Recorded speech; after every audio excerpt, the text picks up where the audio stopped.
but shaka, that was nice. Cricketers, European cricketers, share your passion for riding the flag with the world. Cricketers, European cricketers, time to cheer and show the world what you got.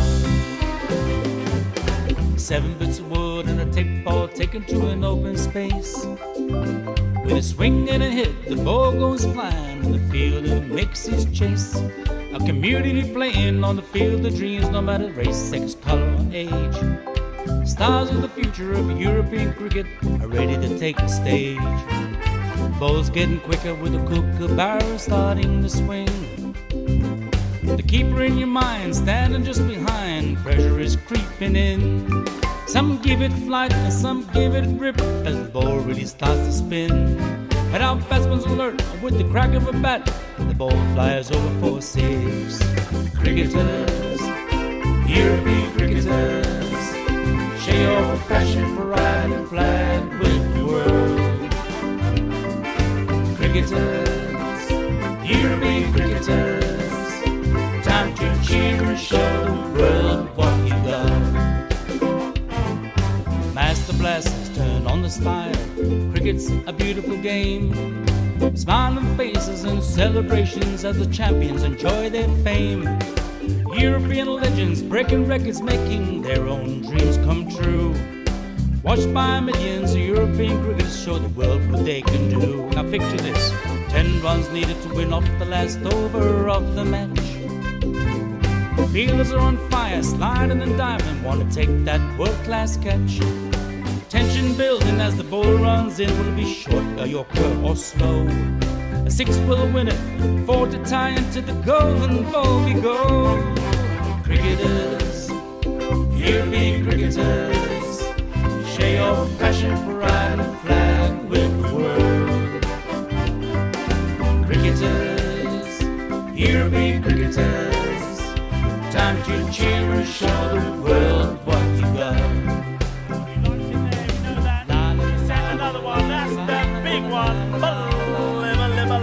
That's gone all the way over into the clubhouse and ordering a pint at the bar. Hundreds of clubs all over Europe are coming together today. Thousands of cricketers want to be stars, show their talents when they play. We've got commentary, action-packed cricket frenzy. You're hooked, you can't deny. Worldwide audience watching to see which team will lift the cup up high. Oh, cricketers, European cricketers, share your passion for riding the flag with the world. Cricketers, European cricketers, time to cheer and show the world what you got. La la la la la la. There you go, she sent that pack in but shaka, 6 more. Oh, cricketers, European cricketers, share your passion for riding the flag with the world. Cricketers, European cricketers, time to cheer and show the world what you got. Time to cheer and show the world what you got. Time to cheer and show the world what you Mentioned got. turbo earlier, that's supercharged. 6 runs, that's gone into orbit. It's another kookaburra ball that's going to be circling our planet for years to come. Tuesday morning in Stockholm, Sweden, and as Group B takes shape, it's Djurgården's on top of the tree. But it's the teams without a win that interests me. Albi, Zalmi and Naka, both contenders, both fighting for survival at the moment. They're both winless. That could all change today on day 8 of action. This is the FanCode European Cricket Series Sweden, Stockholm, and it starts right now.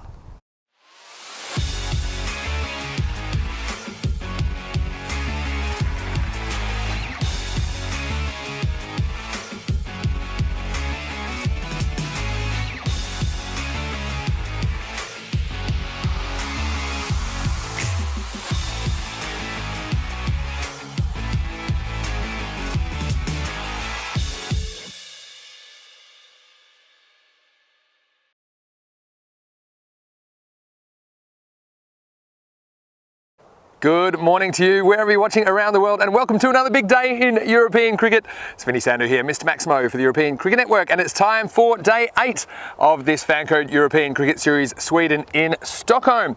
Well, I know that there's 4 big games today. Group B, it's a very interesting group. Some of the teams that are at the bottom of the table, they are not weak teams at all, so I do think they'll be mounting a challenge before too long. But we're going to start with 2 teams that have been in pretty good form. We've got Djurgårdens versus Huddinge in the first match of the day. It's match 29 on the calendar.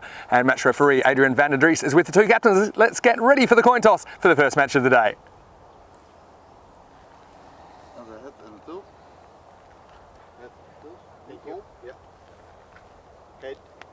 That's gold. And it is a head. What would you like to do, Rashid? We'll ball first.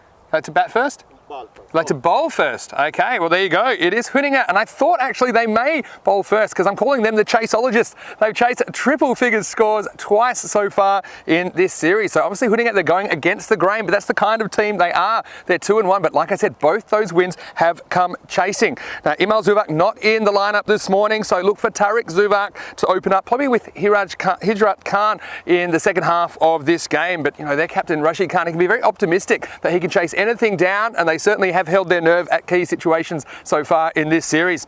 Let's talk about Djurgårdens. They're the only undefeated team so far in Group B. They're 4-0, and look, hasn't Vanen Boshoff been a good addition to their lineup? He's captain, he's keeping, and look, he's doing a great job opening the batting as well for them. His 49 yesterday was a very important knock, and he's just held their innings together at times, so expect him to open up. No Mitch O'Connor, unfortunately, he is out for the week now. That has been confirmed, so all of you out there, there's some information for you if you are playing some fantasy cricket.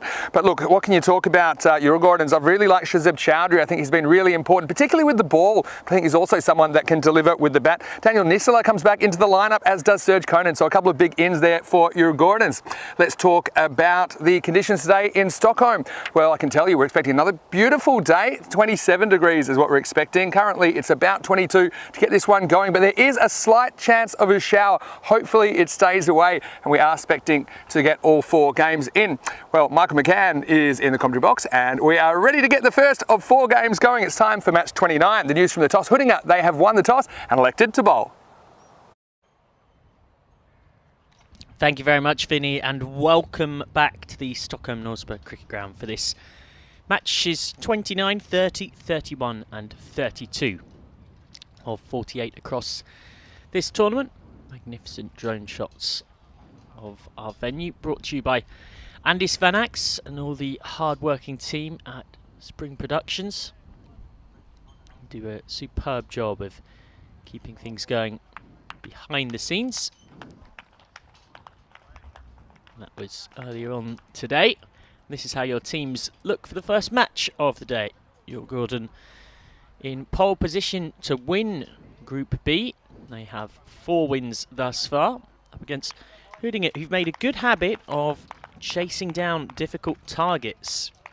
Needing 107 to win against Mashta. They got there in the final over with 4 balls to spare on Saturday. And then yesterday, chasing 106 to win against Nacka. They got there with just 1 ball to spare. So I'm not at all surprised that having won the toss, they've decided they're going to bowl. Because, well, that seems to be suiting them just fine. As for Djurgården, they'll be pretty happy with wielding the willow first. They've won all 4 of their games as mentioned, but 3 of those have been when batting first, so it is something that they're quite used to. And Boshoff heading out to face the first ball. And I can tell you he did some very good boshing on Monday morning. 37 against Nacka and then 49 against Albi Zaumi. He was visibly disappointed to find out after he was out that he was on 49. He said that's something that he wants to put right, get himself a first ever televised 50. That is something he'll be aiming for, but a haul of 86 in 2 games in terms of run scoring is very good going indeed. So I want to see if he can repeat those antics. At the other end, It's a man who's opening up for Will Gordon for the first time in this tournament.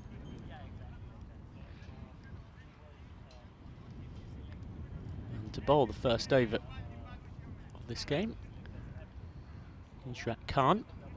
Khan who's throughout this tournament bowled the first and the third over for Hudinga in the power play. Yesterday against Naka he was very expensive.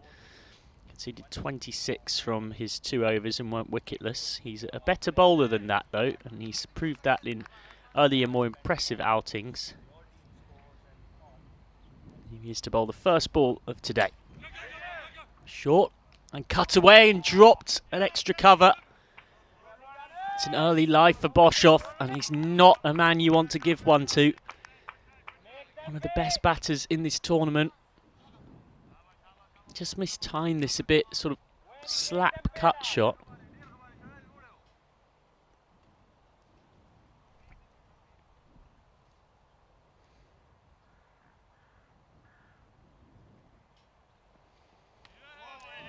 And that's a lovely response from Hijrat Khan. The effort ball in retaliation to the frustration of being dropped, of having Boshoff dropped, I should say. Good morning to everyone who's in the European Cricket Network YouTube live chat, and to everyone who's watching on FanCode, keeping an eye on their Dream 11 in the subcontinent. That's more nice outswing from Hijrat Khan. He's a very tricky customer when he gets it right.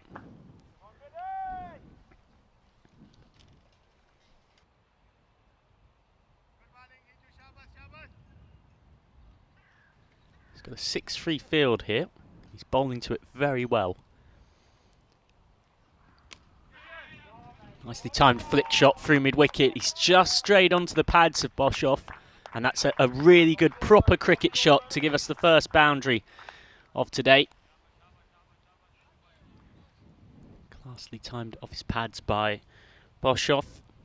He's had a very good tournament thus far.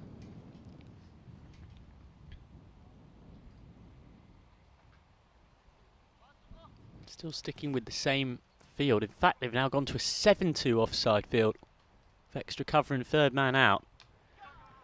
And so Boshoff's decided to try and go leg side, and he's got 4 through fine leg.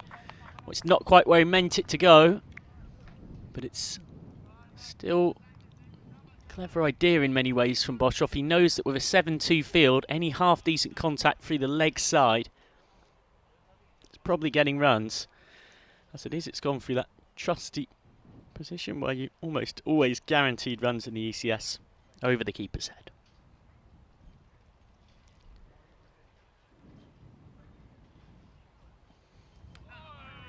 Nice response from Hijrat Khan. So, in many ways, an even contest in the first over. Drop catch on the very first ball. A couple of convincing boundaries from Boshoff, but in credit to Hijrat Khan, he's beaten the bat 3 times at the end of the first over. Recording 10 without loss. All of those runs coming from the bat of Fernand Boshoff. Facing up now is Daniel Nisila. Richie Robbins, for the first time in this tournament, not opening for Yor Gordon. Imagine he'll come in at 3 or 4. He's a somewhat slightly unfamiliar looking Yor Gordon lineup. They're missing a lot of the players that have propelled them to 4 wins from 4 thus far, so this is going to be a real test of their squad depth. Still got their key all-rounder Shasib Chowdhury, who I expect to bat at 4. Nice looking cut shot from Nisila. That's his first runs in this ECS, and 4 very convincing runs at that. It's not the worst delivery from Syed Ahmed, just maybe a touch too short and wide in the outswing, carrying it onto that cut shot.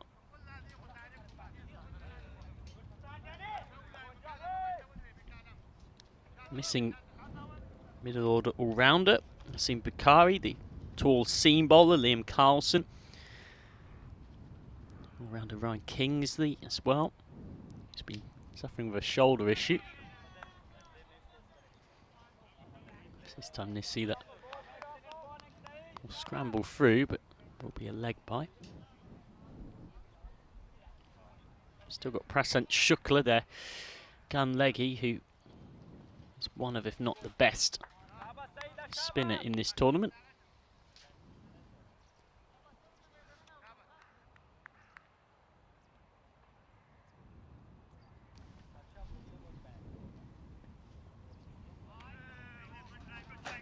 Straying too far wide, Saeed Ahmed, who took 2 for 25 against Naka yesterday, produced a couple of important wickets, but also was a bit all over the shop in terms of his radar.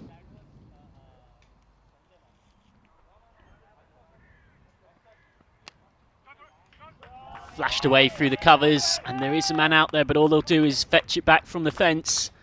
So it's another 4 for Boshoff. He's had his breakfast this morning. Ticking really, really nicely. What is another lovely day for cricket here in Stockholm. The sun very much peeping its head out near cloudless sky.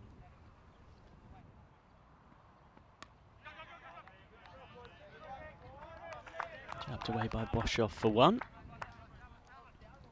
That's one thing that Ferdinand Boshoff has done particularly well. Noticed his dot ball percentage must be one of the lowest of any established batter in this tournament. No full toss, flicked away by Nasila. Not going to miss out on that gift. But he'll only get 1. Boshoff has to scramble back. So he was sent back by Nasila in pursuit of the second.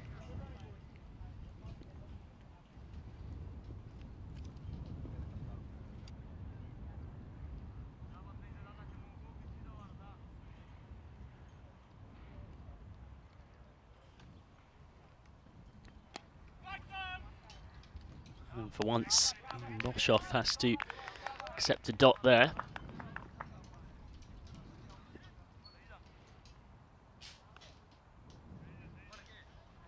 So end of the second over, and it's a start that Yor Gordon will be very, very happy with from this first pair of overs. Both openers have found the boundary. Boshoff looking the more confident of the two, although he's had more of the strike. And a pair of 11s to get us going. Legs 11, as it's known in bingo parlance. 22 without loss after 2. Vinny Sandhu is alongside me. Good morning. So what do you call that? 4-legged start? I guess so. Morning. For Yor Gordon are turning into some kind of a spider. Here's Hidrat Khan to roll over number 3, and he goes bang, and watch out, this one's coming our way. Maximo! Oh, that was a proper strike. And Nasila into the side, announces himself, and he does it with Maximo. Great shot. That one sent Michael scrambling, and rightly so. Been under attack during this series so far, but you gotta love this shot. And what a fitting welcome for me as Mr. Maximo comes in the commentary box to start. First ball of the day that I've seen with a Maximo. There's nothing too much wrong with that ball either. You see how dangerous Nasila is in the power play. We'll continue as Michael goes scrambling for a helmet. Calm with the comeback. He tries it again. How often do we see that? 6 and then a batsman trying to repeat the dose. Often can result in a dismissal. This time, Nasila gets away with it. It's funny at the toss. I think Yor Gordon, they were pretty happy to bat first. And Hudingat, well, the one time they did bat first, they didn't get out of the 60s and they lost. And they have chased down 2 scores in the 100s, so they're a bit of an outlier. Works this way on the leg side. Attempts to, but he's going to be run out. And oh, this is a total disaster. Oh, what a mess. Well, you see this sometimes. Batsmen that are concerned with LBW appeal, they take off for a bit of an imaginary run. And it's kind of a ploy to distract the umpire. That to me is going down the leg side. And you see that he says no, but then he sees his captain coming, so he thinks maybe he has to go. In the end, it's just a total communication breakdown that leads to the run out of Daniel Nasila. Well, he is someone that normally bats in longer form cricket for them in the middle overs. Sent him out to try and pinch hit. So in one sense, he's done his job in getting out for 11 off 6. And do you want to be brutal about it, given the way Boshoff's batted in this tournament? He's just passed 100 runs in his third innings of the competition. You'd prefer Boshoff to stay there. And now he's joined by his conventional opening partner Richie Robbins. Well, that was a bit of a hokey pokey, wasn't it? There, they were in, they were out, they were going, they weren't. Nisila, it's not a dance move that he'll want to see again. Right in the middle of the pitch. Yeah, I'm sure in time he'll be able to look back and see the funny side. Maybe not right now. Maybe in a couple of years. Here's Khan, who next ball's down leg side. But sometimes you just need that. And that's a bit of luck. I mean, I suppose in a way it was created by the good bowling from Hijrat Khan to beat the bat and wrap him on the pads. But like you say, I shouldn't throw Uruguayan too much because they do have Robbins coming into the crease at number 3. Regular opening partner of the captain, Van and Bushoff. This one is upish, but catchable height through the infield, goes into a gap. It'll just be a single. Of course, Richie Robbins is someone we know pretty well. He's been helping us out in the commentary box from time to time during this tournament. Yeah, he claims that his stint in the commentary box has cursed him because the form he had slightly deserted him after his second stint. Now they're sticking with this 7-2. In the first over, Boshoff was intent on going through the leg side no matter what. Is he going to do the same? Where's your answer? I think there's still value through the offside when you consider that they can have as many people on the offside as they like, but remember, you can only have a certain amount of outfielders. So I think if it's still there and you can beat the infield and go over the top, then there's still value in going over the offside. I mean, I think the 7-2 is a bit of a trap to try and force the batsman to play shots they don't really want to play and hit across the line. So it can work, but also it's a bit of a high-risk strategy. Beats Robbins for pace. That ends the power play. It's 31 for 1 after 3. Well, Yeah. welcome everyone, of course, that are watching on our YouTube chat this morning. Always some good discussions. A lot of people saying hello to us in the YouTube chat. And if you do have any comments or questions, please put them in there. That's what we love. And even if you just want to say hi. I see that Keanu Nolan's in there. I know that Steph Boshoff, Vanan's brother, is in there. It's your agent, isn't he? He's my agent. Yeah, and so it's he's my manager when I was playing for the Panthers in South Africa. Great team. Hello to all the Panthers guys if they're watching. And hey, hello. I like that's for a username saying that he's enjoying the coverage as well. But too many to mention. Sagul Rahman's another one that said good morning to me. So keep the discussion going throughout the day on our YouTube channel, ECN European Cricket Network. Right now, we're going to see Nazir Iqbal coming into the attack for the first time. Power play is over, so up to 5 outfielders are allowed from this point forward.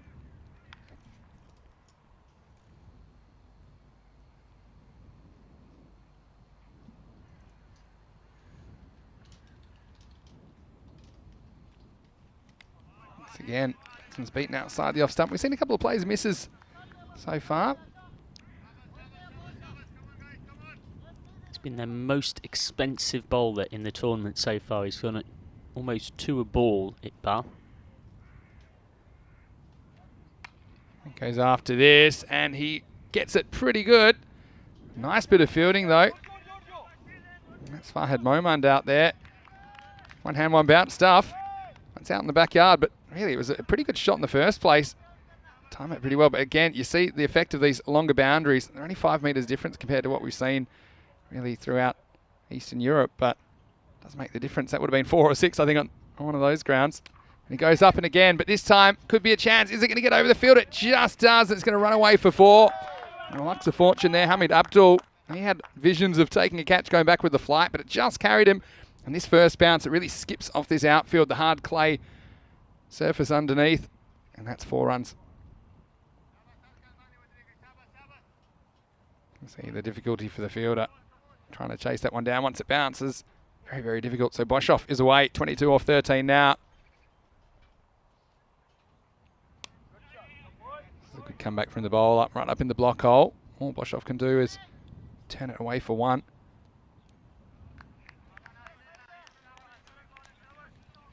I think the 55-metre boundaries rather than 50 is actually a slight sort of mini advantage for Yorgorn in particular. Go on. And they told us so in their very own words, and Richie Robbins was in the seat that you're sat now. When they play Hudinger and Naka and Mashta in the league, and they're at home, They like to put the boundaries out. Hmm. The reason being, they believe that the other teams are better at hitting over shorter boundaries. So worked away. They may look for 2 here. There's some indecision in the end. They think against it. And Boshoff wears the throw as it comes in. He's a pretty tough unit. That won't bother him. Yeah, so you're saying it's a bit of an advantage for them. Is it because of their batting or their fielding, or a mixture of both? No, well, so Richie Robbins quite openly said it on air that they feel like they're a better team at running between the wickets throughout their top 6 or 7. So if you run well between the wickets, you run much better between the wickets than your opposition, and your opposition are trying to hit bigger shots more often and are able to clear a slightly shorter boundary. It's going to be advantageous to you when you host them in the league to have the boundaries out further, which is exactly what you're going to do. So given we've got an ECS here that is 55 rather than 50, which might sound like a small difference, but it's a much bigger difference than you might expect. Yeah. It's actually a definite win for them. And Yeah, we've seen during this group, they've run between the wickets better than anybody else. Yeah, and I think they're also better at defending than when they're fielding as well, because their outfielders are really good at, at covering the ground. You can just do more when you field compared to balls that go over your head for 6. Yeah, I was trying to remember the phrase. It's a double-edged sword. I was about to say it's a 2-headed horse, which is could say that. Which isn't a phrase I don't think anyone's used before. But yeah, it works on 2 levels, and that's why they do it in their home games. And at the end of play last night, we were just chatting off air, and we walked to where 50 would be, and you notice the difference. Bit of noise, but I think it's hit the ground there. We say we walked to where 50 would be. I walked, you sat in the chair. That's how I remember it. Well, you showed me we were chatting about it. But it's a big difference, and there's a couple of reasons, I think. I think the reason we see lower scores, obviously the bigger boundaries has an impact, but also you don't see batsmen hitting runs of boundaries or clumps of boundaries as much, because some balls that may be boundaries on smaller ground, they turn out to be ones and they turn the strike over. So it's just harder for batsmen to get in a rhythm. Yeah, that was a good point you made as well. See, we've seen less of a run in this tournament of someone getting on top of a bowler, and suddenly, before you know it, it's 4-4, 6-4. Yeah, and that's what we see sometimes on the 50-metre boundaries. Here, you might see, a 4, then a 1, or a 6, then a 1, because just more balls are stopped by the outfielders. This is a full toss, hit down the ground. There's nobody here. That was a really good bit of placement. And we just baseballs down the ground. This one, Boshoff. Let's look at the height. Ooh. This one. Oh, that looks over. Yeah, to me. Waist height. I wasn't from sure that first live, look. but yeah, for me that's significantly high up. But again, it's not easy to call real time. And so works our way with the 1. Yeah, and then obviously there's the danger of getting caught as well. Balls that would be 6 get caught, and that results in a wicket, and that results in a new batsman coming out. All these factors, they combine, and we see that the run rate here seems to be closer to 9 and over compared to the 12 and over that we saw in Romania in the last series. Good slower ball this time. This is Tarek Zavak. And we'll just get one here. But what do the people like watching? I always think about what they like to watch as we get to the end of the 5th over. It's 48 for 1. Do you prefer the 55-metre boundaries? It's a bit more of a strategic game, I think, with the slightly longer boundaries. And you mentioned the fundamentals coming into it. But I know a lot of people do like the 50-metre boundaries and higher scores and 4s and 6s. Maybe it's just a tiny bit of a... Not a purist in me, that's the wrong word, but it is quite nice to see a good contest between bat and ball. Sometimes it can be so utterly stacked in favour of the batsman that you almost end up feeling a bit sorry for the bowlers. Whereas you've got to earn your runs here. Well, they chose to be bowlers. It's their fault. Next one will just be 1. And this will takes us into the second half of the innings now. It's Nasir Iqbal continuing halfway through. Got on track for about 100, maybe a few more. They can get this partnership going. This one just bounced a bit more, I think, than Boshoff realised. But hasn't Boshoff been consistent since he's come into the lineup for Uruguayan? He's really made a huge difference. Yeah, he's comfortably the top run scorer in Group B, and this is only his 3rd innings. And he's scoring them quick as well.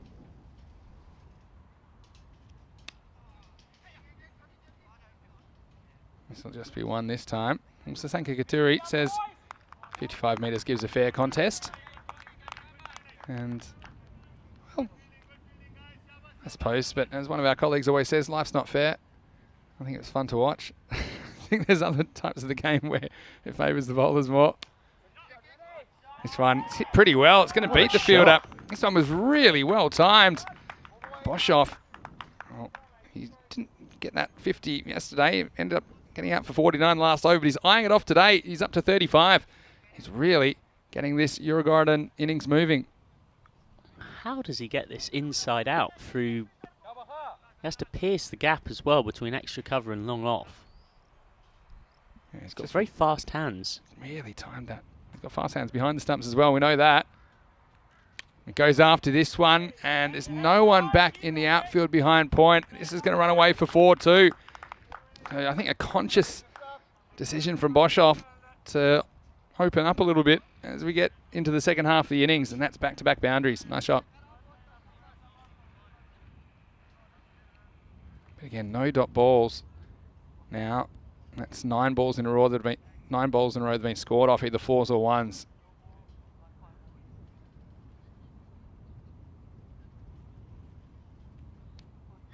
Well, this isn't where he wanted it at all, but it could quite easily run away for a 3rd consecutive boundary. So what a way to finish the 6th over. 3 4s on the trot. This one maybe a bit fortunate. Inside edge, but there's nobody back at fine leg. So a dozen off the back half of the 6th. The score after 6 overs, it's 63 for 1. Like you say, who'd be a bowler? But the other thing is, the smaller boundaries in the ECS, they do create wickets as well, because batsmen end up getting a bit carried away and often make mistakes. And so you see there that 6 over mark, they're 10.5 and over, so they're on track for something over 100. I think 2 a ball from here would be a good target, so maybe 48 would be 111. I think that's a pretty good score. But against Huddinge, I guess you feel like you're never safe. Both their wins have come in chases over 100, and we know that's not easy, particularly in these conditions. Tarek Zuvak coming back to bowl out. This one's in the air, not going to carry. And now he's going to have a bit of an issue on his hands. It's going to be 4. So Robbins gets a stroke of luck. Saeed Ahmed at deep point. And look, we talked about trying to read the first bounce on this outfit. Not always easy, but I can tell you these are always going to spin kind of away from you if you're approaching it from this angle. You see there it takes a hop to his left, and he just couldn't adjust. So that's 4 consecutive boundaries for Djurgården now. This one could be another one as the legs go all the way. It does. Maximo! Robbins goes large. Well, he's not the biggest, but he's given everything that. He's given the kitchen sink and everything. And your man, Richie, he gets a Maximo. Yeah, he looks just a bit more fluid than he did the other day. I think that's his distance. I don't think he can hit it any further than that. It went over by about 3 centimetres. And this one's going to be 4 more. So he's just said, take that to you. How about that? Well, he certainly has sparked something. And now, how about this? That is 6 consecutive deliveries that have gone to the boundary. 4, 4, 4, 4, 6, 4.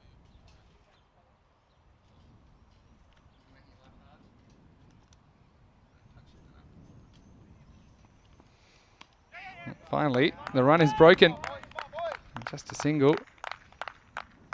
But really, you know, you get one of these runs. I mean, that's one thing we said doesn't happen too often. So if you do get one, it makes it really significant on this field. If you can get a run of boundaries, and that's 6 consecutive balls that went to the boundary. The significant thing is, though, that it was both batsmen that were contributing. 3 boundaries each.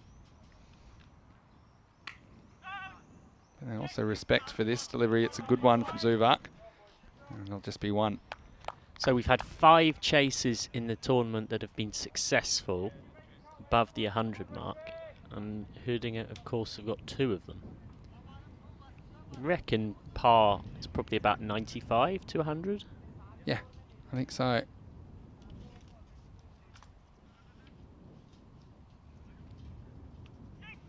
This one would have been heading down leg side. Just gets a bit of pad. It'll be 1. It'll finish the 7th over.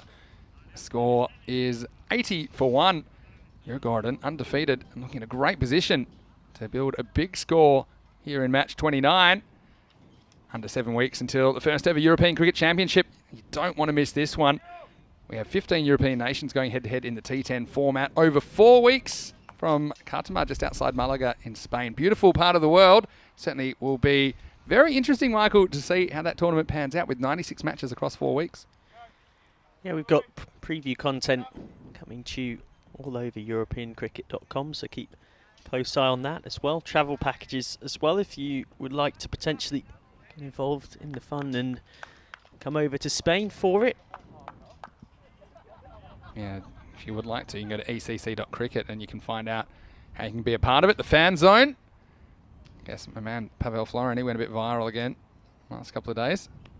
As the world realised exactly what he'd been up to in Romania. Now this one, it's going to take some stopping. Well, if that was a car in Australia, we'd call that a Ford Escort because he's just escorted that ball to the boundary. He ran alongside it for a long time. Have a look at this. He just was thinking about how he could actually intercept it. The boundary escort service. Just take a step to your left. And he just misjudged it there, didn't he, Cameron Momand? And that's another boundary for Djurgården. To be fair, it is quite a fast outfield. Had to step aside, though. By the time he did, he'd missed his window. He didn't quite fancy diving. Well, there's a moment of truth when you have to decide we need to get down or not. And this is another one. This is how to do it this time. And they'll only get one here. One to Robbins. That pings Boshoff back on strike. He's on 44. He's within striking distance of that half century again, isn't he? Yeah, I think it's helped Robbins to have Boshoff going so well. Just after yesterday where he got out a couple of times to spin, he's come out, hasn't had to face any spin Robbins, and he's had Boshoff ticking along. This is nicked and it's going to get past the keeper. And it's going to be 4. That'll take him to 48. This one, really, it's a good piece of bowling. I think it's a bit quicker than he thought. Really slings it in there. That's pretty much a genuine edge. And see, it flew past the keeper. He was slightly wrong-footed, wasn't he? Rashid Khan behind the stumps. Again. So he's 2 off that elusive 50. This will take him to 49, and that just shows you, if you back up and run, that was pretty much nailed straight at the infielder. They still get one comfortably. And it's situations like that that are exactly what I'm referring to. Do their Group B opponents necessarily successfully take a single there? Yeah. A lot of the time I doubt that. To be a wide, despite the fact he's rolling away. Well, sometimes you might have one of the batsmen taking a single and the other one not, and it results in a run out. Based on what we've seen so far, we've seen a few of those, haven't we? Keanu saying he enjoys watching Boshoff. Enjoys watching him a lot. This one, wow, made him hustle. And they all get through for 1. And so there's 1 ball left in this over. Boshoff has equalled his highest score in the series of 49. But I'm sure he'd love to get that elusive half century. Just again from that last delivery, they're backing that the fielding isn't going to be sharp enough. 49 is his bogey number. End of the 8th over, 92 for 1. Djurgården. But I guess what you would say is, they could easily put something like 110 on the board here, maybe even more, but you wouldn't feel particularly safe against Huddinge, who I'm calling the chaseologists, because they just seem to have a way to pull off these big chases. They've maybe got to chase a few more targets to earn that tag. I mean, they've chased 107 to win against Master and 106 to win against Naka. That's a good chase, though. They're 2 good over-par chases. Against good teams as well. Maybe when they've chased 4 or 5, they'll be earning a moniker like that. But they are certainly a team that seem to thrive better on the pressure of a run chase. Very dependent so often, of course, on Imal Zuak and Tarek Zuak. They will fight and fight. And they wear the colours of New Zealand, a bit like New Zealand. They never give up. They're not going to go here, but again, it's good early calling. We heard that as well. Boshoff very quick to say no. That's something we don't see enough of sometimes. Never mind us hearing that. I think the forests around us seem to have the echo of that no. Echoing for years to come. Robbins. It's party time for him now. 11 balls to go in the innings. He gets this completely wrong. Again, it's one, we've got to judge it with the batsman at the crease. Yeah, that looks to me like that is noble.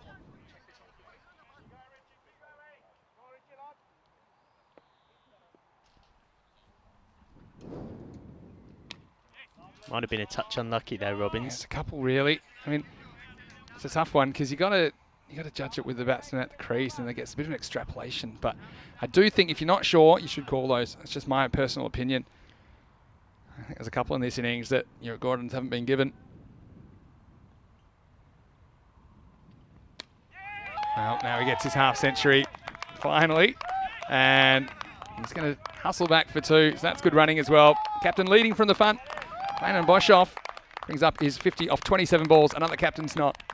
Yeah, he's gone full on David Warner as well. Helmet off. Bat up to the sky. It means a lot to him. And why not milk and enjoy the moment for all it's worth? He got 49 off 26 against Albi Zalmi yesterday. And this time gets to his 50 from the 27th ball he's faced. 9 fours. Yet to hit a 6, but he's played a lot of proper cricket shots along the carpet. Model of consistency. And now he can really open his shoulders.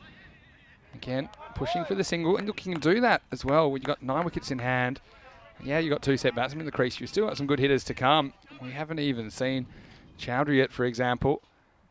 And so, certainly got the ability to go for pretty much everything now. Exactly what Robbins does. And they'll probably push for 2 here. They decide against it. So, just be 1 here. This will take us to the end of the 9th over. The score is 97 for 1. And we'll be going to the last over. But you see that these last 3 overs been actually everything since the halfway mark has been particularly fruitful, particularly over 6, 7 and 8, 15, 17 and 12. Had those run of boundaries in there. A lot of people congratulating Brandon Boshoff in the chat. He certainly has batted very well today. Last overtime, Samir Rahmani. Once again, now they're thinking about 2. Should have been 2 there. Well, that might be out. I think it is. That's Direct really hit close. often is. Yeah, I It's mean, Robbins he who was runs the retreating. first Don't one get a very great look at casually. the line here at this time of the day, but actually, no, he got home. So Boshoff survives by the skin of his teeth. But that only all the more demonstrates that there was 2 there. The fact that Boshoff could get more than halfway down, turn and get back in I time. think they're balancing an extra run versus risking losing one of the set batsmen. It's well bowled, really well bowled by Samir Rahmani. Makes it 99 for 1 with 4 balls remaining. With all due respect, I think you're simply wrong there. I think Robbins just wasn't really paying attention to the prospect of a 2, and the first time he knew about it was when Boshoff was running at him. I think normally you see at this stage people going for absolutely everything, but I think there's also a certain value in having the two batsmen there that are set. So you don't want to throw one away with an absolute suicidal second run. And this is one where I think they will get to fairly comfortably. Also, but that's my entire point. It wasn't suicidal because Boshoff was running Yeah, to it the wasn't- danger it wa- end, and he would have got there. It wasn't. And he managed to get back. it wasn't, but you don't know that when you're out there sometimes. I think you want to take a risky one, but you don't want to take a suicidal one at this stage, is what I'm saying. But judging it accurately versus what actually is, that's one which you might say they might have made it. But all these things, you have to, with running between the wickets in particular, you have to decide in split seconds. That's why we see so many mistakes under pressure in this form of the game. But also, I think fatigue's a factor for sure. Robbins actually was just leaning on his bat, looking a bit tired. Goes for this and flicks it away to fine leg. Well, you won't have to run for this. And that's going to go all the way for 4. Boshoff, now it's time to get out the party tricks. And he knew there's no fine leg. He's got nothing to lose now. So he gives up his stumps. Risky shot, but an effective one. Now past the 100, and they are climbing now with 1 ball to go. They're 106. He's the first batter in this tournament to hit 10 fours from an individual innings. It sort of reflects the way he's played. Very controlled. Well, he doesn't hit a 6 yet, and that is until now, and he finishes with a bang. Maximo! What a great shot to finish. And Boshoff is going to finish on 62 of 31 deliveries. What an excellent innings. You can see why he has been elevated into the T20 setup in Sweden, the national setup, and he missed out on that ECC team. But I bet if there's an injury or withdrawal, I think he'd be one of the first names I would have up there, because he certainly has been a superstar so far in this FanCode European Cricket Series. Djurgården, they finish their 10 overs to start the day in match 29. 112 for 1 against Huddinge. Well, the Huddinge, the chaseologists, they certainly have the task on their hands. If they're going to chase this target, it'll be 113 for victory, and all of it really down to the opener and captain of Djurgården, Bane Boshoff. An innings dominated by the batting excellence of Fernand Boshoff. Daniel Nisala, batting for the first time in the CCS, was alongside him at the top to pinch hit briefly. Really, right from the start, it was pretty much all about Boshoff, who, let's not forget, was dropped from the very first ball of the innings off Hijrat Khan. That just shows the value of taking your catches after that regulation drop at extra cover. Boshoff really did make the most of the life that he was offered. That was the run out, the only wicket to fall in the innings. Syed Ahmed and Abdul Rashid Khan combining to get rid of Nisila for 11 off 6. Richie Robbins then joined Boshoff, and two of them put on a really nice partnership. They added an unbroken 84 for the second wicket of 45 balls. It is the highest individual partnership of the tournament thus far. It's a very well-paced partnership as well. They were on 48 at the halfway mark, and then added 64 from the last 5 overs of the innings. Nobody was really able to provide any sense of control for any period of time for Huddinge. No one was really able to stop Fernand Boshoff. Boshoff, who this innings in his first ECS 50 has now flown along to 148 runs in 3 innings, and he's only been out twice. That was 6 down the ground from Robbins. He followed it up by whacking one away through extra cover for 4. Nice touch shot through the backward point region. Something that we've seen a lot from Robbins. Boshoff instead going inadvertently, of course, with the trusty outside edge. And then Boshoff getting to his 50. You can see from those pictures just what it's meant to him. His dad passed away a month ago, and that's why it means so much to him and for so many people. Of course, cricket is a game that brings about so many emotions and so many links with other parts of one's life in expressing those emotions through the game. That's why Boshoff was immediately looking up to the sky. Fantastic to see him enjoy that moment and savour it, and why not? Went on nicely after his 50 with some more smiting blows to finish on 62 not out off 31. Richie Robbins with 33 not out at the other end. So it's that unbroken partnership of 84 for the second wicket that has put Djurgården in a really good position. It's actually not quite the highest score of the tournament. Managed 115 for 4 in match 23 on Saturday afternoon, batting first against Nacka.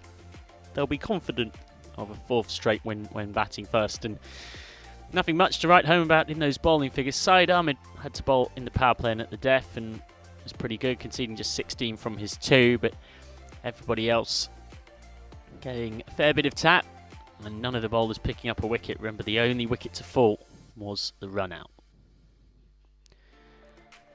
So Huddinge pursuing what would be a 3rd win from 4 in this competition that would move them up to 2nd in the standings. Table toppers Djurgården chasing a 5th win from 5. You're watching European Cricket Network. I'm Michael McCann with Vinny Sandhu alongside me. We'll be back for the run chase in approximately 5 to 10 minutes or so. So we'll see you very, very shortly for that. Your Gordon will probably be slightly the happier at this stage, but remember that Hudinge have already knocked off 2 100-plus targets in the early stages of Group B thus far. See you shortly for the run chase.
Welcome back to the Stockholm Norseburg Cricket Ground for this, the run chase in the first game of day 8. Match number 29 of 48 here. And Will Gordon posted very competitive, 112 for 1 batting first, and that means that Hudingate are going to need 113 to win.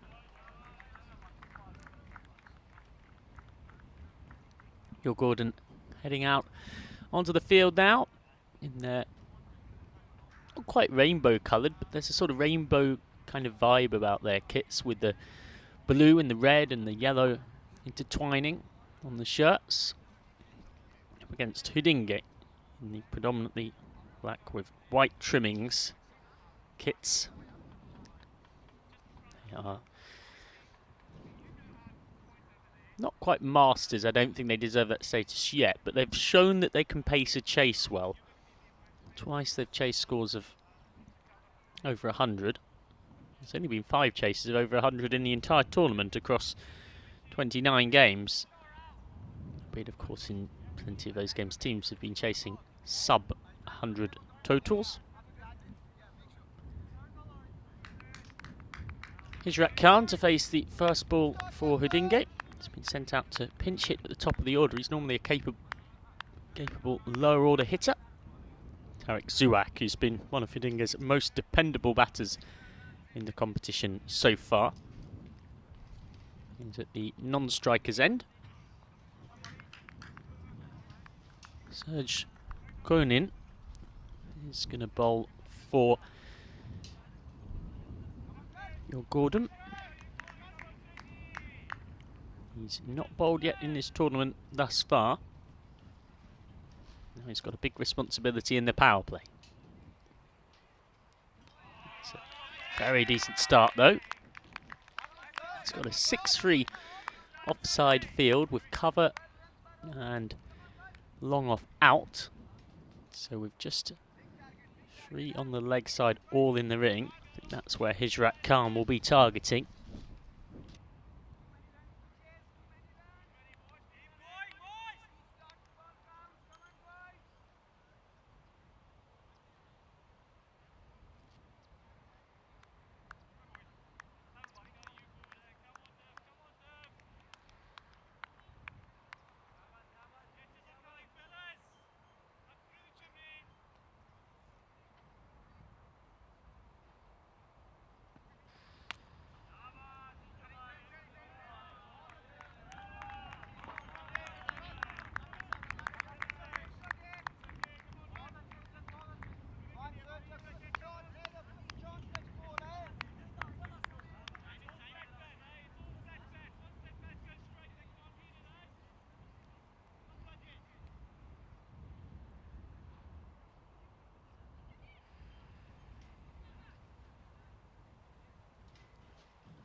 Flicked away, and this is going to be another boundary for Hijrat Khan. Back-to-back boundaries. Surely might, in fact, have been hauled in. If so, that is exceptional work from Prashant Shukla. This really did look like 4 off the bat.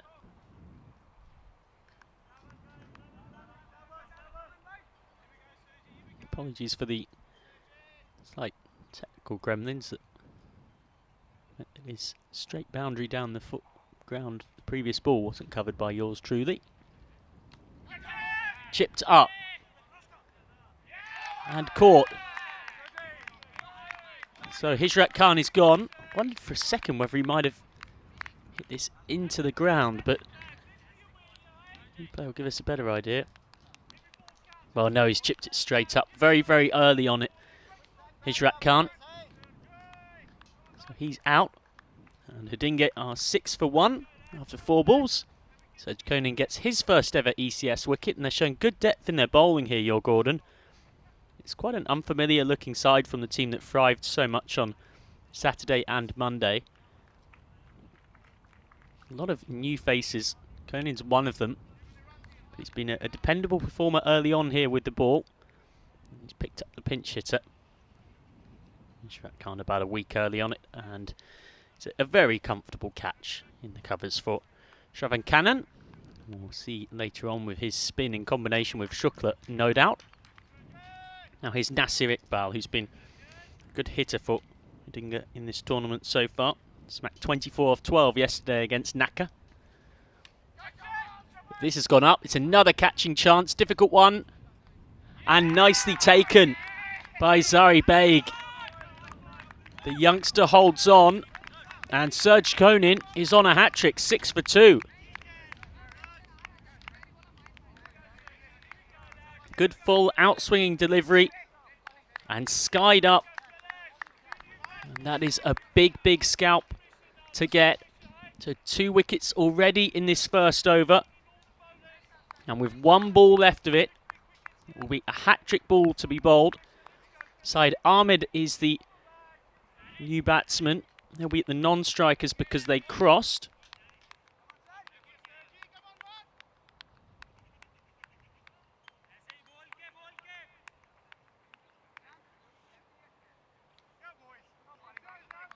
What a start to his ECS career for Serge Konin. He's on a hat-trick in his first ever televised over.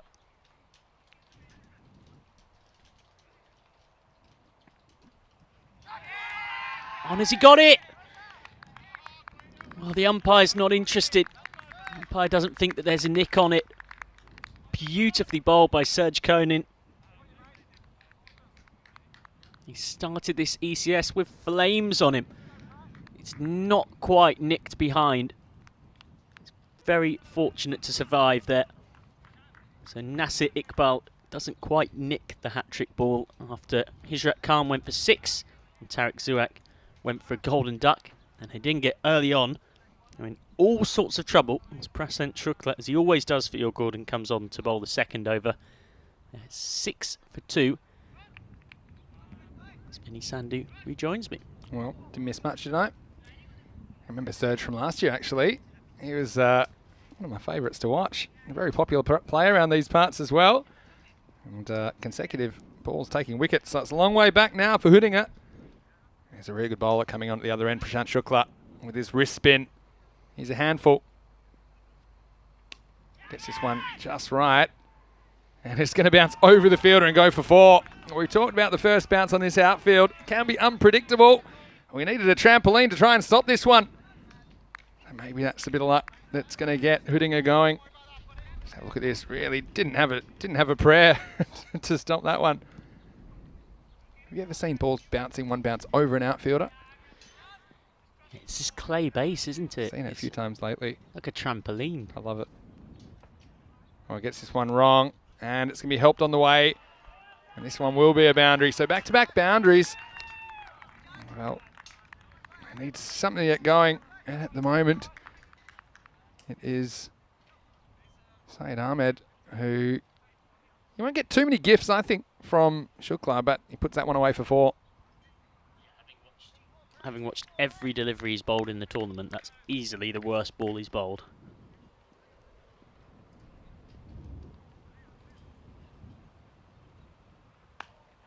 Back and punches this through the offside. Well, this will probably run away for 4 more. So this is what you need to do, despite losing those first 2 wickets. You don't want to bat yourself into a hole. Hudinga, they know how to chase these scores of 100 and above. And it's nice work by Saeed Ahmed again. It's just a good cricket shot. Bit of width, overcorrection from the leg spinner. And that's another boundary. Yeah, it's rare we've seen Shukla face as much tough treatment as this. He goes again, but he's going to be out of luck this time. It's going to be a simple catch. So he goes 4 out. Once again, it's Zari Beg that takes the catch. That one was about as simple as they get. So another spanner in the works. Hudinga, they're 18 for 3.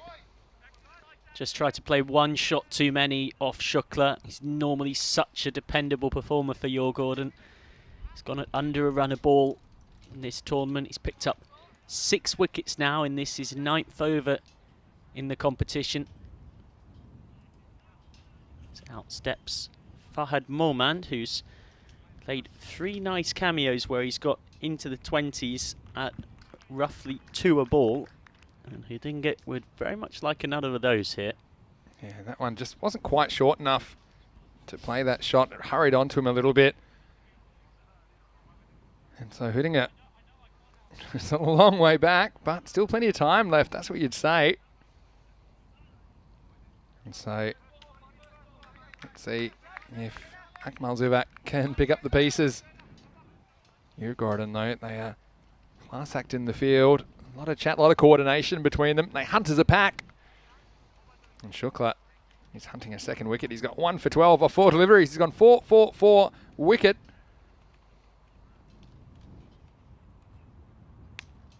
Slightly short, straight pull shot. So watch out for Boshoff behind the stumps. He's a weapon. That one, very friendly fire for Nasir Iqbal. He's woken up. Last ball of a very eventful over. This one, he's given him out. Well, for me, it's just the height there. There was a concern. Let's have a look. These concrete pitches, they do get a lot of bounce. Yeah, I mean, he's a long way back, isn't he? And it hits him a fair bit below the bails. I was giving it. Yeah, I mean, for me, I always looked at where it hit him, and I thought, well, height might be an issue. But the other issue is, look how far back he is. We'll see how far back he is in his crease. And, yeah, I think that's probably hitting the top of the stumps. So I think an umpire's call on that one for me. But Nasir Iqbal, he goes. And now it's 19 for 4 after 2 overs. 2 wickets falling in each of the first 2 overs. So golden duck for Nasir Iqbal as well as Tariq Zuak. I think, folks, we might need to start getting planning permission on that duck pond. Speaking of the umpires, your men in the middle for this game, Mashra Akif and Usman Afzal.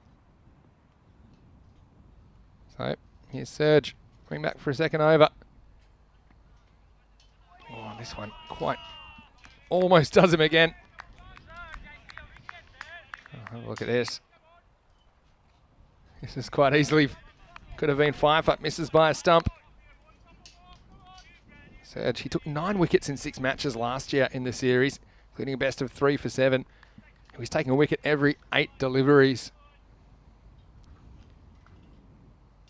Quite a guy to bring into your team when you're already 4 from 4.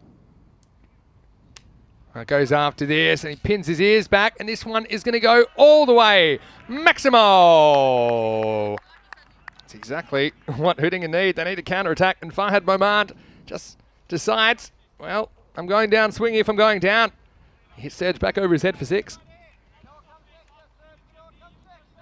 You just won't get better entertainment, pound for pound, than you'll find in the FanCode European Cricket Series. Wickets, sixes, catches, it's all there. Fair bit of madness too. Like I said, plenty of time left in this innings. Goes again, and this should beat the field too. This is going to run away for 4.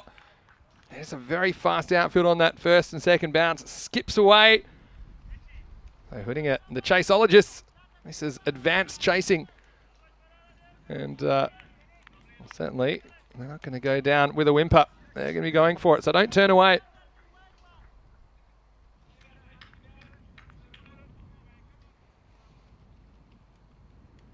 What's the comeback from Serge Conan?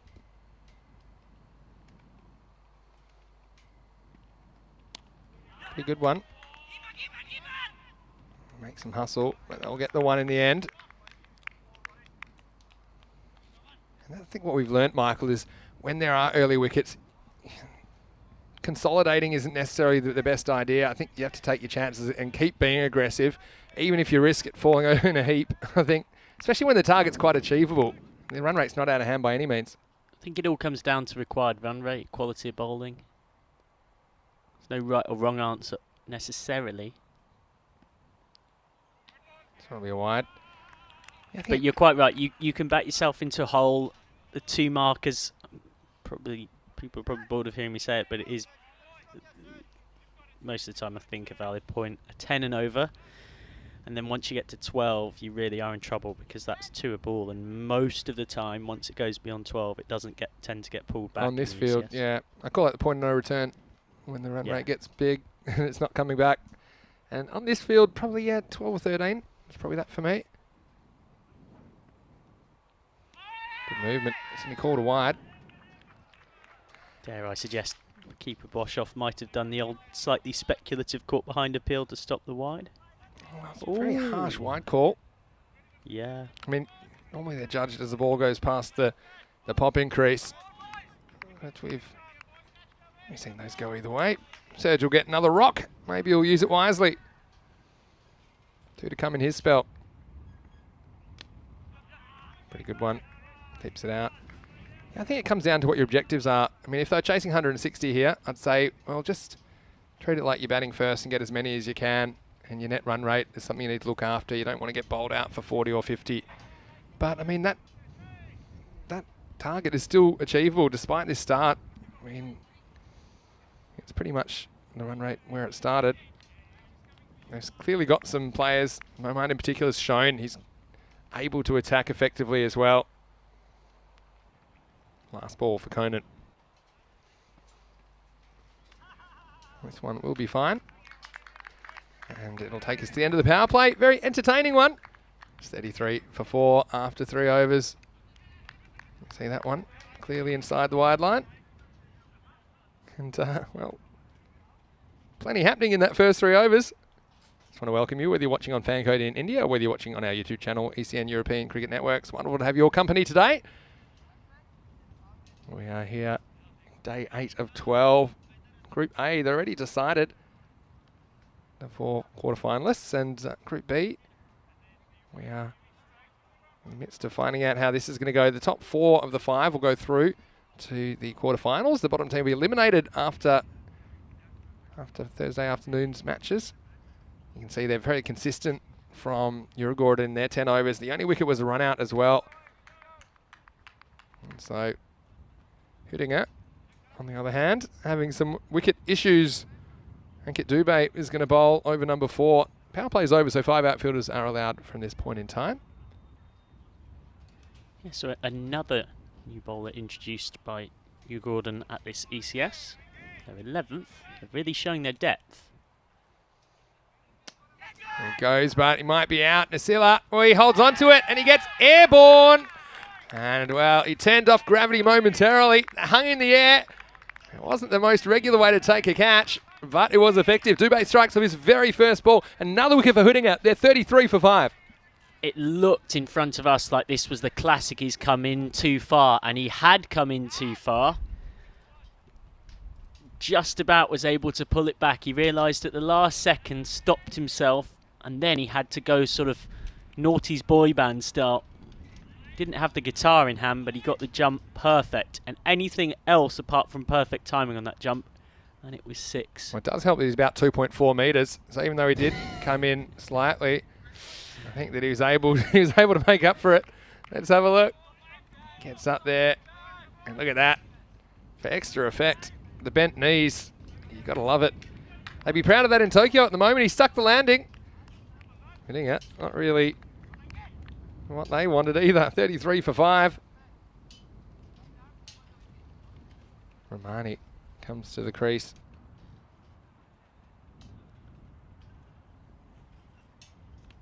Oh, it could be another one, and it is. And a little edge. Can you believe it? We've got another Uruguayan bowler on a hat-trick. Dubé gets 2 in 2. And, well, he says bad luck, but also, well done me.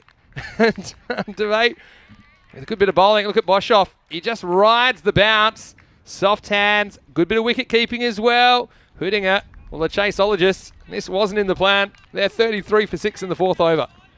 It was great wicket keeping from Boshoff. No take, standing up is easy. Little snick on the way through. So it's another hat-trick opportunity. Your Gordon in this tournament so far haven't had a single hat-trick ball of the 3 that they have bowled between all of them that has been hitting the stumps or remotely, in fact, looked like taking a wicket. Maybe. The first one was pretty good from Conan today. I thought Conan was... That's the closest of the 3, but nobody's hit the pins. Yeah, and true. nobody's really actually created a chance necessarily. Rashid Khan, the captain, will come out to face the hat-trick ball. Dubé, how's his strike rate going? 2 for 0 off 2 deliveries. Here we go. Could we have our first hat-trick in Stockholm this year? The umpire wasn't quite ready to base, wanting to get on with it. So it is Rashid Khan to face.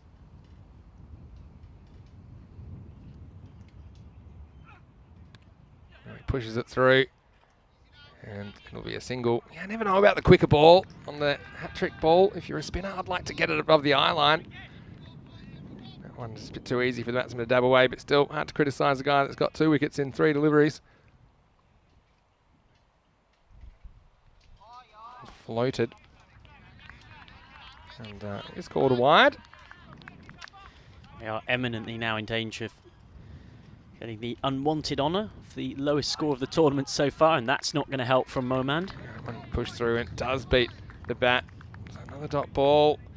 Well, now you worry about this scoreline because it's looking pretty ugly now. 35 for 6. Another one just pushed past the outside edge. You know, this will happen in T10 cricket. You know, you've got a team here that's chased 100 down twice, but then third time not so lucky for hitting her at the moment. In a real muddle. This just shows you the ability to change pace effectively, and that one was the slower one. Very, very good over. 2 for 2 off 1 over. Yeah, hello to all of our viewers. Vinny Sando here, Mr. Maximo, along with Michael McCann. What did you do to your finger there, Michael? I know a lot of our viewers are wondering. Give us a good look at it. Fractured finger. How'd you do that? Promise you I'm not swearing at the camera. Is that a commentating injury or a playing injury? No, a playing injury. Don't drop sky balls. Cricket balls are very hard. That's the lesson. And you weren't wearing your gloves? You were in the field, were you? I was in the field, yes, which is not where I'd normally prefer to be. And to add insult to injury, it was a massive no ball. And as it's gone up, it looked like the ump hadn't called it. So it was like, well, might as well go for the catch. So it's the umpire's fault. Who else's fault was it? No. It's still my fault. Okay. I've dropped it, but I wouldn't have gone for it. Instead, he's called it. I've heard him shout "no ball" just as I've gone to catch it, and it's thumped into my finger, ring finger on my left hand. Fun times. Oh, well, bit of swelling, I bet. It's 4 weeks old. It's pretty much healed now, thank goodness. So Stockholm's actually come at a good time. There was actually quite a funny incident in the just after getting the X-ray. So I haven't told you this story yet. Actually, it's a good one.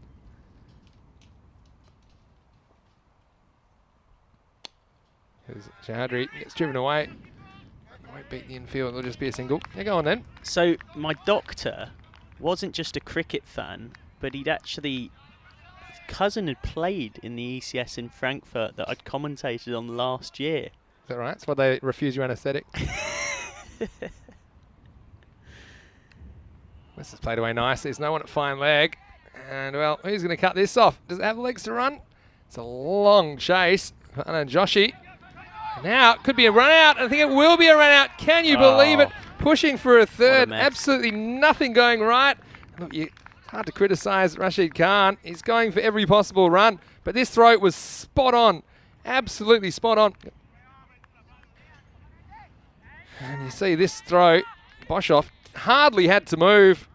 So once again, you talked about your Gordon and the way that they can protect in the field against long boundaries. I think he just decided, yep, come on, it might be a very good throw to get me. But then, watch out, it was a very good throw. Outstanding fielding. And your Gordon showing that top of the table form.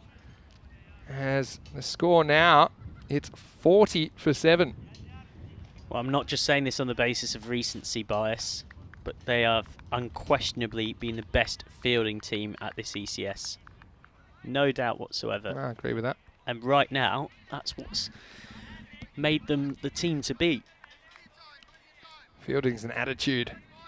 That's Fielding's an attitude. Fielding's an attitude. That sounds like a very Aussie coach thing to say. Well, I was coached by a lot of Aussies. They got a good vibe. That's the way I put it in the field. There's a oneness about them in the field. Well, you never see them turning on each other. You never see them yelling at each other in a not positive way.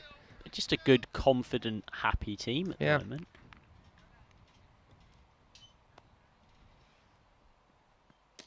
That's for the over. It's driven away and we'll get a single here. So at the end of 5, trouble at the old mill for Huninga.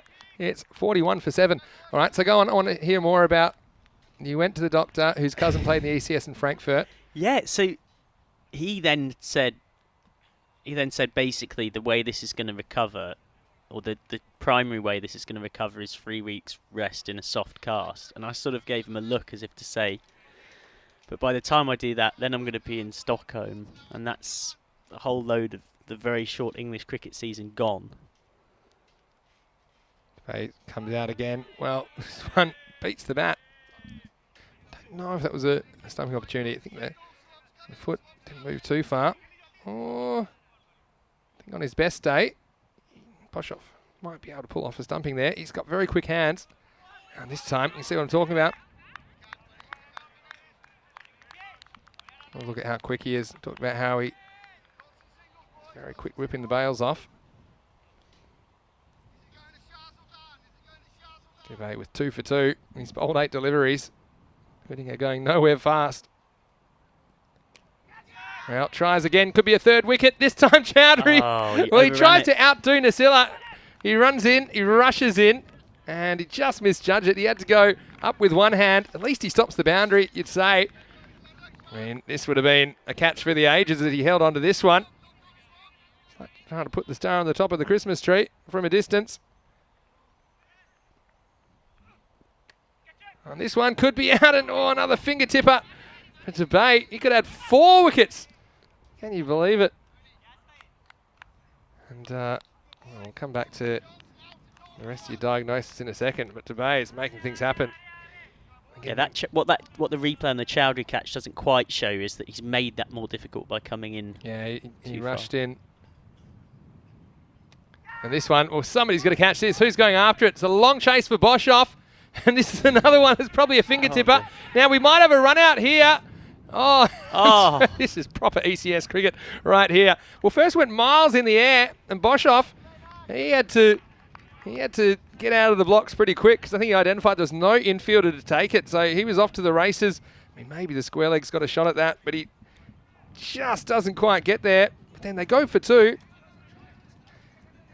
It's good deputising by Anand Joshi. He gets the stumps, but got a terrible throw to work with. Then took an air swing the first time. Well, if you want action, you'll find it right here. That'll go down to 2 runs. It never went about more than 10 metres from the playing surface at any time. Extraordinary ball of. That's 3 classic in this over. That could have been caught. An ECS classic. Well, there goes his 5 for Dubé. He'll finish with 2 for 8. The score is 47 for 7 after 6 overs. All right, so he basically said, look, now I understand when you're in Stockholm, I'm basically going to give you something of a personalised way from my experience that you can find a way to play through this for 3 weeks or so without hopefully making it any worse, and then get to Stockholm and... is that your little finger guard? Is that what it's all about then? A little bit, yeah. So, no, I was very grateful to him for his help. He's actually he's a cousin of one of the MSC Frankfurt players. In the air. This is not going to be an easy one. He's going right back, and, well, he almost pulls off a miracle catch. Well, he's gone with the right hand. Now he's gone with the left hand. That one just bounces away for 4.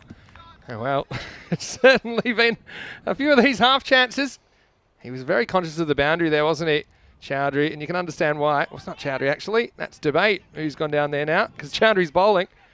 So, yeah, just a bit of payback there from Dubé from the last over, maybe. And so, next one will be a single. Well, plus potentially a second. And they'll get there in the end. So, Momant doing his best. He's up to 24. The action just happened so fast in this form of the game, isn't it? I tell you what, this 7th wicket pair have had some fortune, haven't they? They've put on 11 together, and they've had about 5 lives in that time.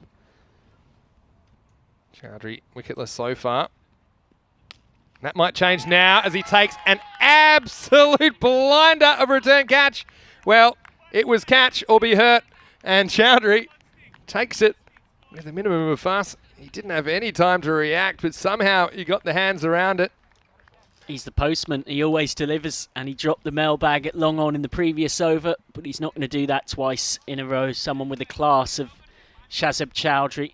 I mean, that's a great catch. I mean, it actually goes into one hand pretty much in the end. And I don't think that Fahad Moman can believe it. He hit that one really well. Hudinger. Let's warm up the fat lady time. It's 53 for 8 in the 7th over.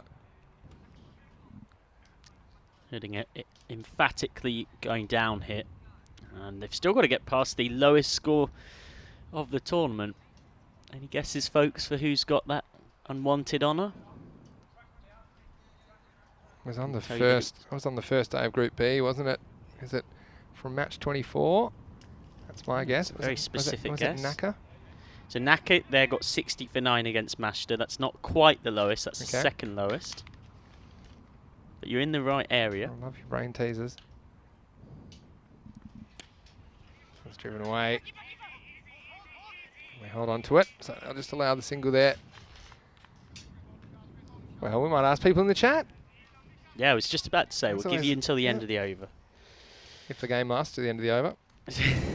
Good point. Good point. They can't be too upset about this. I mean, it's one game. We know T10 cricket, you have some games where things don't work for you. And this has been one of them. But they can be buoyed by the fact they have been able to chase successfully a couple of times in the series. Well, I think it's going down the leg side. Slow to take off the leg by, but he will in the end.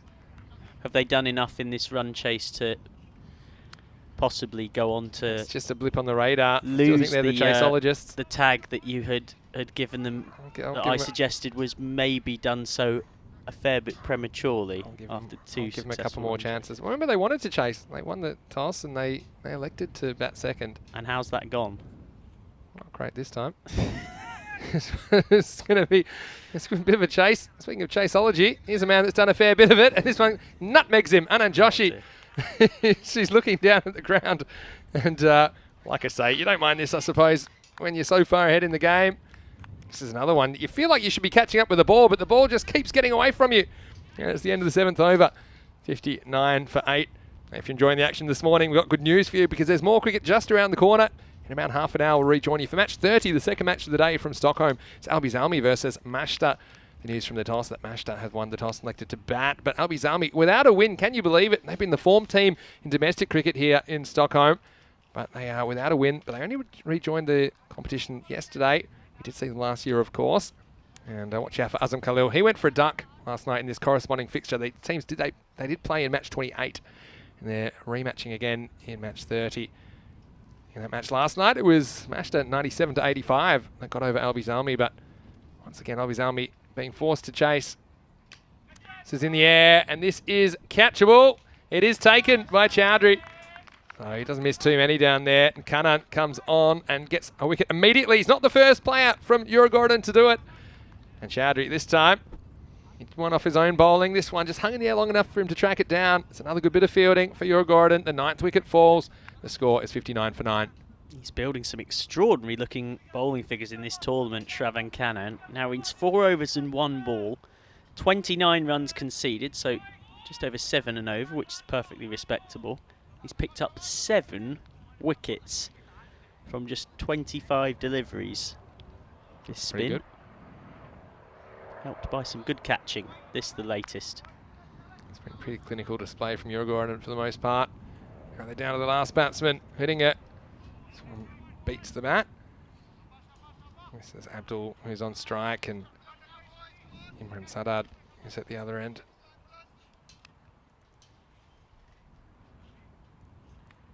Strike 2. Kannan, it's pretty reliable performer as well. I think that's one of their strengths, is they do have a very deep squad, Uruguayan. Strike 3, but you're not out. This is cricket. Have as many swings as you like, but I tell you what, they're running out of balls. They've certainly run out of batsmen. Again, credit to Uruguayan, the way they've played all the way through this. It was only a run out in their batting innings. They were able to sustain their scoring, to put this fairly sizable total of 113 on the board. But again, it just shows you, 113 in Romania didn't seem like nearly enough to defend, but the different conditions here in Stockholm, mainly the larger ground, I think that's the principal factor. It's 113 takes some chasing.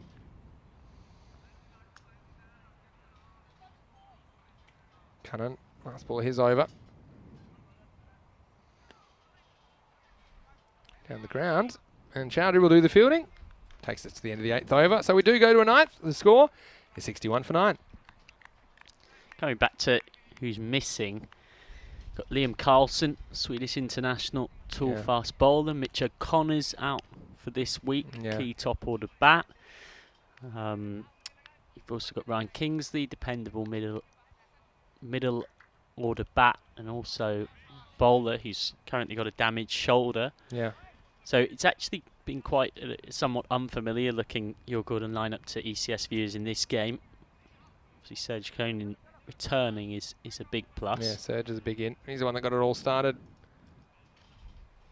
Shukla trying to finish things off. Chowdhury, it's a bit of a nasty bounce, and I won't get a second though. Really good arm shown off by Chowdhury. So, at least they do have a couple of wins in the bank. Of course, these 5 teams in Group B are fighting up for 4 spots in the quarterfinals. Missilla will do the fielding here. Again, it'll just be 1. Although because of your Gordon's excellent form, it's now more of a 4 into 3. Yeah. Oh yeah, for sure. I mean, Naka and Albizalmi, they're the winless ones. They're the ones that need to be the most worried. And Albizalmi Mashta, that's going to be a big game coming up in match 30. I keep just expecting Albizalmi to quit. Not to quit. I don't expect him to quit. To click, I was going to say. Not to quit losing anyway. Tosses this one up. Be full toss. And now, I mean, hitting it now, I think the key is they just need to try and bat out their overs and scrape together as many as they can. And who knows if net run rate will be a factor. Shukla's a good bowler though. He can bowl any time. He can bowl in the power play. That's what we normally see him bowl in the second over. He's just not an easy bowler to get after. And this is going to be all over. He's going to be stumped, and it's a great bit of work by Boshoff to finish it off. Just have a look at how quickly he gets the bails off, and he needs to here, because the batsman's on his way back. But he didn't have a hope. And, well, I think, fittingly, it's Van and Boshoff that finishes the game with the stumping, and he was instrumental in Gordon building this total of 112 for 1 in the first half of this game. And Hoodinga, the chaseologists, well, they couldn't pull this one off. They get bowled out for 65 in 9 overs. And the margin of victory will be 47 runs in the end. So Gordons, they make it 5 for 5. They are flying at the moment.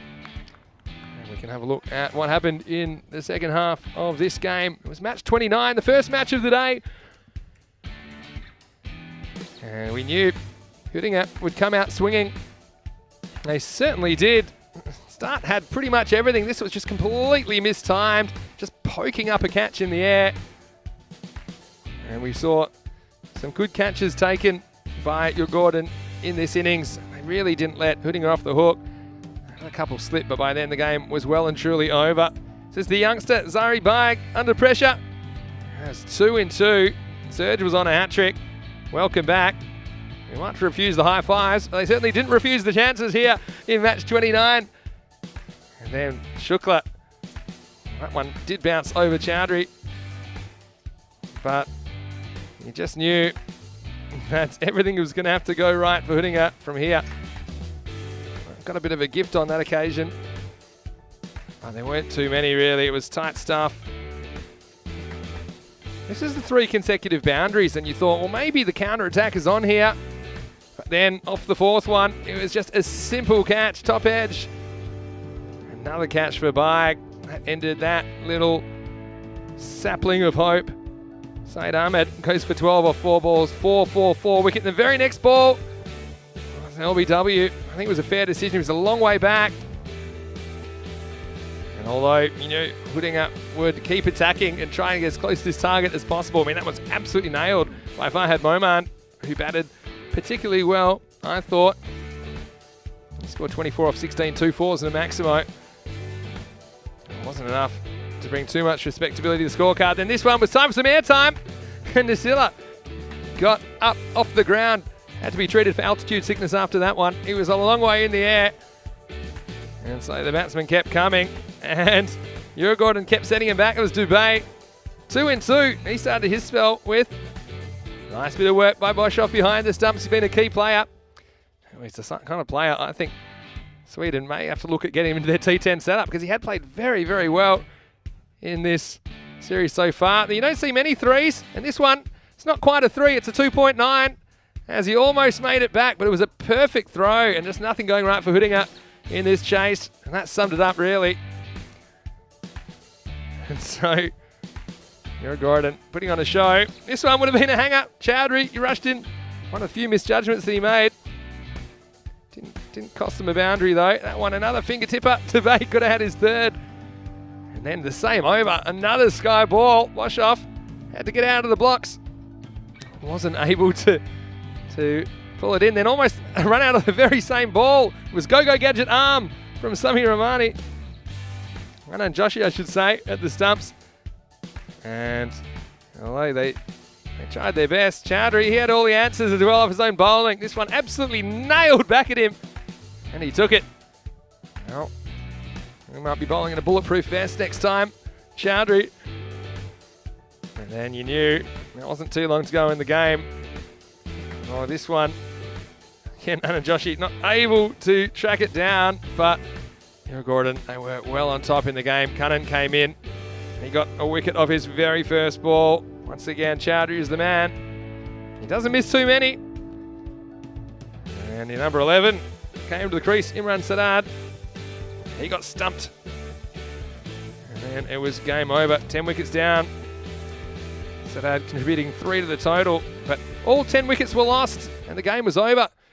Leaving 6 balls on the table. Hudinger in this chase. Let's have a look what's coming up in match 30. This game is starting in around about 20 minutes time right here on the European Cricket Network. It's Albies Army. They're winless.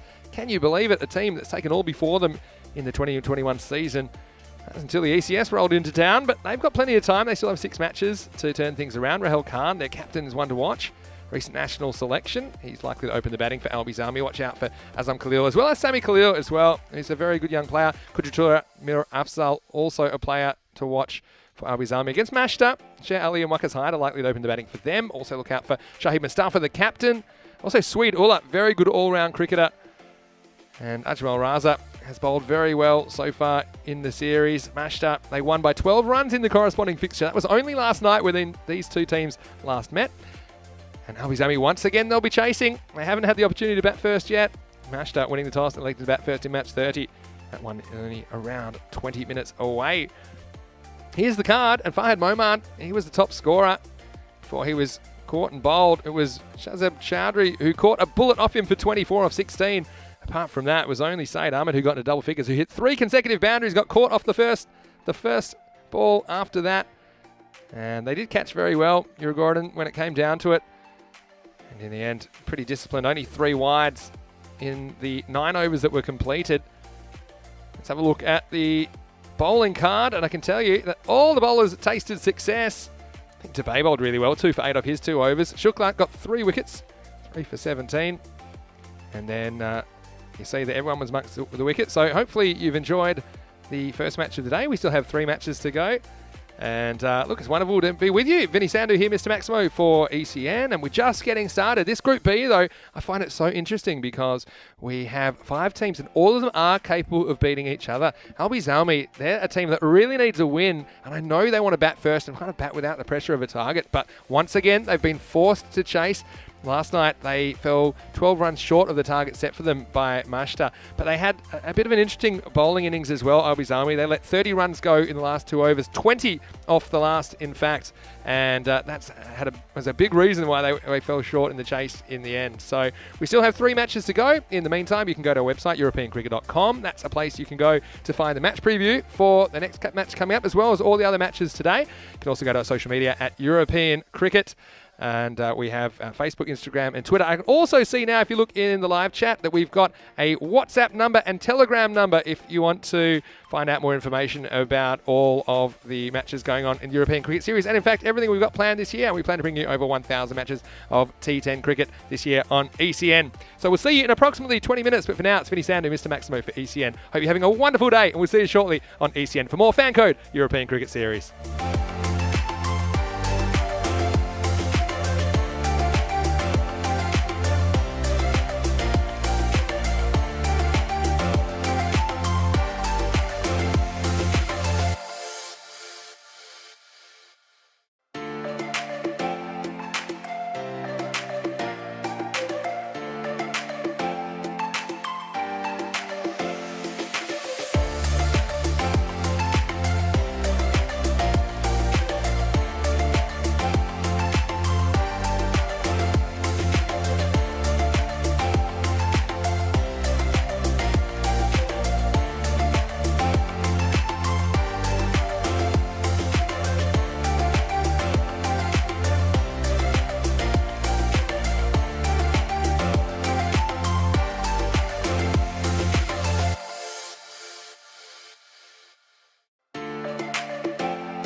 Hello and welcome back to Stockholm on a beautiful sunny day, currently about 26 degrees, and we are enjoying the sunshine. Look, two teams that I'm sure are ready to go in match 30 are Albi Zalmi versus Mashta.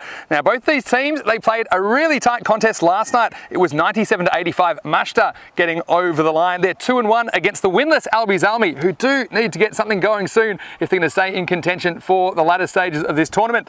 The match referee is with the two captains from Albi Zalmi and Mashta. Let's get ready for the coin toss for match 30.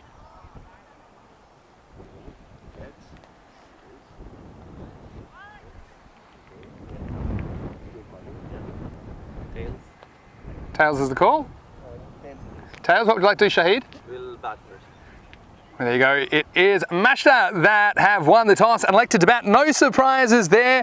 Look out for Sher Ali. He's a key all-rounder for the men in orange. Mashta will be relying on him, I think, for some runs and maybe some wickets as well, because he does bowl with a bit of zip. But Albi Zalmi, they've had really good form domestically, but they fell to 2 losses to start the tournament, and surely they have to get on the board soon. Look out for Azam Khalil. He went for a duck in the corresponding fixture last night, but I don't see him letting that happen again. So we're all ready for match 30. The news from the toss is that Mashta won it, and they're going to bat. Over to Michael McCann in the commentary box. Thank you very much, Vinny Sandhu, and welcome along to match number 30 of this FanCode European Cricket Series here in the capital, Stockholm. To be specific, at this gorgeous-looking Stockholm Northbourne cricket ground. Just look at that view. That is one to behold. The temperature is up in the mid-20s. There's a bit of wind, but barely a cloud in sight. Can't ask for much more than that when it comes to cricketing weather. And whether you're watching on FanCode in the subcontinent, keeping an eye on your Dream 11, or you are having a look from our YouTube European Cricket Network page, it is fantastic to have you with us for this game, which pits Albi Zalmi, who win this thus far, against Mashta, who have 2 victories from 3. In red is the amount of Dream 11 points accumulated so far. In gold is how much it will cost you to get that player in your Dream 11. Rahul Khan has been key for Albi Zalmi. Azam Khalil listed as an all-rounder there, but very much better known for his spin bowling, which was very hard to get away in both of their fixtures so far. Waqas Haider has been prolific for Mashta with bat in hand, and Ajmal Raza has been their best bowling option. Mashta have won the toss, and they've decided they're going to have a bat, which is what has happened one way or another from the toss in all 3 of their matches so far. They lost against Hudinger batting first, they won against Naka, and against Albi Zalmi last night batting first. So has worked for them 2 times out of 3. I'm just coming back to that rematch as we see these shots, as always, brought to you by Spring Productions, led by Andis Van Ax. Mashta got 97 for 7, posting that total in match 28 yesterday evening, and Albi Zalmi fell 12 runs short and finished on 85 for 6. So it was a valuable victory for Mashta. And that means that Albi Zalmi and Naka are the 2 teams who are winless thus far in Group B, and indeed across the entire competition. So going out to bat in the orange shirts with the blue trimmings is Sher Ali and Waqas Haider, as always. For Mashta, they've been an impressive opening combination thus far in the tournament, consistently getting their team off to quick starts. Meanwhile, in the field, in the black with the yellow and blue trimmings, is Albi Zalmi.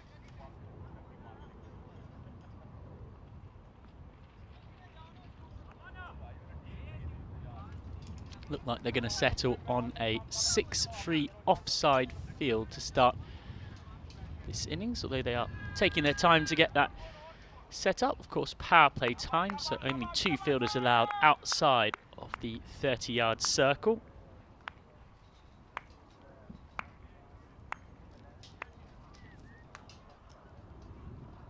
Set to to bowl the first over of this match 30 of 48. Quadratula Afzal, who has tended to bowl the first and third overs of the innings for them. He's got a deep backward point and a deep backward square leg. Unsurprising for Hyder. Watch out for his very wristy shots round the corner on the leg side. He loves to hit through the square leg region. Mir Afzal bowls anywhere near his pads. So here we go for match 30. Well, that was near the pads of Hyder, but drifting down. So starts with an extra. Hello to everyone chipping in the YouTube live chat. Haji Aween says Mashta all the way. Majapal Dream says go Mashta, play strong. Sharabon, pardon me, says Zalmi will be back strongly in this match. So, first legitimate ball of the game is a dot. If you missed it earlier on, pretty one-sided match 29. Will Gordon have made it 5 wins from 5 now in Group B, and for my 2 cents, look like the team to beat at this tournament.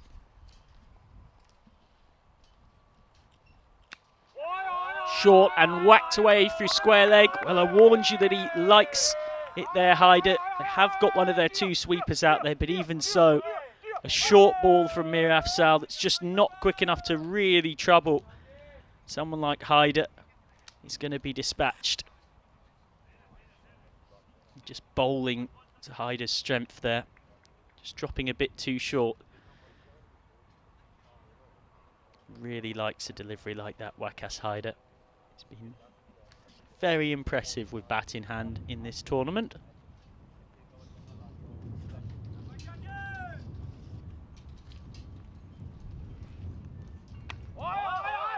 And now overcompensates somewhat, and Hyder goes through the offside. Another lovely shot, so back-to-back boundaries in this first over.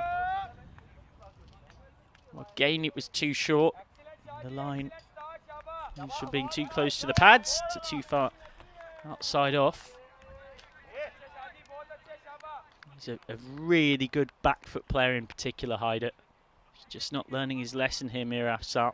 Now he's got to make sure he doesn't overcompensate and go into that half volley slot. That's a better delivery. Hyder trying to rock back. Can't pull that one.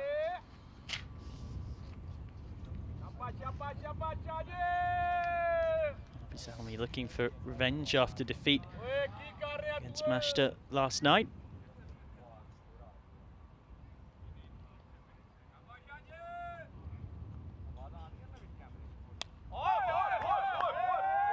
That's absolutely thrashed through the covers. It's another boundary for Hyder. Well, he looks in such good touch here. This is a classy shot from a classy player. It's a 1 bounce 4. He's almost hit that for 6. Straight bat as well. Held the pose, knowing that our cameras from the excellent crew at Spring Productions are here.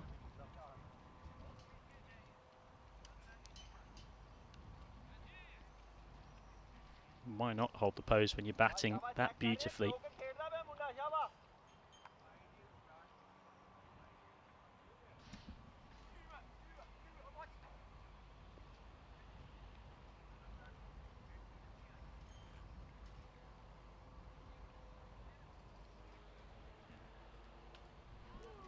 A long hold delay before we resume. Not sure quite what has caused such a lengthy hold up.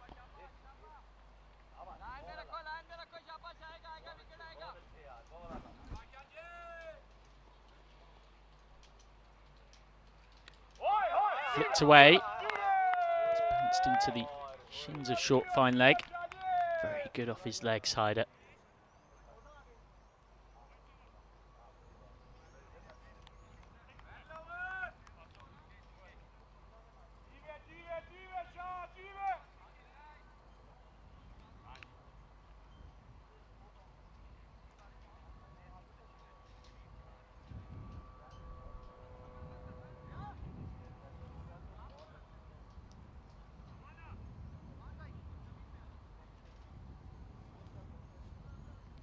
So a very impressive first over for Mashta. They'll be very happy with that. 14 runs, the wide, and then 13 off the bat of Haider. Looks in very good nick, and Sher Ali quite content for now just to watch from the non-striker's end. It's got the best view of the Wakas Haider show.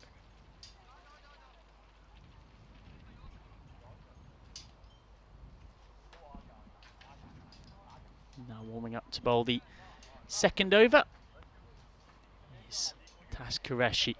Had a mixed day with the ball on Monday.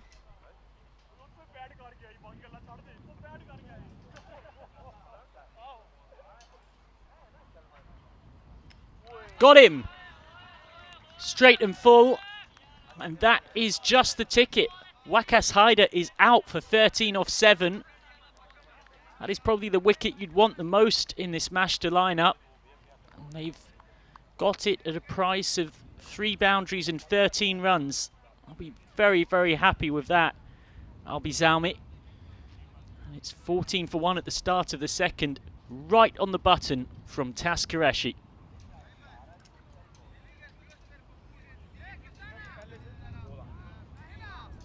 Nolan saying, I think if Albi Zalmi win, it will be over for Naka. It will take Naka a miracle to make a comeback. Well, I think it's maybe a touch early to say that. They've still got 4 games left.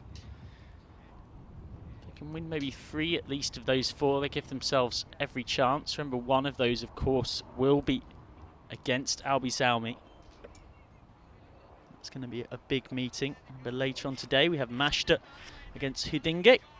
And then to finish off, Albi Zalmi against Naka, which could be a meeting of 2 winless teams, unless Albi Zalmi can get victory in this game. So now, both batters yet to face a ball, and a quirk of T10 is that you can often get this scenario where Shahid Mustafa, number 3, will face a delivery before the number 2, Sher Ali, faces one. Both will toss hit hard, but straight at cover. I feel he's missed out a bit there, Shahid Mustafa, who's played some good knocks in this tournament so far. Best of them 26 of 14 against Naka on Monday evening.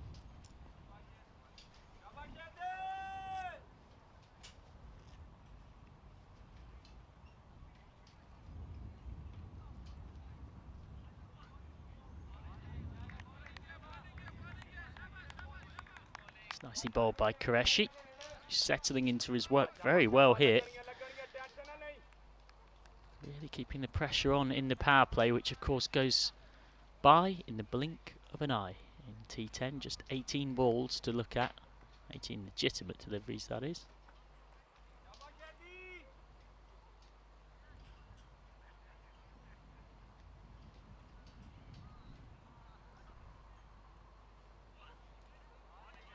Again, good from Qureshi. He's really found his spot in and around that channel just outside the off stump. Hello to everyone who's in the European Cricket Network YouTube live chat. Plenty of opinions raging about how things are going in Group B so far.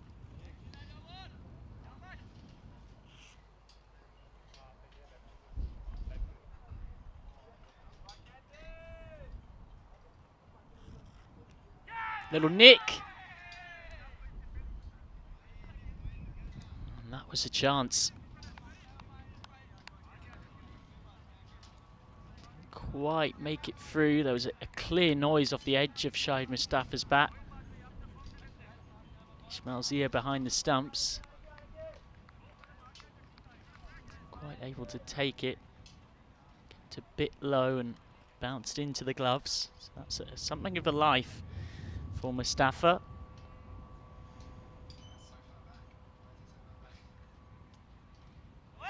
And again, he's fending awkwardly outside that off stump. So end of the second over. And it is the first maiden that we have seen across this entire tournament in 59 innings of cricket across 30 matches. It's a wicket maiden from Tas Qureshi. Superb stuff. 14 for 1 off 2. And it's not just a maiden, it's a maiden in the power play as well.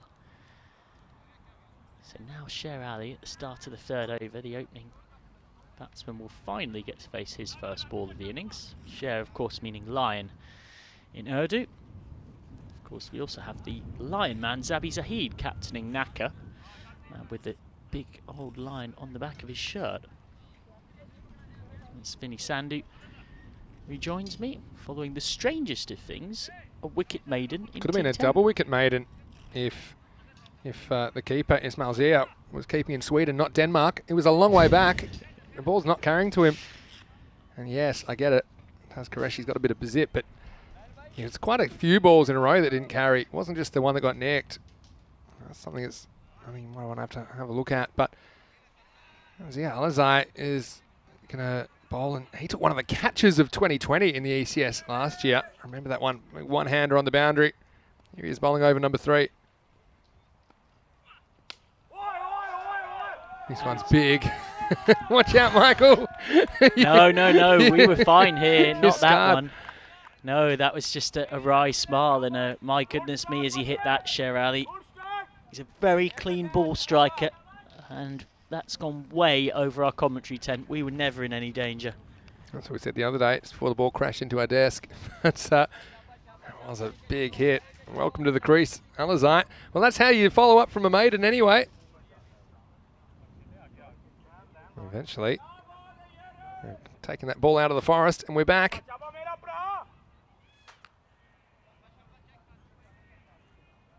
Still, Sher Ali has waited a while to face the delivery. Certainly didn't waste that one.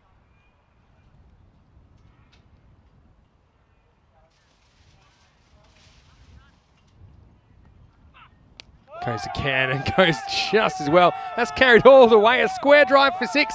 Back-to-back Maximals. Well, when you've been waiting at the other end for your turn, a bit like Monopoly, you roll the dice, it comes up double 6s. He gets a dozen off his first 2 balls, and what a shot that is. A cracking square drive all the way for 6. Outrageous batting from Sher Ali. That's one of the shots of the tournament. So, it's been a thought for Alizai. He's wondering what to do next. Scratching the old noggin. Time for plan C. The same ball straighter. Easier said than done. Doesn't want to get too straight. Doesn't have a lot of protection through that leg side, of course. You mentioned the 6-3 field.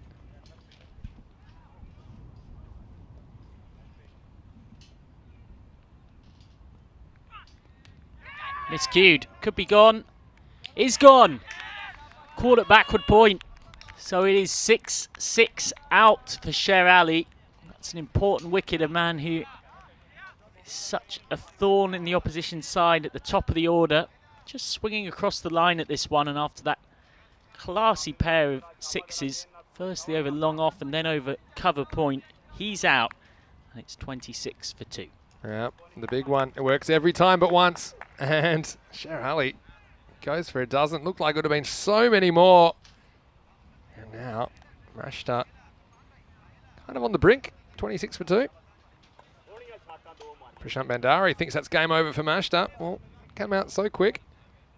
No. A lot of cricket left in this one. With the greatest of respect, good sir. This is the ECS. We're only, even T10 is a marathon, not a sprint. We're not even out of the power play No, we yet. never judge a game. I've learnt this. Don't judge a game after 5 overs. Now, what I will say is he's right to think that Sher Ali and Waqas Haider have been comfortably Mashta's 2 best bats in the tournament so far. But there's been others that have chipped in with useful cameos, and they're going to need a bit of that again. As Sulehri can't make contact with that first ball, so again it's now up to 2 players who are out there and yet to score to try and rebuild together. I've also got Sweedullah, who's hit some nice runs in the middle order thus far. Shahid Mustafa's shown himself to be a good ball striker.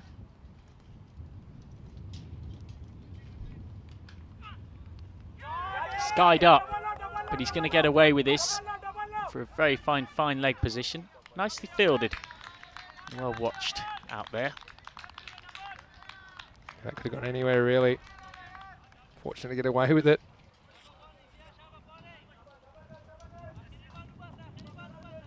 So Sulehi off the mark in pretty unconvincing fashion. I'm sure he won't mind me saying. Last ball of the power play. Does Mustafa go after it?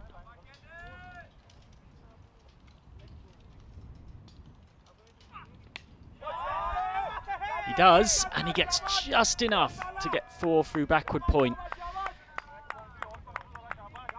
Was trying to go in that general region. It might have been a touch edgy. Yes, it was. He was looking to go through more the covers.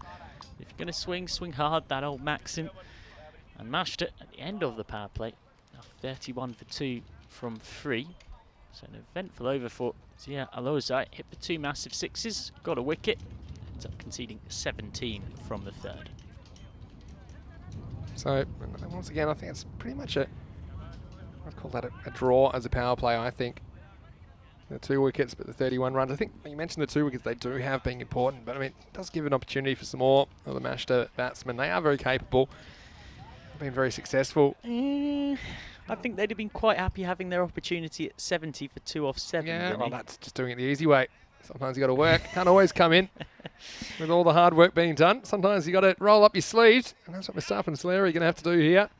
The other thing I'd say to the commenter who seemed to think it was sort of game over already is you're also missing the important point that Albi Zalmi have been pretty awful with the bat thus far in their pair of games on Monday. They got 63 all out chasing 102 and then 85 for 6 chasing 98 to win against Mashta on Monday evening. So have been historically a team whose strength has been more in their bowling. Here comes another reason as to why they have been stronger in that department. Rahul Khan. It's a good start. Even with a direct hit, I think he would have just been in. And Sulehi gets 2 on the buzzers. The Hoover throws. Yeah, it was certainly close. I mean, maybe gamble for another wicket. There was someone backing up. It was going to cost him a run. But it's only the 1 overthrow in the end.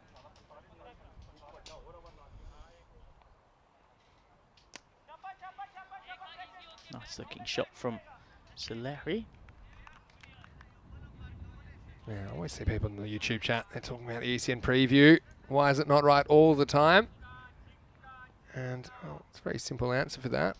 I don't think you need to explain this to people, but the preview is a projection who the ECN robot thinks will win, but they're not always right. Do you know why? Because it's done before the match, and these matches are highly unpredictable. Unpredictable. Think about that word.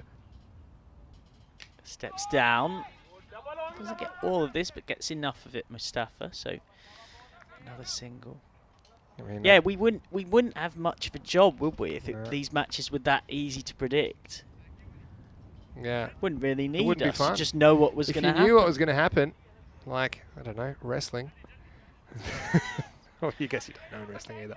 But no, we love the fact that we don't really know who's going to win. WWE, you mean? Yeah, WWE, not Olympic wrestling. Nice looking cut shot. And it's a very fast outfield. It was scoot away for 4. It's nice from Sulehi. Just waited for the bad one. He's lent on this really well. Got that back foot across as well. Proper cut shot. 4 runs. Yeah, just waited. That was the correct shot to play. So often we see batsmen premeditating. But this one, he just played the ball that was sent to him. Says the captain, Rahul Khan. Oh, that's clever. Well, the man had moved wider from the previous ball. So he just guided it through the slips region for 4 more. This is intelligent batting from Sulehi, who gets consecutive boundaries. Really smart shot. So they'd moved the fielder a little bit squarer. So he says, well, that's fine. I'm going to tease you. I'm just going to dab this one away. Again, he uses the pace of the bowler. This outfield's pretty quick. I mean, it's not the smallest field, but it certainly does run away reasonably quickly. Nice ball over from Rahul Khan.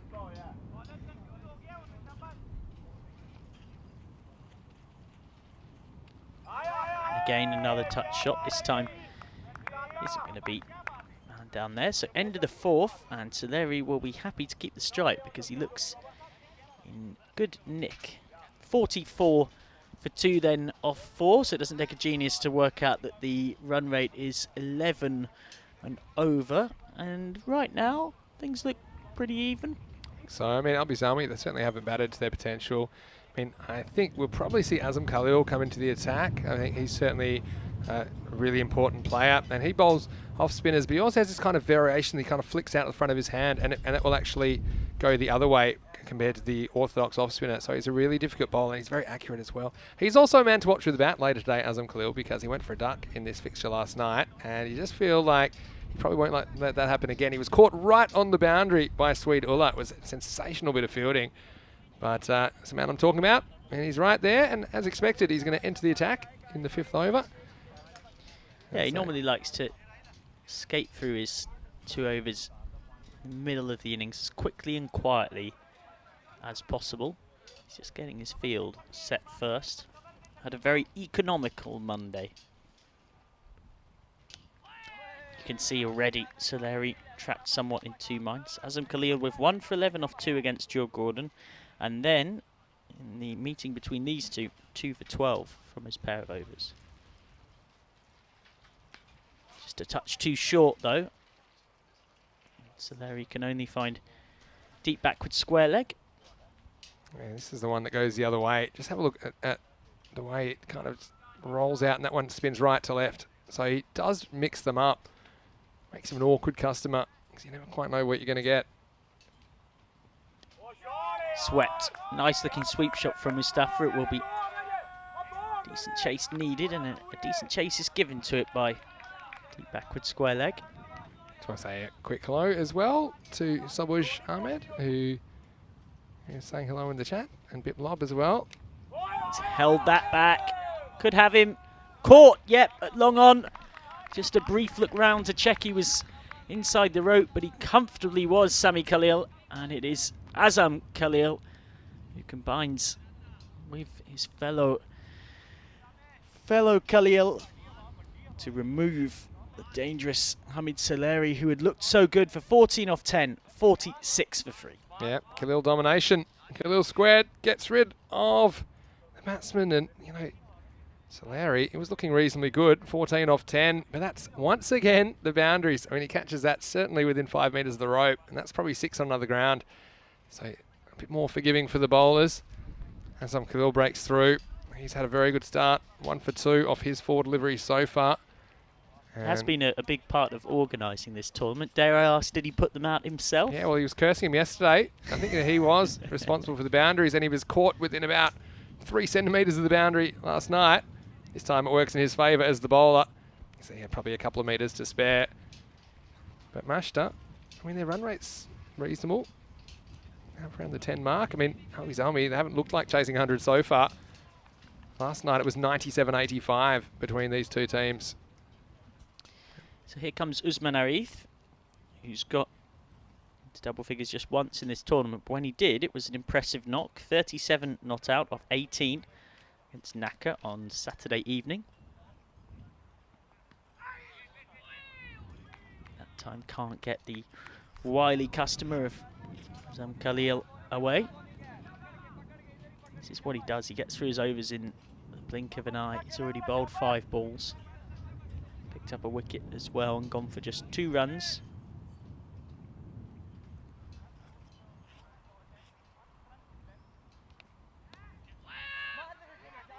So single to end the 5th at the halfway point. Mashta of 47 for 3. Arif off the mark, and Khalil concedes just 3 from the 5th. Yeah, so it's been pretty tight stuff in the last couple of overs. And particularly the last over from Azam Khalil, only going for 3. And it's only been 1 wide in this entire first half of the innings. So they're not giving away any for free, are they? And look at those batsmen out in the teens. Well, teen troubles, 12, 13, 14. No one able to go on with it so far. Who's going to take the ball by the horns here for Mashta and lead them to a total? Yeah, they're challenging years for parents, and they're not ideal scores to get in T10 because you've got to start and, of course, haven't gone on. Spin diet continuing. Khan is back for his second. Yeah, getting the early teens. I think they know everything. Get a bit overconfident. Slip up. And cricket's pretty brutal that way. One mistake, and it's all over.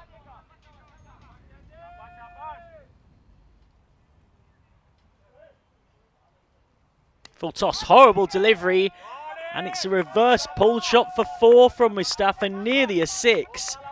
An outrageous way to put away a horrible delivery. Well, he steps across, turns into a full-on left-hander, doesn't just change the hands, changes the lot.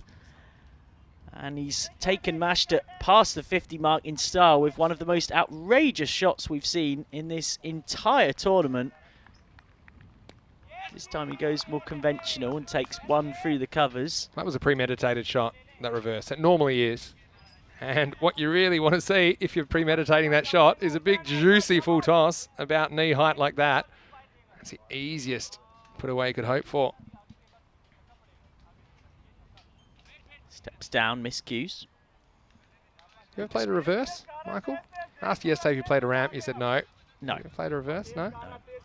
Although, reminds me of a story from a tour game.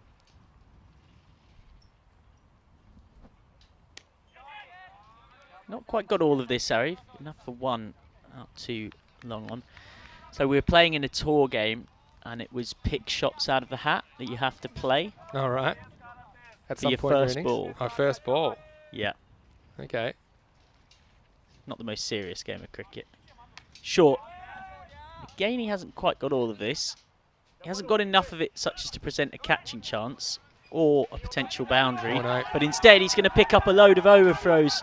Well, this is a mess from Albi Zalmi. And so it's going to end up in total being 6 runs. Well, this is one way to get 6 without clearing the rope. Yeah, But it's it bouncing is- Maximo. It's a complete mess from a fielding point of view. The issue is the keeper touches it. They got people backing up, but the throw really doesn't. No pace comes off the throw. It hits the keeper's gloves and bounces away from the 2 backup fielders. So that's a bit of luck. 6 to finish the over. So 61 for 3.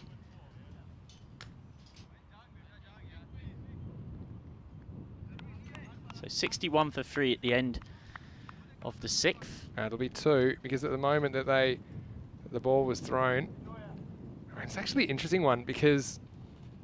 Yeah, my instinct was to say this would be 6. Well, yeah, I mean, it should be 6. It won't be 7. It won't be 7. That'll be changed.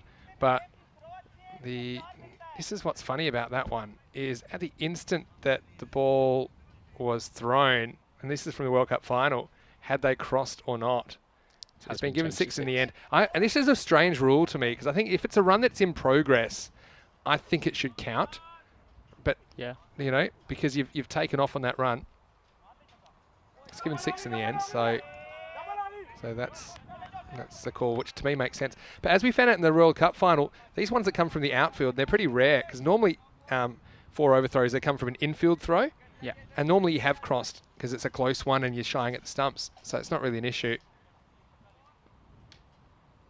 jabbed into his own foot again, really struggling against the super slow, wily spin of Azam Khalil. But what we saw from the World Cup final, that Stokes incident, was that from the outfield, often you've set off for the run, but you haven't crossed. So technically, you should only get the run that you've already completed. So I reckon if you went back and looked at that, and we don't have it again for you at the moment, you'd probably see it should have been 5, because I don't think they would have crossed for the second run at the moment the guy released the ball. See what I'm saying? Yeah. It's exactly the scenario from the World Cup final in 2019. And I actually think the rule doesn't make sense. I think if you set off for a run, by the time the ball got to the stumps, they certainly had crossed.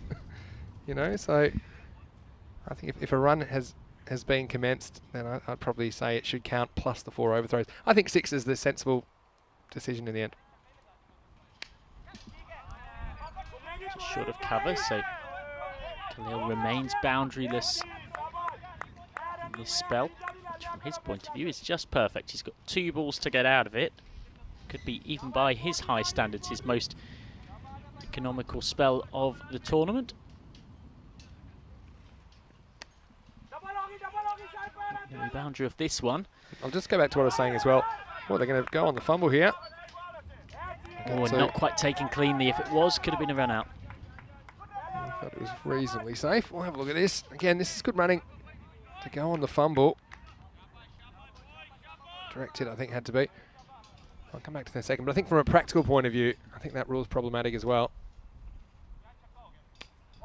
Inside out, lovely looking shot through extra cover. That's pierced the gap, 4 runs. So Azam Khalil does go for a boundary from the very last ball of his spell. 4 runs, 70 for 3 of 7. One of the shots of the day from Usman Arif, and Azam Khalil finishes with 1 for 13 from his 2 overs. Yeah, so as we get to the end of 7 overs, 3 to go. Vinny's So over here. finish your Max Smoke. point, because you're on a bit of a This is what run I'm saying. here, aren't you? Because the thing is, you need to pick if the batsman have crossed at the point the ball's being thrown, but you're not expecting the 4 overthrows. So even we're looking back going, did they cross when the guy had thrown it? Because you're not out of those, every time the ball gets thrown, you're going to have to know whether the batsmen have actually crossed or not. So I think in a practical point of view, remember most cricket isn't played on TV with replays as well. So I think that the overthrow rule, if I could change it so it makes sense, any run in progress when the ball is thrown would count plus the 4 overthrows. Because you could see that was clearly 2 plus 4 overthrows. But if you looked at it technically, I think that the moment the ball was thrown, because it was thrown from so far away, I think they probably hadn't quite And crossed. ultimately the fact that you've thrown the ball wide of the stumps should mean that that run would have been completed, no? Yeah. Zia back for his second. That's a very nice start. But it's not something we see very often. It reminds me of another one that actually the 100 have changed this, the new competition in England. This is one of various rule changes they brought in that we've discussed for a while in the ECS, is none of this batter crossing. Yeah, I like that. When you get caught. You shouldn't be rewarded for that. Yeah, I like that. Down the ground, catching chance. And taken at long on. That's a second nice catch of the innings down there for Sami Khalil. And this partnership that had been going quite promisingly for the 4th wicket is now separated. So Shahid Mustafa gone for 18 of 15 and Mashta 70 for 4. There's an off-spinning kind of slower ball from Alizai as well. And you can see that the fielding from Sami Khalil has been pretty solid down there at long on. It's a position you often see Azam Khalil, but Azam Khalil at long off at the moment. So the Khalils are manning the straight boundaries. But still, you say, on target for something like that 97 they scored last night, and Albies Army weren't able to chase it down. But once again, it's a fairly regulation chance taken by the youngster. So coming back to that crossing rule. They have crossed, so Usman Arif is on strike. Yeah, look, the crossing rule for me, I think I see a lot of games. Obviously, we see a lot of games here. And in the last over, for example, you have a non-established batsman who's facing and an established batsman not striking. And there'll be a wicket caught straight up in the air, but because they cross, the batsman can get the advantage of the established batsman getting to face the next ball in a crucial situation. So I just don't think the batting team should be rewarded for a wicket like that. And I think that I like that rule from the 100. I can see that catching on, actually. Also makes it easier for the umpires. It takes out a judgment for them. They don't have to decide if the batsmen have crossed or not, if it's close. Just the batsmen to return to their original ends. Ajmal Raza to face his first ball.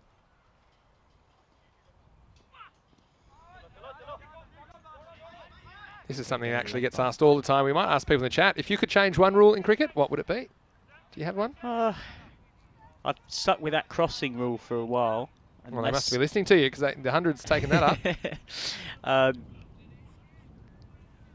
Happy to change that on the basis if anyone can pop up with a better suggestion. Well, I'd love to hear your suggestions in the YouTube chat. It's the classic slur ball and the grunt. They were hunting too, but they won't get there. It's been a good spell of containment here from Abizalmi, just trying to keep something of a lid on things. Of course, they were helped by that extraordinary wicket maiden from Tas Qureshi.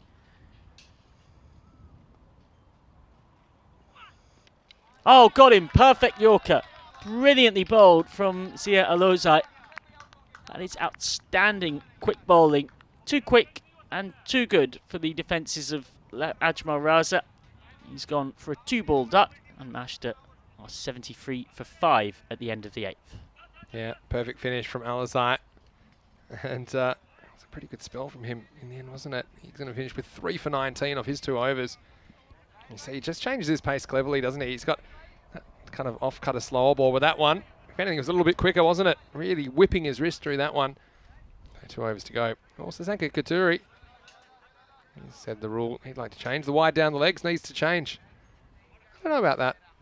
I mean, I think if you didn't have that leg side wide rule, you could see a lot more negative bowling in their short form games.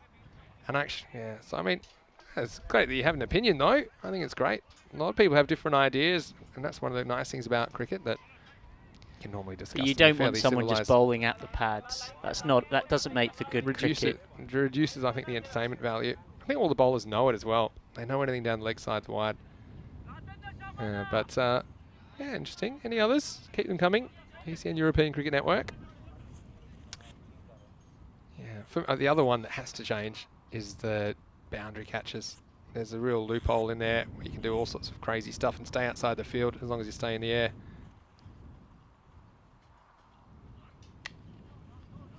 Well, speaking of crazy stuff, Tas Qureshi started with a wicket maiden. He's got his figures slightly spoilt there by 2 that really should have only been 1. Yeah, they've got to push, don't they? First maiden and only maiden that we've seen in this entire competition so far. Keanu's got a good one. He said the outside the line LBW rule. He thinks as long as it's going to hit the stumps, it should be given out. That's interesting. LBW rule's actually changed quite a few times over its life.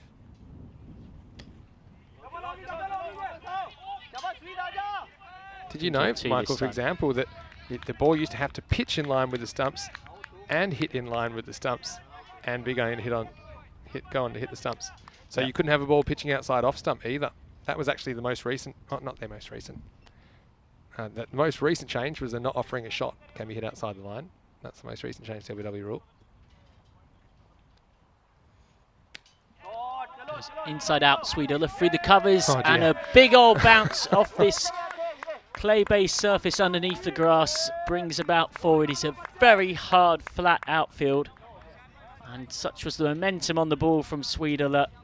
Gets it over the sweeper's head. Absolutely nothing that he can do out there, Shahid Ali. So it goes for 4.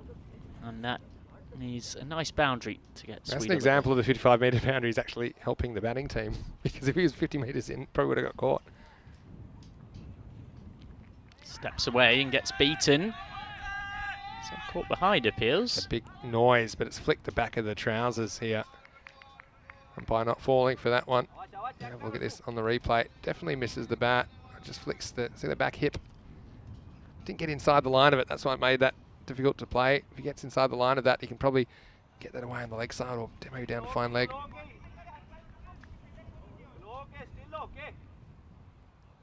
So this game following somewhat of a similar pattern to last night's head-to-head thus far. Trapped away by Ulla. He's going to want to, and he's going to get to. So last night, they batted first, got 97 for 7. Yep. And well, they're actually right in the ballpark for an almost identikit repeat. Yeah, 90s, I reckon. The way it's going. Sets up a very interesting chase. We need to get a win here somehow.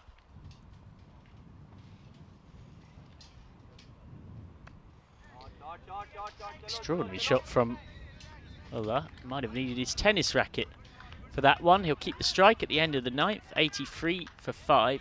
Brilliant set of 2 from Tas Qureshi. He finishes from his 2 overs with outstanding figures of 1 for 11. So he did get inside the line of it. That was the key that time. I mean, the rules of cricket, of the laws of cricket, they've reacted over time to various things. I mean, after some high scoring in the late 1920s, there were some changes. The stumps were made bigger, and that was after Bradman dominated the game around 1930. Last over. They're trying to get a straight boundary. It was a good hit, but not quite good enough for that. We'll have to settle for 1. Well fielded again by Sami Khalil. He's had a good... Sami Khalil's been outstanding in the field today. A real live wire, taking the catches, stop the extra runs. There's Kudratula, Miraf Salbol in the last over.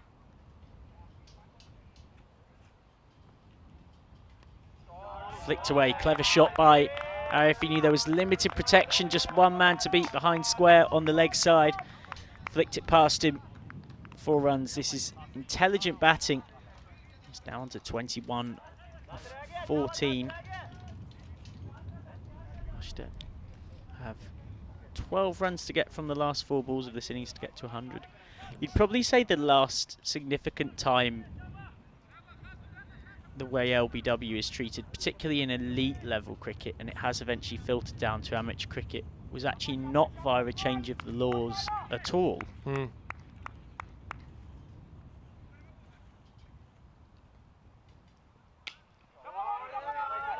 Nicely timed. They're going to want to, but they won't get to. Yeah, go on. It's through the implementation, it's pretty much around exactly a year ago, exactly a decade ago, it first started coming in. The DRS, the decision review system, changed the way umpires dealt with things.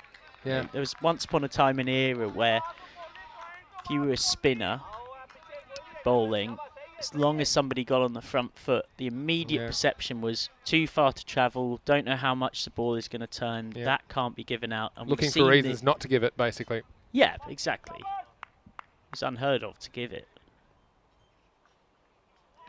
That's gone straight through him. Nice response from Mir Afzal. That's true, but we've seen with technology actually how many balls, these things, you can compare what you see with your naked eye to similar balls you've seen on TV. Yeah, exactly. Where and that's what we saw. In the early made. time of DRS, a lot of these deliveries off spinners and their captains were sending it upstairs. Graham Swan of England was a particular beneficiary and getting the decision their way thanks to the technology.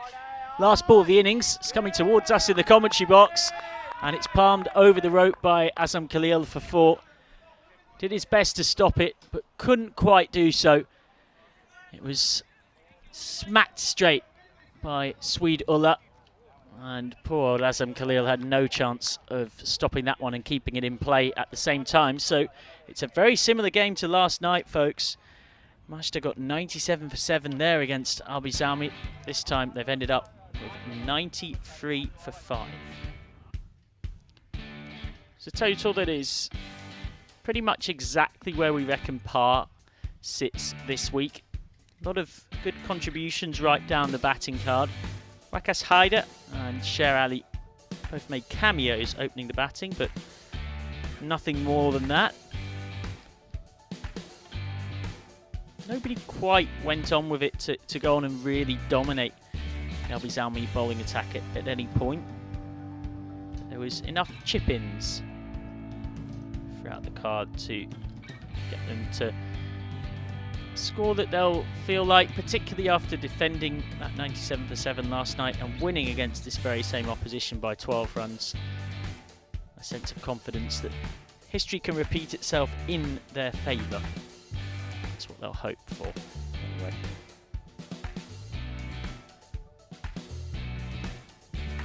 Sher Ali finally running out of luck here. After 3 consecutive big shots, 2 straight 6s. And with Sher Ali gone, he's up to the middle order to continue on the good work. Nice looking cut shot there from Soleri. And then, knowing that the field had changed, just deftly guided that one through the slip region. Soleri's luck ran out here, caught by the excellent Sami Khalil for 14 off 10, down at long on. Extraordinary shot this, reverse pull for 4, for full toss. Shot to remember for Shahid Mustafa, who was already in position to play it before Rahad Khan had bowled the ball. And Tash Qureshi firing this throw in, went all the way from one side of the ground to the other. 6 runs thanks to 4 overthrows and 2 ran between the wickets by the 2 batters.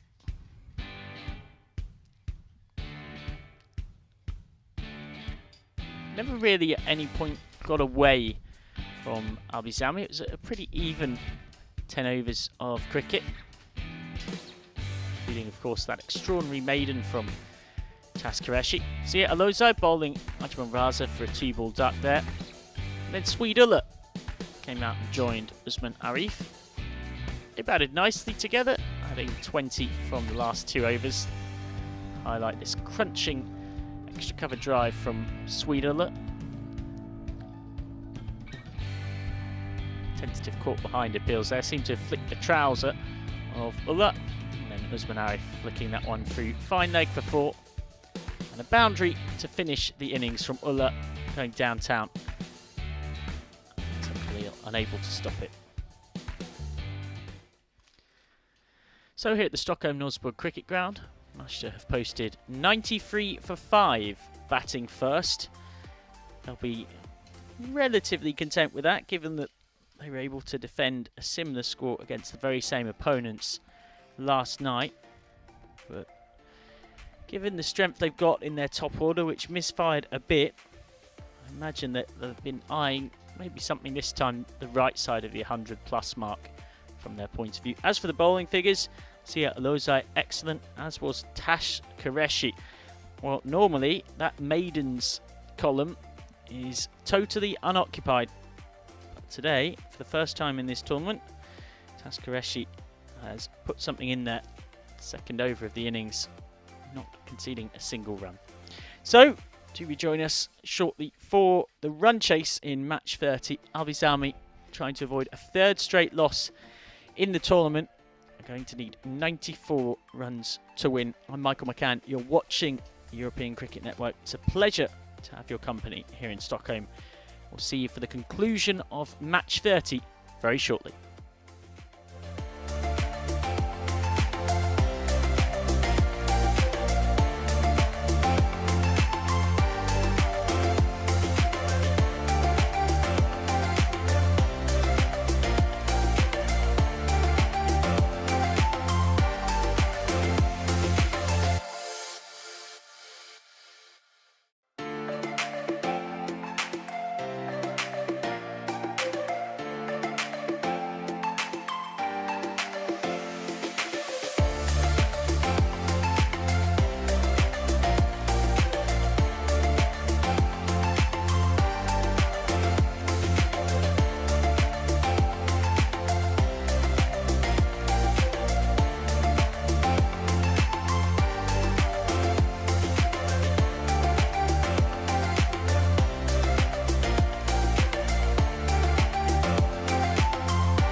Welcome back to the run chase from the Stockholm Norsborg cricket ground.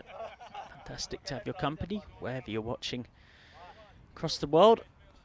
Michael McCann with you for this one. As I've been throughout this 2-week tournament in Stockholm. Vinny Sander will be back alongside me very shortly indeed.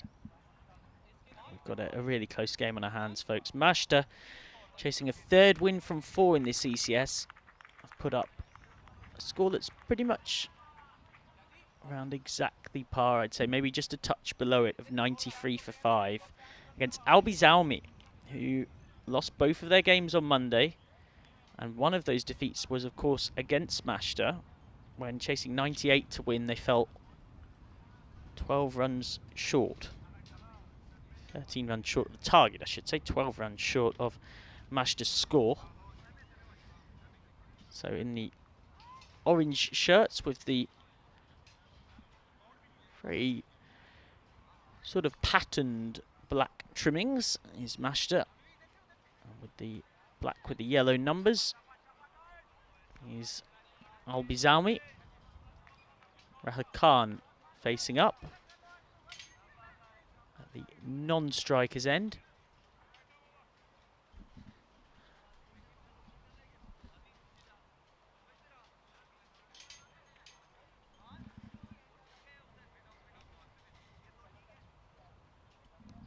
He's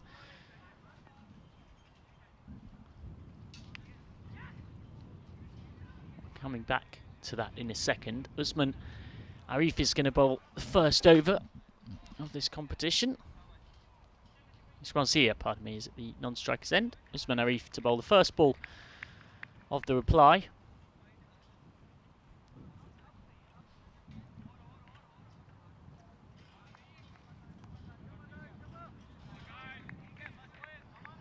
Taken a long time to decide their field here, but they've eventually settled on a 6-3 field.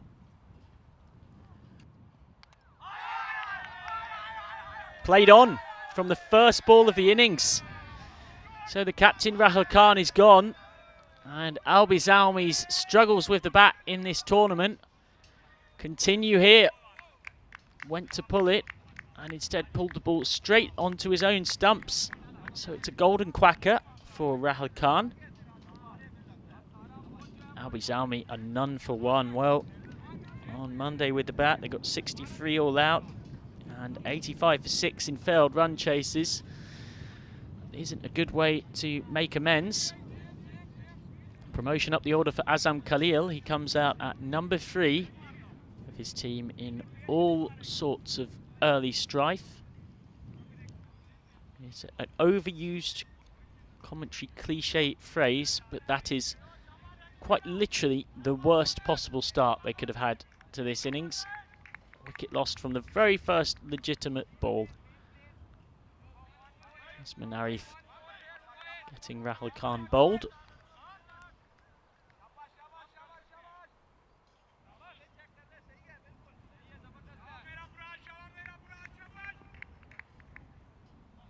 Still got the 6-3 field. 3rd man and a backward point, the 2 out in the power play. So 3 in a ring on the leg side. I'm sure Usman Arif won't mind Khalil swinging across the line. Short, and Khalil takes the invitation. He's got a good chunk of this. We'll get 2 through deep mid-wicket.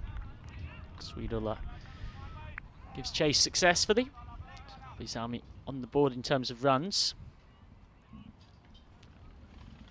Do let us know in the YouTube chat. Who do you think's going to win this one? Kawaja Shan says target is easy. Well, I'm not sure I'd agree with that, particularly for struggling Albi Zaumi. It's off the outside edge this time. Single foot Khalil. So Ismail Zia to face for the first time.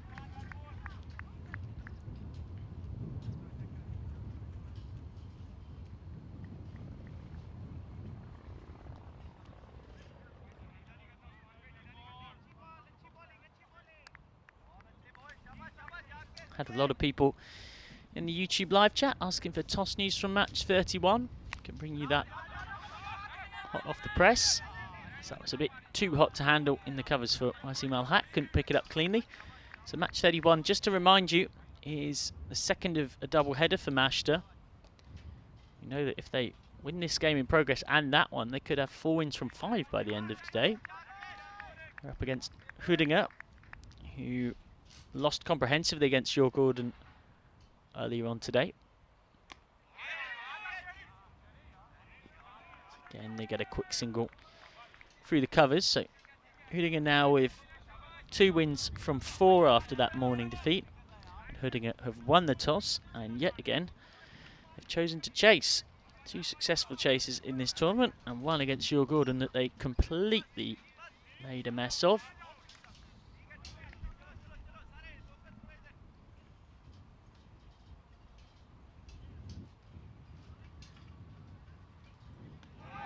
Good short ball, effort ball from Arif, plenty of speed behind that one.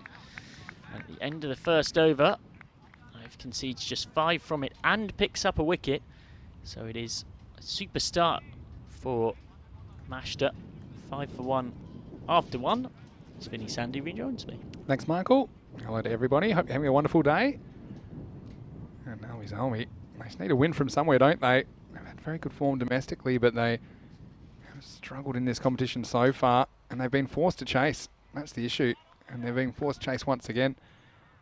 And now, worst possible start. But 2 very capable batsmen there.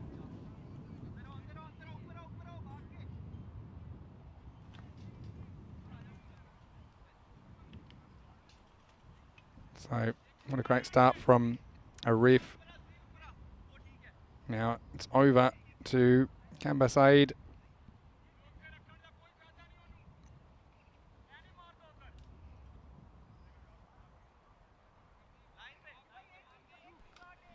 Well, he's going to hope to continue the momentum that Arif has built up in that first over.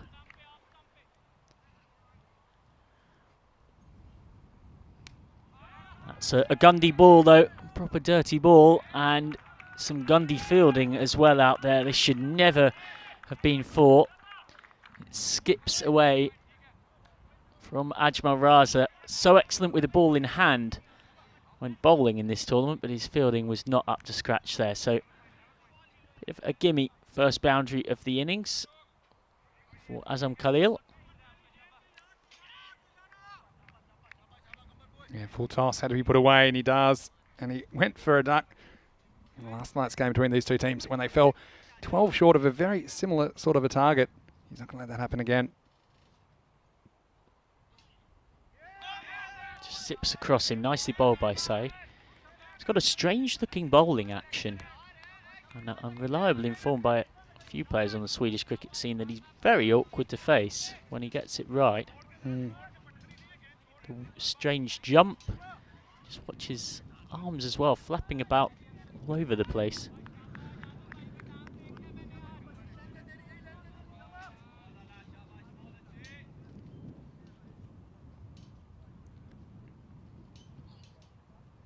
Again in that channel. Good bounce. Yeah, we know that this is probably one of the bounciest pitches we've seen across the European continent. And he's extracting every last bit of that bounce off the concrete underneath. A bit of a left-handed Max Walker about him. Yeah, going way back. His nickname was Tangles. Played in the 70s. Very, very famous Australian cricketer because of his bowling action. Steps down this time, meets it on the half volley. That's a smiting blow from Khalil. A 1 bounce 4. A thoroughly convincing shot as well. Well, that's one way to deal with the ball when it is swinging and hooping a lot. Come down and meet it as it pitches. He smashed him off his length there, 4 runs. Yeah, excellent shot. It was just a little bit full up, and Khalil was more comfortable coming and meeting it before it got big on him. So he's still trying to make the most of this power play.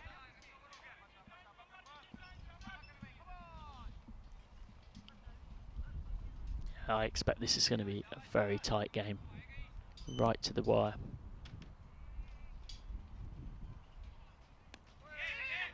It's turned away by Khalil. He's found a good balance so far from working singles and trying to really hit the bad balls with some conviction. Yeah, I'll be hunting that kind of 10 and over or near that kind of mark. I don't want to leave too little too late. Albi's Army. Bit of a discussion about the standard of cricket here. I think it's fair to say Swedish cricket as a whole is in a very good, encouraging place at the moment. Wider of the crease. Big swing from right to left on your screen, but Ismail Zia's accounted for that perfectly. Extra cover drive, his first boundary. Great shot. You see, it goes with the movement. He gets this kind of reverse swing for a left-hander, which goes right to left, like you said, and this is all the way along the carpet. Excellent shot to finish the second over. So 18 for 1 off 2. Relatively even start, but no doubt who's won that over. It is a mini win for Albizami. 13 coming off sides, first over. And so you mentioned the standard of cricket in Sweden. I think one thing's for sure, the more teams there are, the better the standard of competition normally gets. I think on a whole, because then you can start segmenting it into different divisions, and the fact that, I think the fact that 30 clubs competed for the 10 spots in the European Cricket Series this year, I think says a lot. And so you can certainly see that this Group B team, we've got a lot of the Allsvenskan First Division teams competing. It's been pretty good, I think. We've seen a lot of cricket this year in Europe. But I do like the evenness of this group as well. Short and whacked away. Lovely shot from Khalil. He's really going well here.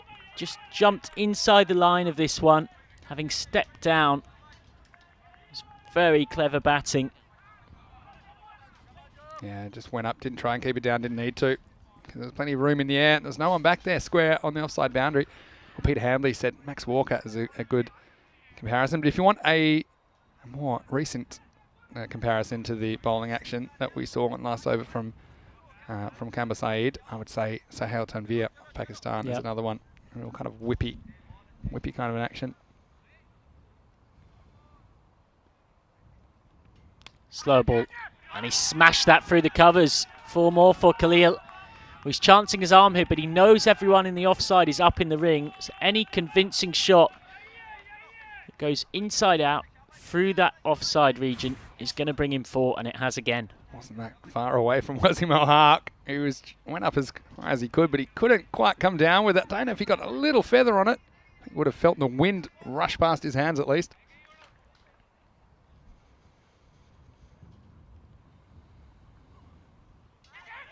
That's nicely bowled. That's a good response from Raza to getting hit for a couple of boundaries. Yeah, it was a good comeback. This game's really even at the moment. I think so much hangs on Khalil. He's looked to be the best batsman so far from Albi's Army. Especially the fact that they lost their captain, Rahul Khan, so early. Also some good batting to come though. Kudratul Amir Afzal, certainly one to watch. See Al-Azhar into the lineup.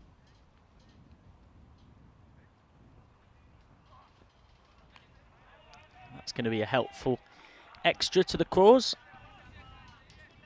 Very vocal Albizami batting dugout. They have been throughout when their team have been wielding the willow, and that's with them getting bowled out for 63 and getting 85 for 6 in failed chases. So you can imagine how raucous they're going to be if they actually manage to get over the line.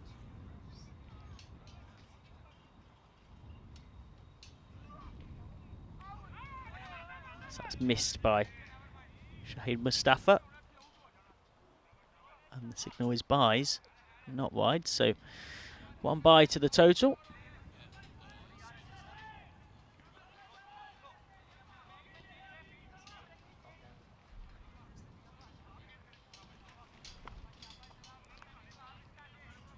They certainly have a good battery of left armers, don't they? Mashta was just slightly lazy keeping, you'd probably have to say that time, from the captain, Shahid Mustafa. Hasn't got all of this. And out.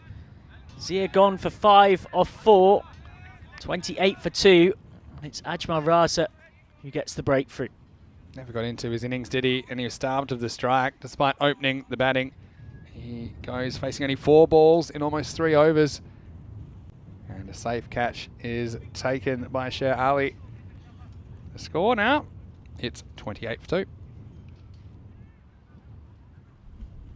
Yeah, he just saw exactly as Khalil had exploited all of that offside ring up and decided that that was where he wanted to go.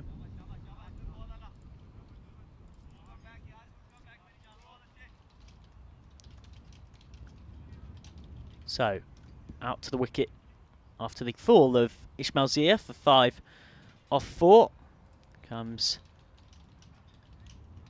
Shahid Ali. He's at the non-strikers because they crossed. Just 1 ball of the power play left. Wonder whether Khalil will continue his attacking tendencies.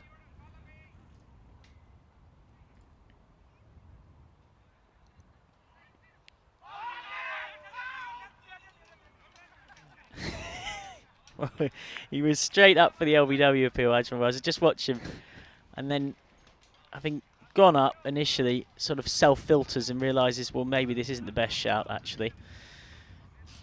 End of the power play. Was too high. It was pitching outside leg. There's a lot wrong with it. And I don't think it was hitting either. It's not one of those situations where 2 negatives result in a positive either. So have a look at that. It's like a tooth missing in the first half from Mashta with the second over.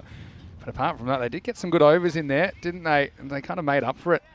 Their power play, despite having that maiden in it, still went for 31. So they're actually ahead on the comparison at this point. But very similar kind of power plays, 31 for 2 versus the 28 for 2 that Albi Zalmi have been able to put together. As so often happens in the ECS, spin into the attack the moment the power play is done. Very few spinners trusted to bowl in the power play.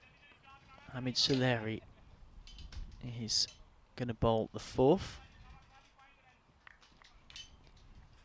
Now he's going to need a partner, Sam Khalil, if they're to get through the bulk of this chase together. And the man looking to provide that is Shahid Ali, about to face his first delivery.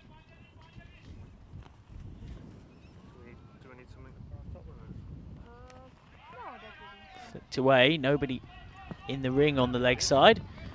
2 is the call, but they won't get it. And they were only getting a certain run out to Sweedul's arm there. Sweedula. It's a pretty key fielder. The catch it took Khalil right on the boundary last night. Now Khalil is facing Soleri. Comes down again, very high, big chance. And held by Sweedula. That's a key wicket. Azam Khalil had looked so good.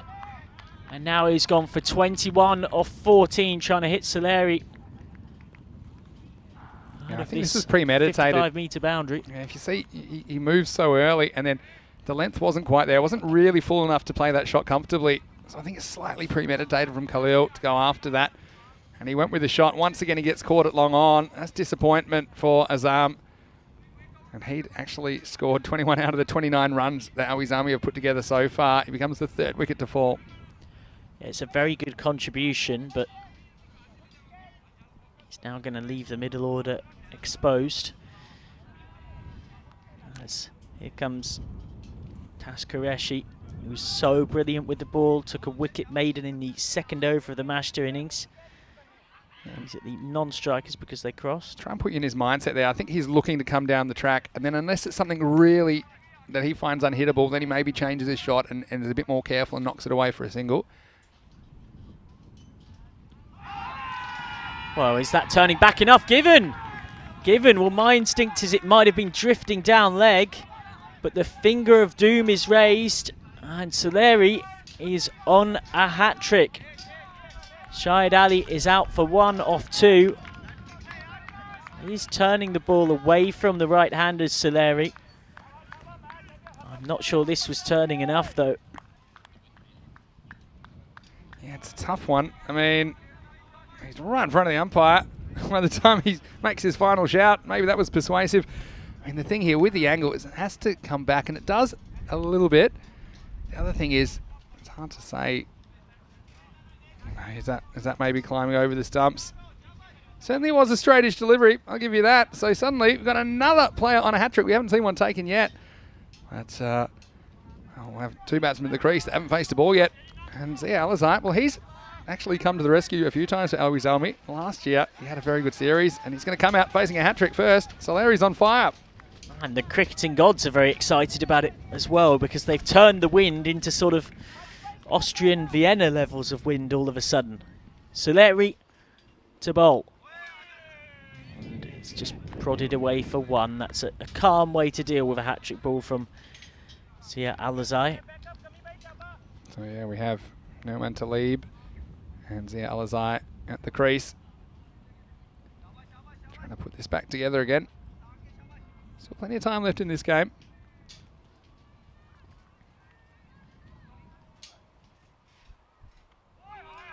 Not able to turn that one away, Talib. Required run rate up above 10. Having started at 9.3. It's one of the markers that we look for.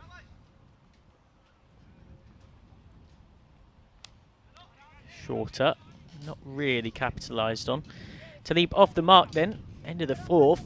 What an over from Soleri. 2 wickets picked up at the cost of just 3 runs.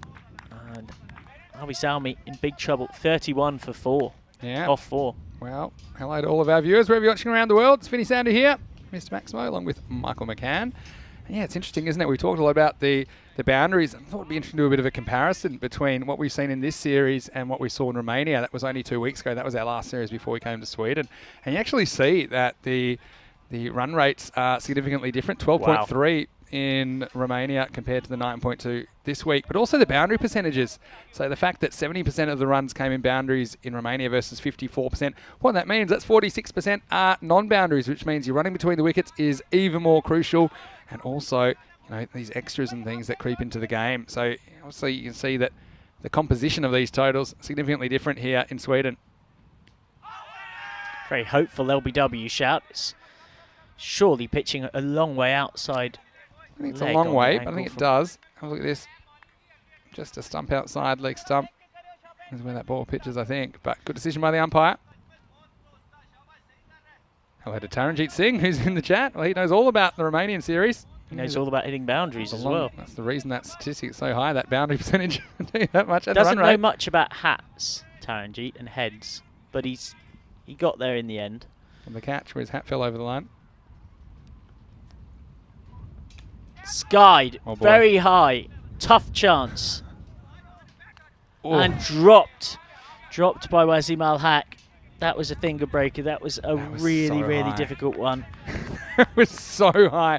This looks like an easy catch on TV, but put yourself in the middle. And we just said that the wind is picking up. So this is blowing all around. He gets in a pretty good position in the end. His hands just didn't get set. Just burst through. If you're going to catch that, you need to get your pinkies together, your little fingers together if you're going to catch it that way, or at least try and catch it Australian style over your head. And this is going to be another catching chance. Sweden makes no mistake. Second catch of the innings. And yet again, Albi Zalmi are collapsing with the bat. They're 34 for 5. Raza has his second wicket. Zia Alizai gone for 3 off 3. I'll tell you who the most relieved person in Sweden is right now. It's Wasim Al-Haq, who shelled that last one, but only cost him 2 runs because the very next ball, Sweetula makes up for it.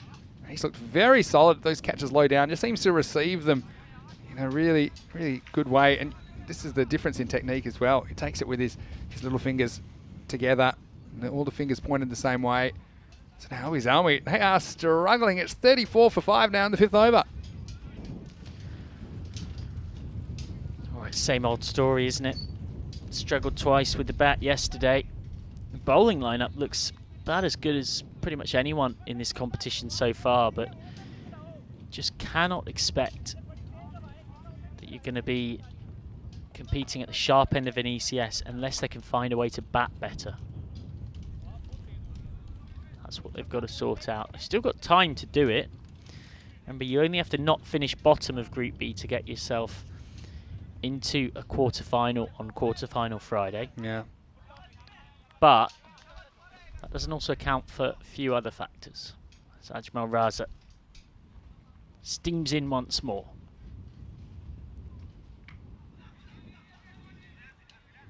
Talib gets one, which brings Nubata Tash Qureshi on to strike.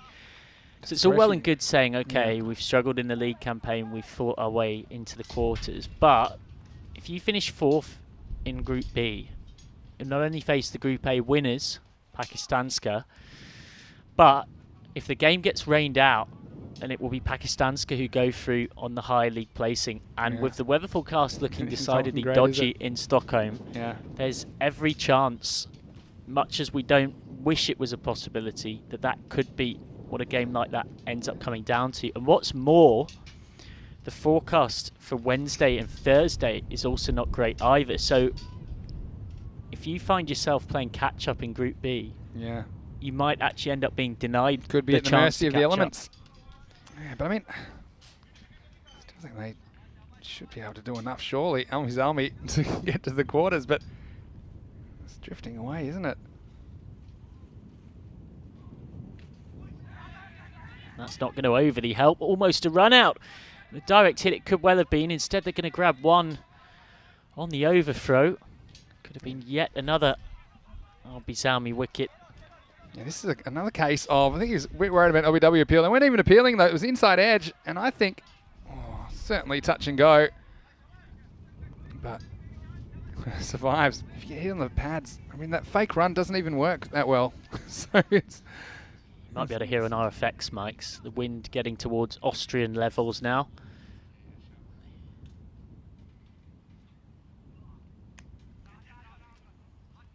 Just cut away for one. You might wonder why I make the Austrian reference. That, of course, is where the two of us and all of the crew behind the scenes were in May for 2 weeks in Vienna. That I must say was probably the windiest cricket I've ever seen. Somehow our canopy didn't blow away, but we're thankfully in a much more structurally sound surroundings here, which even with the wind picking up is all good, because Vienna was a bit... It was freezing. We're asking in the chat actually, few people are wondering, what's your favourite ground this year? And Keanu said he liked the ground in Czech Republic and also Krefeld. Scott Page. But he also loved Romania and Hungary. Marsa is another, so he's pretty much named all of them. Peter Hambley, I was just about to say, he's not being very he liked Romania and then Malta. Phil G said Mulvinosh, which is in the Czech Republic, because it's his local. So he's kind of biased. Oh, we could have big trouble here. Comedy cricket. Well, he's backed up too far here, Tash Qureshi, and he ends up shaking his head and walking off. It was driven hard, straight back at Soleri, who's getting all of the luck today. 2 wickets in his first over. He thought of shying and then decided, well, hang on a minute, I can just walk this in. He did, and he knocks them over. Have a look at this. I mean, have a look at this. So basically he thinks the ball's past the bowler, so he's off, isn't he? But then he realises here, I'm in some serious trouble, and the bowler kind of draws his bow and arrow and then realises I don't have to do that. I can go and just finish off the patient quickly. And that just sums it up for Albi Zalmi's campaign so far. Sami Khalil comes to the crease, the youngster. There's a lot of work to do.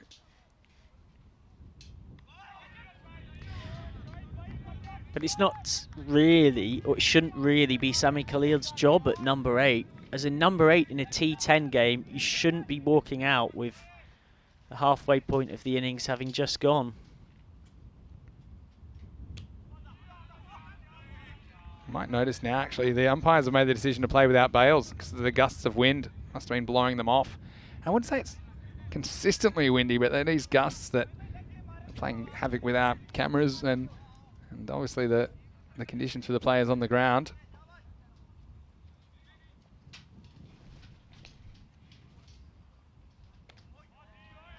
Great spell this from Soleri, outrageous.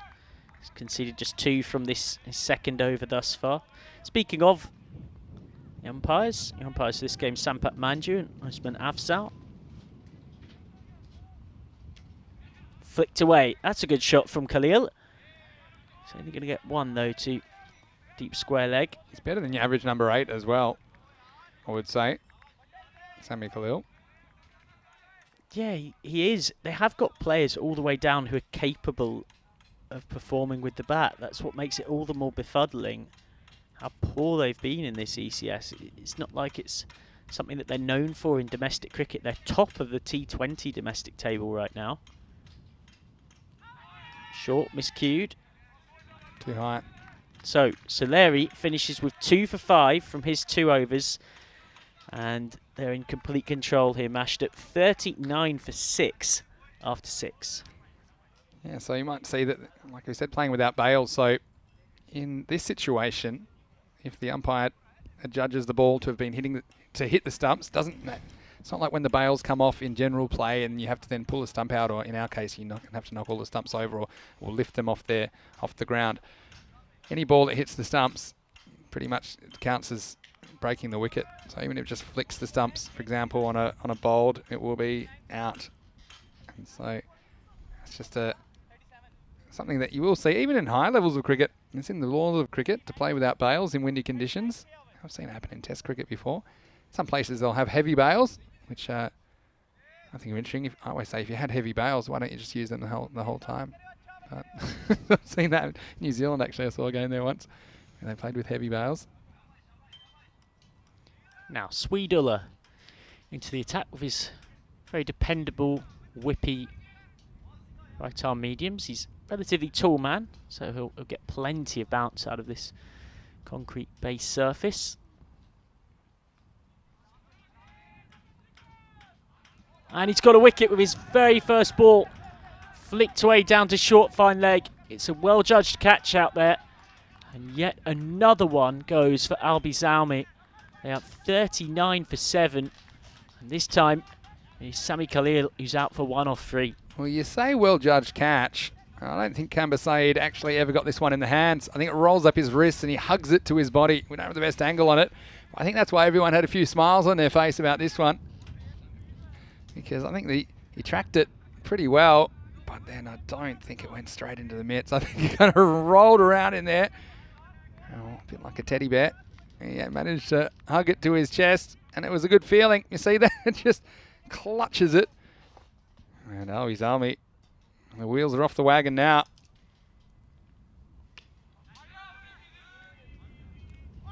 And another. Well, he's on a hat-trick, Ulla. Simple as that. 2 balls, 2 catches. Talib gone this time for 4 off 10. And it's the same old story for Albi Zalmi. 39 for 8. Yeah, well, it's even worse. Same old story. It's a horror show now. And you still think that Azam Khalil has contributed more than half of the total so far, despite us seeing 9 batsmen at the crease so far. Just shows you that no one else has really been able to step up. Sweeduller, he has the perfect start. Well, it's been much like football managers in the modern day, something of a revolving door policy for Albi Zalmi in the worst possible way. Yeah. So, hat-trick ball, and out comes Mohamed Zishan. He won't face it because it's deemed that they crossed from this ball that did sky in the air a long time before being caught nicely by cover. So, Sweeduller to bowl to Quadratullah Mir Afzal, who's still yet to face a delivery. Will we finally get us a hat-trick in Stockholm? Not quite. Nicely bowled by Sweeduller. Still haven't yet seen a bowler on a hat-trick here in the Swedish capital manage to produce a ball that's hitting the stumps, which one feels like always gives you the best possible chance. Yeah, Quadratullah. Well, he's another guy that can bat, but he's just run out of time. And you look at the run rates now, out of control. They spent all this time collapsing, not scoring. Just turns that one away, so he'll be off the mark. Zishan onto strike. Sweeduller loses the double wicket maiden that he was steadily advancing towards. Well, Keanu saying he's also got a soft spot for Barcelona because that was the first ECS he ever watched.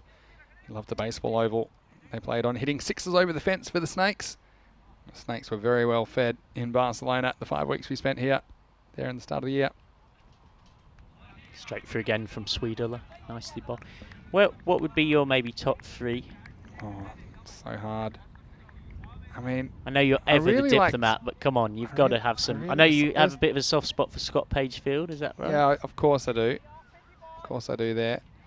I think the boundaries, I think next time we go, they'll probably come in a little bit as well.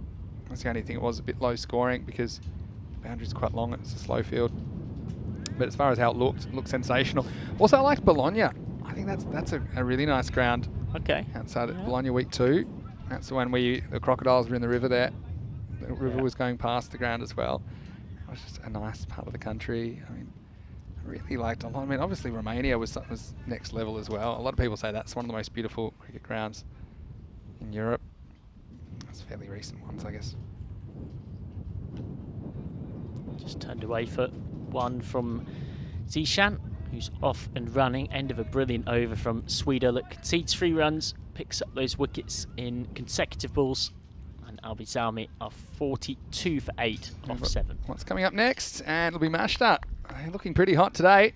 Phil G says they're going through Albi Salmi like a hot knife through butter. Well, let's see how they go against Hüttingen. And the chances are that they will get to reproduce this plan again because they'll be batting first. Hüttingen, I call them the chaseologists. They have won the toss and elected to bowl. So they're sticking with the plan. Don't be swayed by one game because they had 2 games, don't forget, where they chased well. And they're 2-2 now. Mashta also 2 wins. They only have 1 loss though, so they can pull ahead of Hüttingen if Mashta win this one. And that one is coming up in around about half an hour right here on the European Cricket Network. You might well just be able to hear in his voice the straws that my co-commentator's clutching at there. His desperate description of know what they're Hüttingen. doing. I thought. So just remind me, how did Hüttingen go chasing against Jørgen in Everyone match has a 1 bad of the day day? at the office. Chaseologists. That's what they want to do. They want to chase. It's not just how they The chase. second biggest defeat in the entire tournament in terms of a runs margin of victory. You can use statistics to prove anything. This one's going to run away from Wakashaida. He thought he had it covered, and then he realised at some point that he didn't because he was about 3 steps away from this. I don't think Usman Arif is particularly impressed about it. This one just takes a bounce. He says, yep, that's beaten me. Still going to need many, many more. Where that came from, I'm sure Usman Arif is eyeing a bit of rabbit pie. And he's got a bit of rabbit pie there. A nice slice of rabbit pie for him to eat up. Usman Arif's 2nd wicket. End of Mohammad Zishan gone for 5 off 4. Albi Salmi just 1 wicket away from being bowled out for the 2nd time in this tournament in just their 3rd innings with the bat. 46 for 9. Yeah, it's, how do you say it? Not going very well. I just feel like the tournament will have to start sometime, and they haven't really turned up with the bat yet. Let's go back to the grounds. Keanu says what he loves about the ovals in Europe. It's not just a stadium; the surroundings are beautiful. I even think of places like Vienna in Austria, where we were. Saban Cricket Ground there. I loved walking down the mountain every day in Barcelona back to the hotel. Yeah. Have you worked in Barcelona? Yeah, I think this is maybe my 8th ECS. I'm probably going with a tie between Spinachetto and Barcelona were my 2. I thought they were both lovely. And Rome was beautiful for us as well. Nicely bowled There's again plenty more by places Arif. we're going to take you. Malmo. I can't wait to go to Malmo next week. That'll be sensational. Yeah, the other thing I love in Sweden is you get these almost everlasting summer nights. So that's again just too good. He's wasted that delivery on the number 11 in Aman Zahid. He needs to be saving these up, Harry, for when he's bowling at some top order players in future fixtures. This one doesn't miss. This is where you need the bails on, because the bails give you another centimetre. might have knocked him off. The outside edge, the trusty tail ender's outside edge, and the trusty long barrier out at 3rd man. Zahid off the mark. You know, it's great that people are starting to give their opinions on the grounds they've enjoyed this year as well. Well, that's a better ball from Arif in terms of trying to finish the game off. Slow ball that was hitting the base of the off stump. It's actually well played by Mir Afzal. So end of Arif's spell. Very nice spell. And we've been saying that about quite a few of this Mashter attack today, unsurprisingly, with the scoreboard as it is 48 for 9 after 8. Here's another one. We'll ask people in the chat, where would you like to go? A country that we haven't gone yet. Is there anywhere I'd just like to see one in Greece. I know Greece are playing some cricket now. Greece, yeah. I could go for some Greece. Lovely food in Greece. Yeah, I have been there, not for work. But Michael, I know that you get paid by the over as well, so you're not enjoying these teams getting bowled out, before the 10 overs. Michael, it'll be a GoFundMe soon. Stop teams getting. How can they be getting bowled out within 10 overs? Please they got give 10 wickets. generously. No, all jokes aside, I'm trying to think of where we haven't been, where we could go. We had one in Croatia yet? No, we haven't had one in Croatia. That's up there for me as well. Yeah. Keanu says Greece and France for sure. Yeah, we'd love France to play ball with us and get involved. Gain off the trusty tail ender's outside edge, but just a dot this time. Wearich eyeing himself a cheap wicket to finish off this game. Iceland. England, of course. Iceland, of course. You went so close to getting to Iceland. Yeah. Yeah, England, of course. I mean, that was the issue is we've got disappointing. so many locations and only so many weeks in the year now. Short, miscued. That's a nice stop. Good sharp wicket keeping from Shahid Mustafa. You mentioned Iceland. Yeah. Went there on a geography field trip when I Did was you? 14. It was majestic. Loved Yeah, I it. heard it's amazing. That would be. I That was would be so a good close to doing one there last year as well. It was called off at the last minute.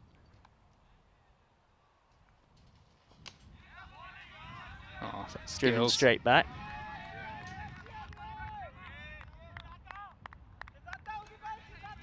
Yeah, let us know in the YouTube comments, where do you want to see us go? Of course, we can always become much like the European Tour when it comes to golf. Don't have to restrict yourself just to Europe. Smashed away by Mir Afzal.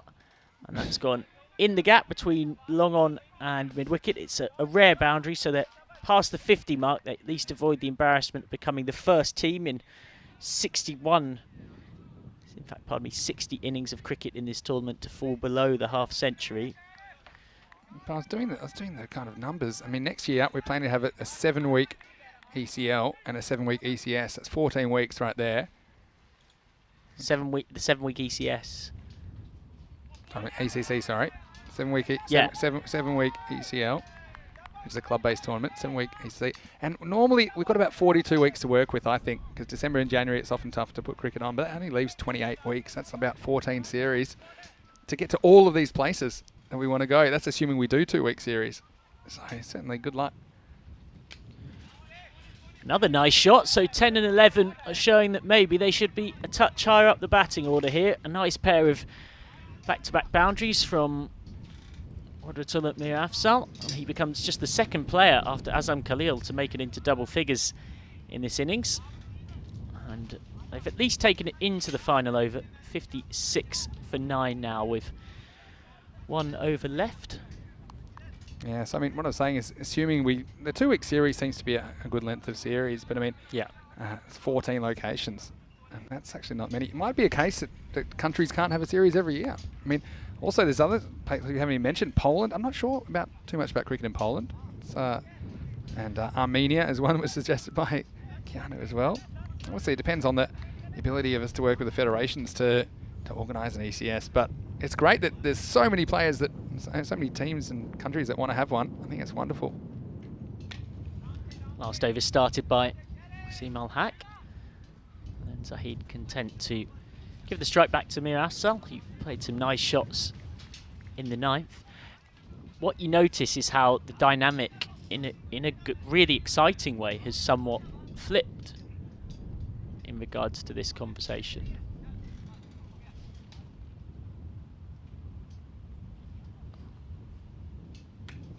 Very, very high. This could be the end of the match. Oh. Nope.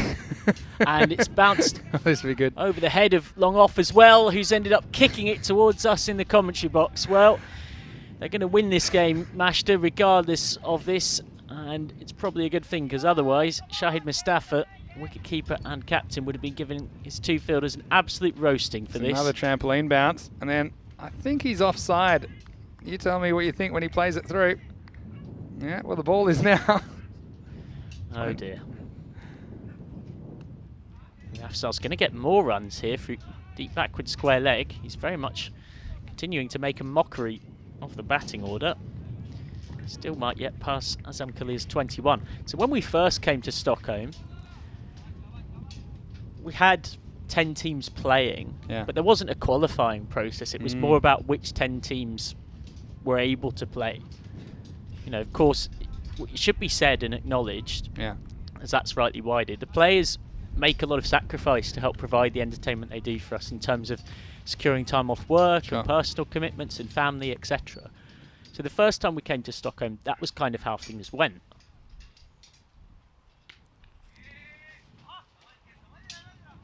Now what you're seeing as we come back a year or so later is, and this is a very common theme, is that dynamic has completely flipped in terms of teams are falling over themselves to want to play because they've had a bit of the green-eyed monster from when the show was first in town and seen others get television exposure with players in the subcontinent picking them in their fantasy teams.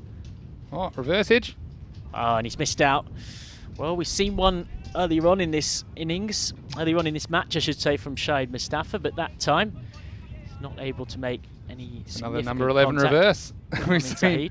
But the other one, before we go, of course, is that Keanu mentioned is Switzerland. Now Switzerland back in the ICC. Yeah. Makes us a bit easier to put it on. We had a great tournament in St. Gallen. Bit of cheese and chocolate. Yeah. Can't turn that down. Smash down the ground. Nice looking shot. And 4 runs. That's a lovely strike from Zahid. Well, these two have got every right to be able to walk back to the batting tent and say to the top order, well, it's really not that difficult out there. They've put on a very nice last wicket partnership worth an unbroken 24 between them in 2.5 overs, and with a bit more batting like that, they might yet have actually won this game, Abizalmi. Instead, they finished on 70 for 9 off 4. They are winless from 3 matches in this tournament. It's a 3rd success from 4 games thus far now for Mashta. They move up into 2nd place in the table, and they win match 31 by 23 runs. Yeah, Kudratullah, very capable, like I said, but he just didn't have a lot of help at the end, and he came in an almost impossible situation. Well, worst case scenario start as the captain went the very first ball. Rahul Khan just chopping that one on. That brought Azam Khalil to the crease, and you thought he'd be pretty keen to make up for scoring a duck in this fixture last night. He was pretty unlucky to be caught right on the boundary. He went about the task of chasing down these runs. They needed 94 for victory. And the keeper, Ismail Zia, helping him out. In the end, it was Khalil that played some nice shots. That one, maybe a little fingertip up for the fielder, but had no chance of reeling it in. Meanwhile, the wicket started to tumble, and first it was Ismail Zia getting caught in the ring at point. And the story was basically that Khalil, he went next, and this was a big problem. No one else able to get going. Khalil just not quite getting close enough to that ball to get to the pitch for it to send it out of here. And then very next ball, LBW. The batsman couldn't believe it, but again, he missed a fairly straight one. And then you thought Zia Alizai, well, maybe he's the man that can get them on the right course, but although he had a life there, very next ball once again, dragged one. And Sweetula, he's been very good in that long on position. And really, the revolving door began. The bails came off. They said, it's too windy out here.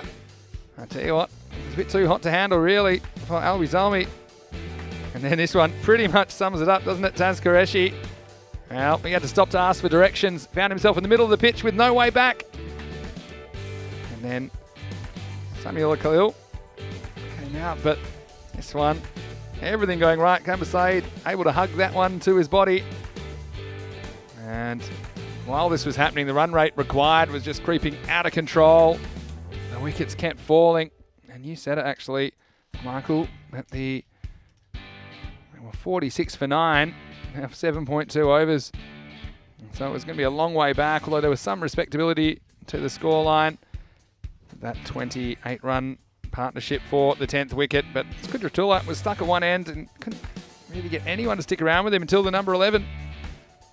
And this was the end of Mohammad Zishan. He just chopped on. Al-Bizalmi once again just not able to put a chase together. Haven't had the opportunity to bat first yet. I think that's something that might just take the pressure off slightly. But well done to the last two for the rearguard action. This one was a bit of comedy cricket. Bounces over. That's a perfect lob in tennis. And in the end, this was a nice looking shot, but it was too little too late. Zalmi not getting bowled out in the end, so Michael will charge his full match fee. They go down 93 to 70, so 23 runs the margin here in match 31. 30, I should say. Match 31 is coming up, and that's Mashta versus Hudinger. Both teams with 2 wins. So whoever... After that one, of course, Mashta will have 3 wins. Of course, that will have to be updated now because Mashta are 1 win ahead of Hudinger, and they can make it 2. Hudinger hoping to draw level with Mashta on 3 wins in match 31. The third match of the day, the news from the toss. Hudinger, the chaseologists. They will be bowling first after winning the toss. So Mashta get their wish. I think they are very happy to be batting first. And we'll see how that one goes. It is coming up in around about 15 minutes. Let's have a look at the scorecard. Well, it's never that good when your number 9's your equal top scorer. Good Amir Afzal, 21 off 13, undefeated. Khalil went for 21 in quick time, but apart from that, no one out of single figures. And unfortunately for Albies Army, they just cannot put innings together. Pretty disciplined bowling, just a 3 wides in 10 overs. Mashta, very professional performance from the men in orange. They are taking their domestic form into the ECS. And that's 2 very good wins over their rivals, Albies Army. Let's have a look at the bowling card. Well, 4 players took 2 wickets. Sweetola with 2 for 3. 2 for 5 for Soleri off his 2 overs. Very economical work. As well as 2 for 11 for Arif and 2 for 14 for Ajmal Raza. The other wicket in the innings was a run out. A run out of Taz Qureshi. So, hopefully you can join us in approximately 10 minutes for more cricket on ECN. You might want to go to our website, europeancricket.com, check out the preview for the next game. You can also go to our social media at European Cricket, check out the bits you might have missed. And if you're watching on YouTube, make sure you subscribe to our YouTube channel, ECN European Cricket Network. Hit notifications. I'll tell you when the cricket's on pretty much all the time, Mondays to Saturdays. And don't forget to tell your family and friends about what you're enjoying on ECN. For now, it's Vinny Sando, Mr. Maximo, along with Michael McCann. We'll see you shortly for more cricket, action and excitement on the European Cricket Network. You're watching the FanCode European Cricket Series.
Hello and welcome back to Stockholm in Sweden. We're halfway through the action here on a terrific Tuesday. It's day 8 of action in this FanCode European Cricket Series. And match 31 is up next. It's Majsta versus Huddinge. Now both these teams I'm sure would love to continue on their winning ways. They've had some success in this tournament, but a bit of a mixed time to be honest. So let's go to the match referee who's with the two captains from Majsta and Huddinge for the coin toss for match 31.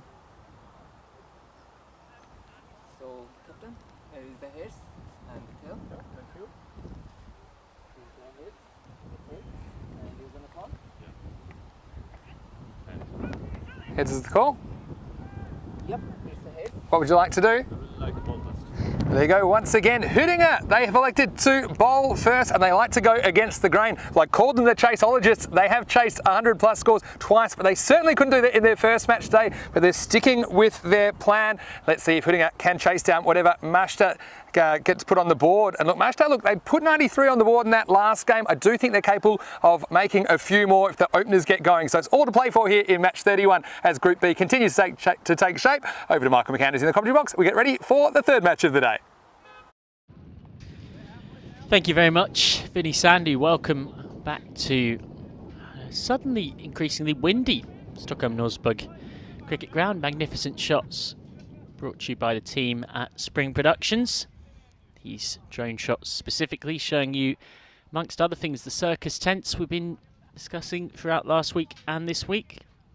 And this Vanax getting the drone out to good use. Fantastic to have them on board. It's very valued partners who do so much to keep the European Cricket Series show on the road. Here's how we look then for match 31. Majsta, in fact, now with 3 wins from 4 after a 23-run win against Albi Salmi in match 30. Huddinge have 2 wins from 4. In red, how many, I should say, Dream 11 points have been accumulated by that play. In gold, how much it will cost you to put them in your Dream 11. Rakesh Haider must just start with the bat. Ajmal Raza, best player with the ball, but it's a very good all-round bowling performance that really won them match 30. And Majsta later on are going to be needed to do their work with the ball against a side that have successfully chased 100 plus scores twice, but then collapsed in a heap when needing 113 to win against Huddinge earlier on in the day.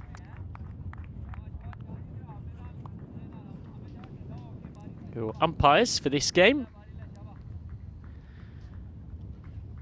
are Sampat Manju, and back standing for the first time in a couple of days, Suchi Sivac, just the 3rd ever female ECS umpire after Anik Piccaro from Italy and Monica Loveday from Germany. Great to see that list starting to grow and develop, and we look forward to adding a lot more names onto that list very, very soon. It's a discussion we're having in particular amongst other people with Meda Daub on commentary the other day. The fact that in particular umpiring is one set of cricket where there really is absolutely no potential good reason why you shouldn't get female and male umpires working together. Suchi Sivac will also be standing, I can tell you, for the final match of today later on when Albi Salmi, the still winless Albi Salmi, will face the also without a victory Nacka. So one of those two teams, given we haven't got any rain about today in Stockholm, is going to get a win then. But for now, it's a game that is important in the arm wrestle for 2nd place. A big win here, and Huddinge can overtake Majsta into 2nd. If Majsta win, they can consolidate their spot in 2nd behind Djurgården. Djurgården perfect thus far, 5 wins from 5. Majsta with 3 wins from 4. Huddinge 2 wins from 4. That's how the top 3 looks. So Hijrat Khan to roll the first over, as he always does, for Albi Salmi.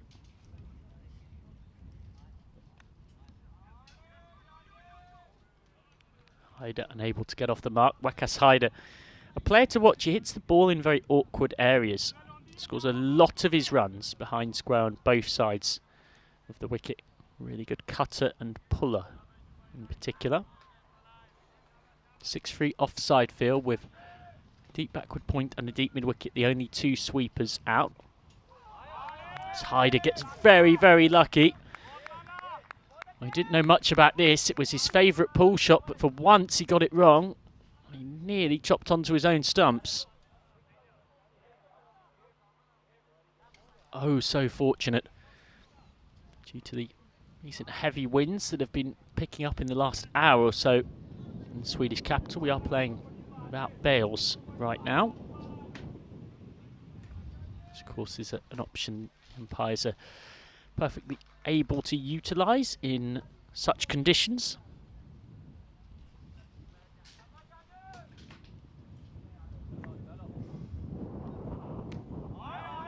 So, lovely looking cut shot from Hyder, but straight to point.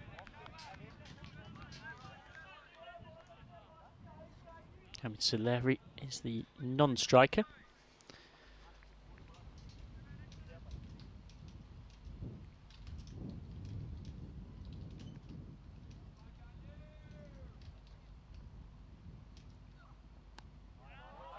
It's nicely timed. That's the kind of shot we can expect to see from Hyder, just working it behind square on the offside for one. Top run scorers in this tournament, unsurprisingly, dominated by players in Group A who had more opportunities to bat, but a few players from Group B starting to climb that particular list. Hyder is one of them. Suleri isn't off and running yet, but is happy to trot through for the wide.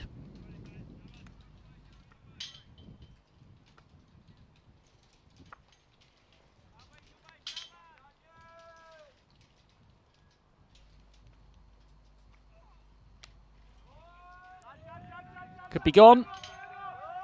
Is gone. That's a good catch going back from Tariq Zuak. Didn't really clasp it convincingly. There was an element of the crocodile hands about it, but he's managed to just about claw on, cling on, and Majda are 7 for 1. That's a huge moment. Waqas Hyder out for just 5 off 5. By his high standards, it's a second failure for him in the day. Oh, here comes someone who so often is open for Majda in this tournament, but this time is down at number 3. Sher Ali. His first name Sher means lion in Urdu. He's certainly batted like a lion often in this ECS. Likes to play plenty of big shots. Speaking of big shots, that was how departed Hyder. He's not been so convincing going down the ground in this series. He's been good off his legs. And speaking of good off his legs, that's a flick away by Suleri. Bounces down to fine leg for 4. Lovely flick of the wrists on the way through. And the flourish too. So, end of the first over. And it's 11 for 1. These very hot conditions, not something you find yourself saying about Stockholm too often, but the temperature now in the high 20s. And it's very humid as well. Tough conditions for these players. Used to not necessarily in the Swedish capital experiencing weather like this too often. If you're batting in particular and start running some quick singles and twos, which are a big part of T10, can make all of the difference. It's that excellent graphic from my co-commentator Vinny Sandy showed you earlier on. Seeing the bigger boundaries here making a huge difference. The boundary percentage is down in terms of the percentage of overall runs that are scored in 4s and 6s. So running between the wickets is becoming all the more important in this tournament. That's it, Iqbal on. Iqbal, who's been the most expensive Hoodinger bowler in the entire tournament. Really struggled with his line and length. It's not a bad ball. Cut very hard straight at point. It's a good stop from Sami Rahmani. Sherali off the dreaded duck.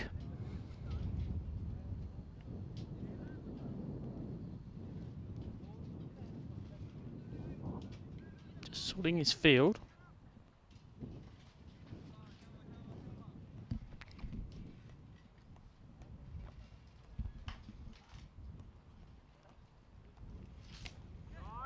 Hard down the ground. Nicely stopped by Hijrat Khan at mid-on. Confident start from Soleri, who bowled so brilliantly in their first match of the day, and like a lot of all-rounders, I imagine will take confidence from that bowling performance when he then comes into going about this innings with the bat. Got 14 off 10 against Albi Zalmi earlier on. Now he's watching Sher Ali face. Missed out on that. Not often you find yourself saying that about Sher Ali and a full toss.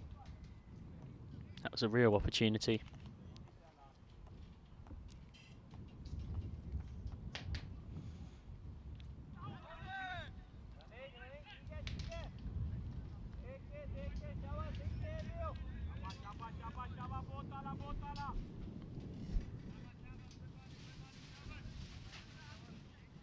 Nicely bowled by Nasir Iqbal. Did mention how expensive he's been in this tournament, but he started this over pretty well.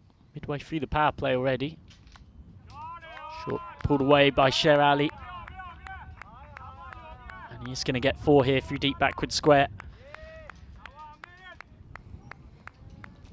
It's not quite quick enough that even with this concrete surface, he's going to really bother Soleri with a bouncer. Didn't quite have the pace to really cause any significant issue. Ashta batting first, as they have done in all 4 of 5, in fact, of their games so far, beg your pardon. That's nicely timed, but again, straight to point. And Sadad, who's been very busy out there in the early stages of this one.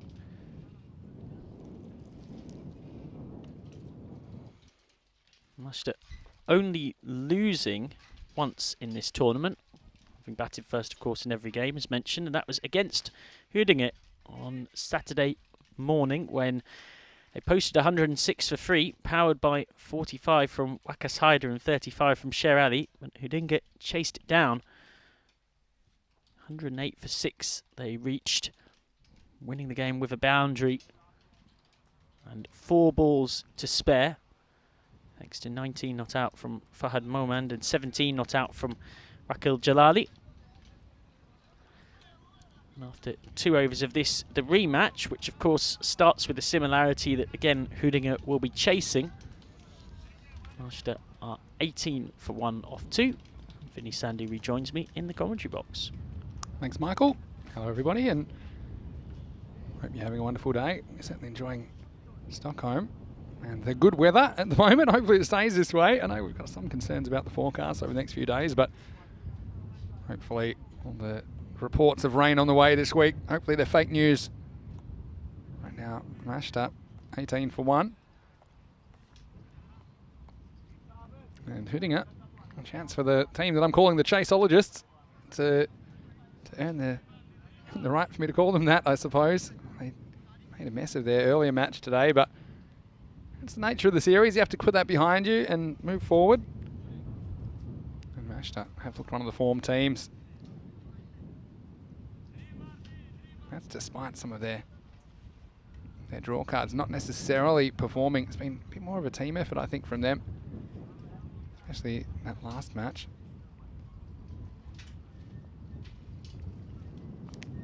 This is well struck, absolutely laced over cover point. And this one's gone 1 bounce for 4. And I hope that fence is okay, because this one got absolutely smashed. Wakil Jalali, too much wrong with the ball. He just gave himself a little bit of room outside leg stump, smashed this one, making the most of the power play. That's 4 runs to start the 3rd over.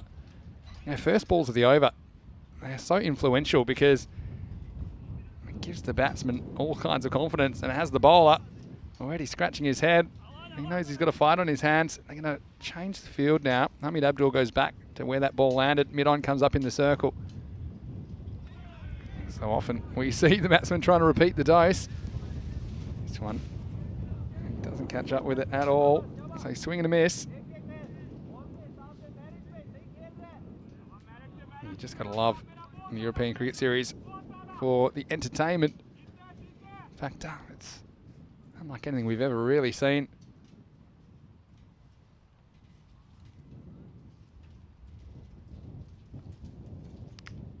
This is on the length. It's hit straight back down the ground. Just be one. They were eyeing off a second there because the throw hit the side of the pitch, went away from the keeper, but they will settle for one in the end.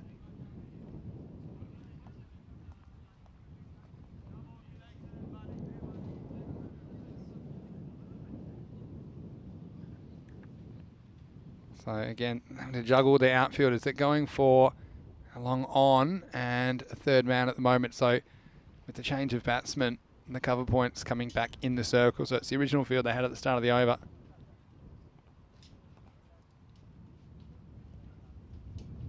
Short and pulled away, and there's no one back here. And that's just not a length you can bowl when you've got this field in place in the power play. Jalali pays the penalty. That's a good pull shot from Solari. It wasn't super short, but definitely short enough for him to get his hands through it.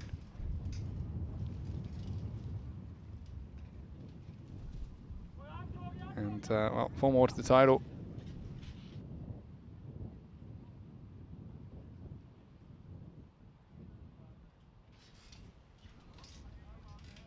So boundaries flowing for Mashta.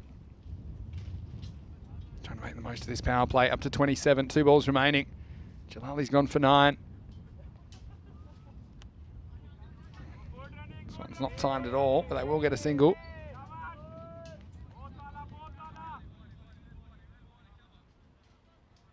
And so we do appreciate all of our loyal viewers, whether you're watching for the first time today or whether you've been watching for a while.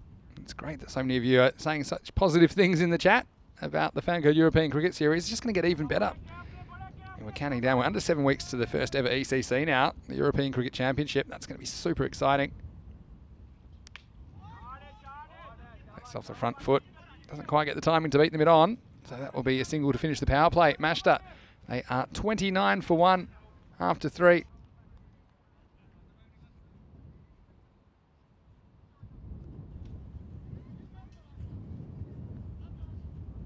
And well, it's great to see so many people getting involved in the chat as well, which I think is fantastic. You might see now in the chat that the ECN is now available on WhatsApp and Telegram on that number.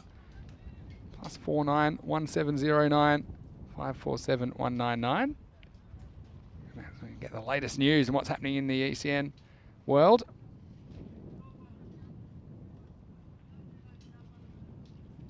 So we're going to see Nasir Iqbal coming into the attack now. 5 outfielders allowed from this point in time. Power play no longer in play.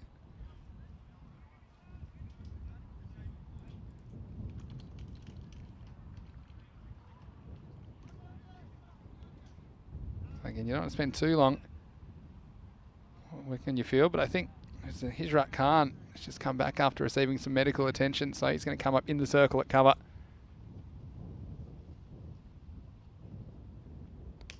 It's hit hard. It's going to take some stopping. Oh, and he stopped about 95% of that. Tariq Suhak. Unfortunately, it wasn't enough. This one really skates off the surface. And I thought he'd done enough. All he had to do was stop it rolling over the rope, but it just popped past him over the line for 4. That one was laced.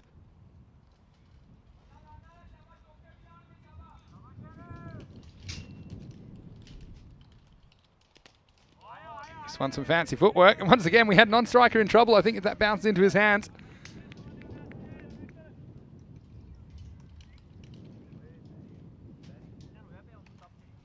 And some more great questions. Darren Warwick asking, where does the ECN or ECS fit into the ICC scheme of things? And that he's enjoying the locations that we're playing at. Yeah, I'll answer that in a second, Darren. Great question. Oh, this is a great shot. This has gone a mile. This has been lost. That's out of here. Maximo! This, I can't describe to you how big this hit was. He was still going up the last I saw it. He's just given himself a little bit of room outside the leg stump. That's gone many a mile over mid-off for 6. That one's probably worth 16. Well, we'll have to send out the sniffer dogs to find that one because it's gone a long way. That's one way to give yourself a break as a batsman. Cheryl Lee. Well, now they found a new ball, I think. That one, you have to undergo some counselling. If it is ever found, there's going to be 4 more. This is into the gap and drilled by Sher Ali. And so he's toying with the outfielders at the moment. Once again, it's just a good length ball. He made room outside leg, and that's a tactic that often doesn't work unless you're hitting the ball as well as Sher Ali is hitting it. Because he just takes the ball from, I think, outside leg stump and smashes it straight down the ground for 4.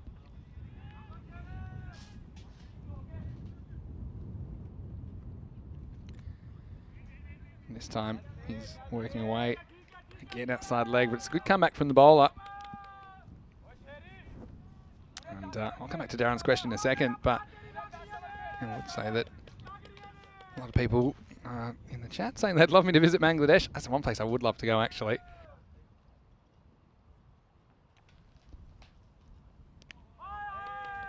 This one wants to be a single, so Sher Ali will keep the strike. The score at the end of 4. It's 44 for 1. Mashta in a pretty good position. And 2 batsmen up and going. Yes, it is Vinny Sander here, Mr. Maximo, for ECN today. So glad that you are joining us. And yeah, it's wonderful that we're able to have your company. And Michael just popped out for a bit of lunch. He deserves it. He's been doing a great job with me as well. But yeah, the question about Darren, where does the ECS and ECN fit into the ICC scheme of things? Well, I mean, you've got to look at it in 2 ways. The initial way that ECN got involved was growing cricket at a grassroots level in European countries. So a lot of people that play for European countries, there's differing levels of residency required, I suppose. But what we're trying to do is develop the grassroots structure, which is already in place in most countries, but tie it together into a bit of a fabric. So that's one thing that we're trying to do at ECN. But the other thing is that we are starting to develop top end as well. And you see that we've got the European Cricket Championship coming up, and that's an ICC sanctioned tournament. And yeah, it's quite significant to have this many countries competing in an ICC sanctioned event. And outside of World Cup or a World T20 or something like that, you just won't see as many ICC affiliated countries competing in an event, and that's why it's so exciting. So I suppose it's a kind of a dual strategy, if you like, of developing cricket on the continent, not only from the top down, but also from the bottom up. And I think what we're seeing is by showing the amount of cricket in this part of the world, it becomes a lot more well known, and even people that are within the countries that have a cricket background are now getting involved because they're seeing that there is cricket going on, and quite competitive cricket, and that can only be a positive. And it's a generational thing as well. It's not something you expect to complete in a couple of years, but with your support and support of our viewers and our partners, we certainly hope that over the next few decades, cricket does become more established in this part of the world. Well, you saw there, Cher getting funky, going the reverse. The first ball, I don't think that's particularly necessary at this stage when you're hitting him so well right-handed.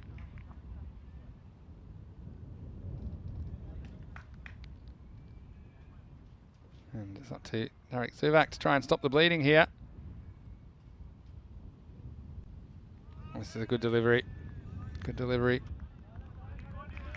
Again, really just unsustainable pace at the moment. He's getting carried away and he's trying to hit every ball longer than the last. But I think he just needs to take stock and play the balls that are bowled to him because he's hitting them so well.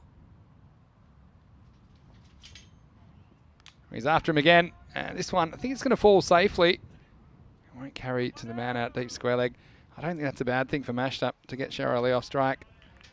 He just has a bit of time to think about the game because he's made a couple of what I'd call kind of mental errors in the last couple of balls. So hopefully that answers your question, Darren, and thanks so much for it. Any other questions you've got, please put them in the YouTube chat, ECN European Cricket Network. We love getting them. We love interacting with you on the air. It's one of the unique and special things about watching cricket on ECN. There's a Yabba Dabba Doo from Soleri, who's been pretty quiet lately. Hasn't had much of the strike. He's already contributed a bit to the total with 3 boundaries in his innings of 15. And if you are new and you've got questions about cricket, we've got a lot of viewers that are just new to cricket, please encourage you to put them in the chat and we'll answer them whenever we can. Slower ball, hit hard, and this is away from the fielder as well. It's going to be 4 more. And this is better from Ali. He can just play the ball that's bowled to him, like I said, and it's a slower ball this time. See that one? And he just picks it. And he smacks it between the two fielders who are deep in that region. There wasn't much of a gap between them either. Things looking ominous. And really, at the end of 5 overs, 50 for 1, managed to have got this game in their grasp. But a lot can happen in the next 5 overs. I also would say that at the moment, Sher Ali's biggest threat is himself, I think, because the bowling hasn't bothered him much, but he's been, I suppose, hyper aggressive. And I think if he's just a normal amount of aggressive, it would be about right. What do you think? Let us know.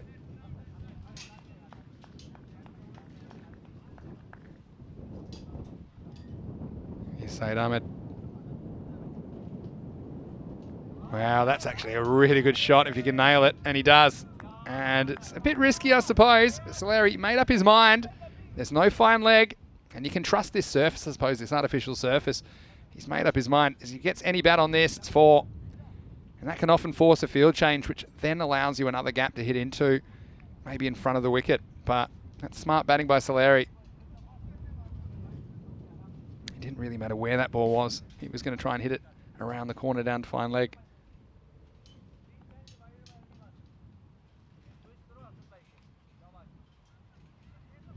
He tries again, but this time it's onto his own stumps. Can you believe it? Well, they left the bait there for him at fine leg. There was nobody down there.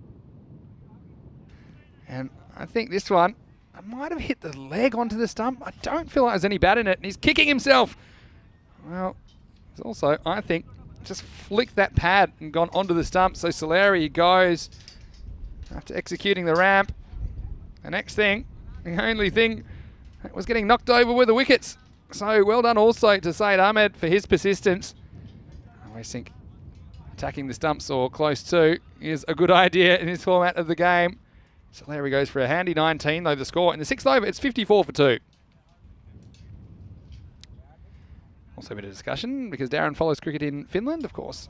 We had the Finnish Premier League on our channel last year. It's one of our, well, one of the first competition to be showed after lockdown before the ECS got back underway. And that's certainly another place I'd like to go. I care of a cricket ground in close to Helsinki, Finland. And Michael mentioned the long days at this time of the year. Yeah, it's a really nice time of the year. And a lot of sunshine. You certainly learn to keep your curtains closed, otherwise you get woken up by the sun at about 4 o'clock in the morning in this part of the world. Made that mistake a couple of days ago. So, your batsman Mustafa starts with a single, and it is Captain Shahid Mustafa batting at number 4. Led the team pretty well. A 3-1 record. They've done enough to qualify, I think, for the top 4, but it's not just about the top 4, is it? I think the higher that you qualify, the higher your qualifying position, and the theoretically easier the quarterfinal you play is. And not just that, if you're in the top 2, then if there is a weather affected match and you're not able to complete your quarterfinal, well then you'll go through as the higher ranked team. And we saw that exact scenario play out in the Czech Republic as the whole of quarterfinals Friday was washed out. We had the Scott Page field underwater that day. And it goes up and over the offside, and this is going to be another Maximal. Again, Sher Ali just stands still, and he clubs this ball, Captain Caveman style, as Rico would say. It's a beautiful cricket shot, though. Follows through exactly where he wanted the ball to go. It was in the gap as well. Didn't matter. It was a long way over the rope. He's so powerful. And I like that because he doesn't rush at the ball there. He just stands still.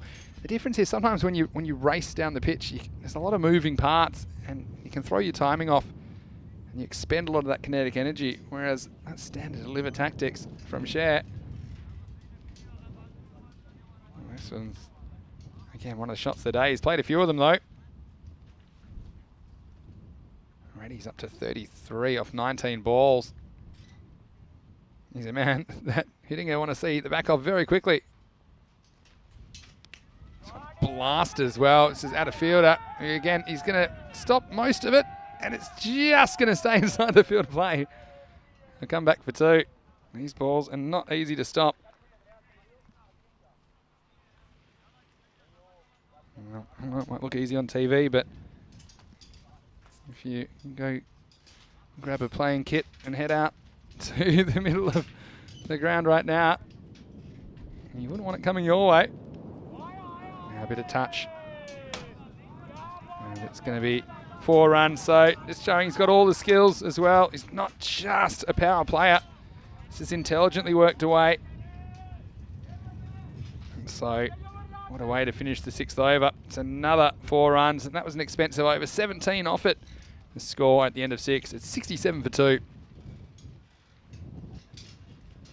Mashta certainly answering the call. And you contrast this to, for example, the innings from Albizami.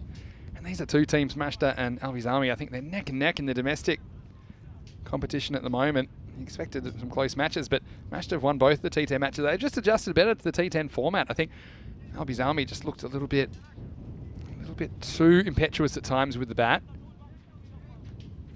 Mashta seem to have found a pretty good balance. I mean, they've had some luck go their way as well.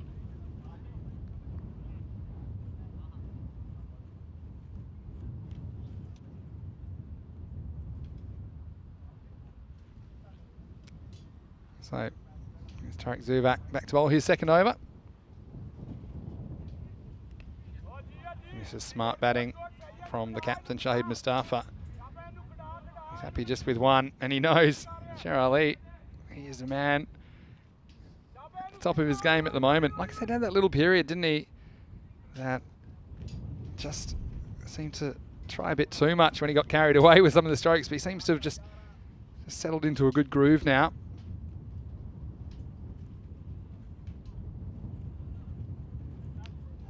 This one, bit of a good old-fashioned slog, but gets away with it. That's again, that's the factor of luck. You can't underestimate it. I mean, this could easily get dragged back onto his stumps, but it doesn't, and so he survives.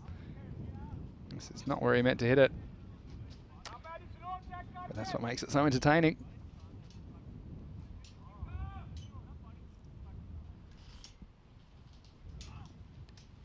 Mustafa's turn. He drags this one out to deep forward square leg, and it'll just be 1. So bring Ali back on strike. He's on 40. That's the scoring rate, which is pretty good in these conditions. We haven't seen a lot of scoring quicker than this. 40 off 22.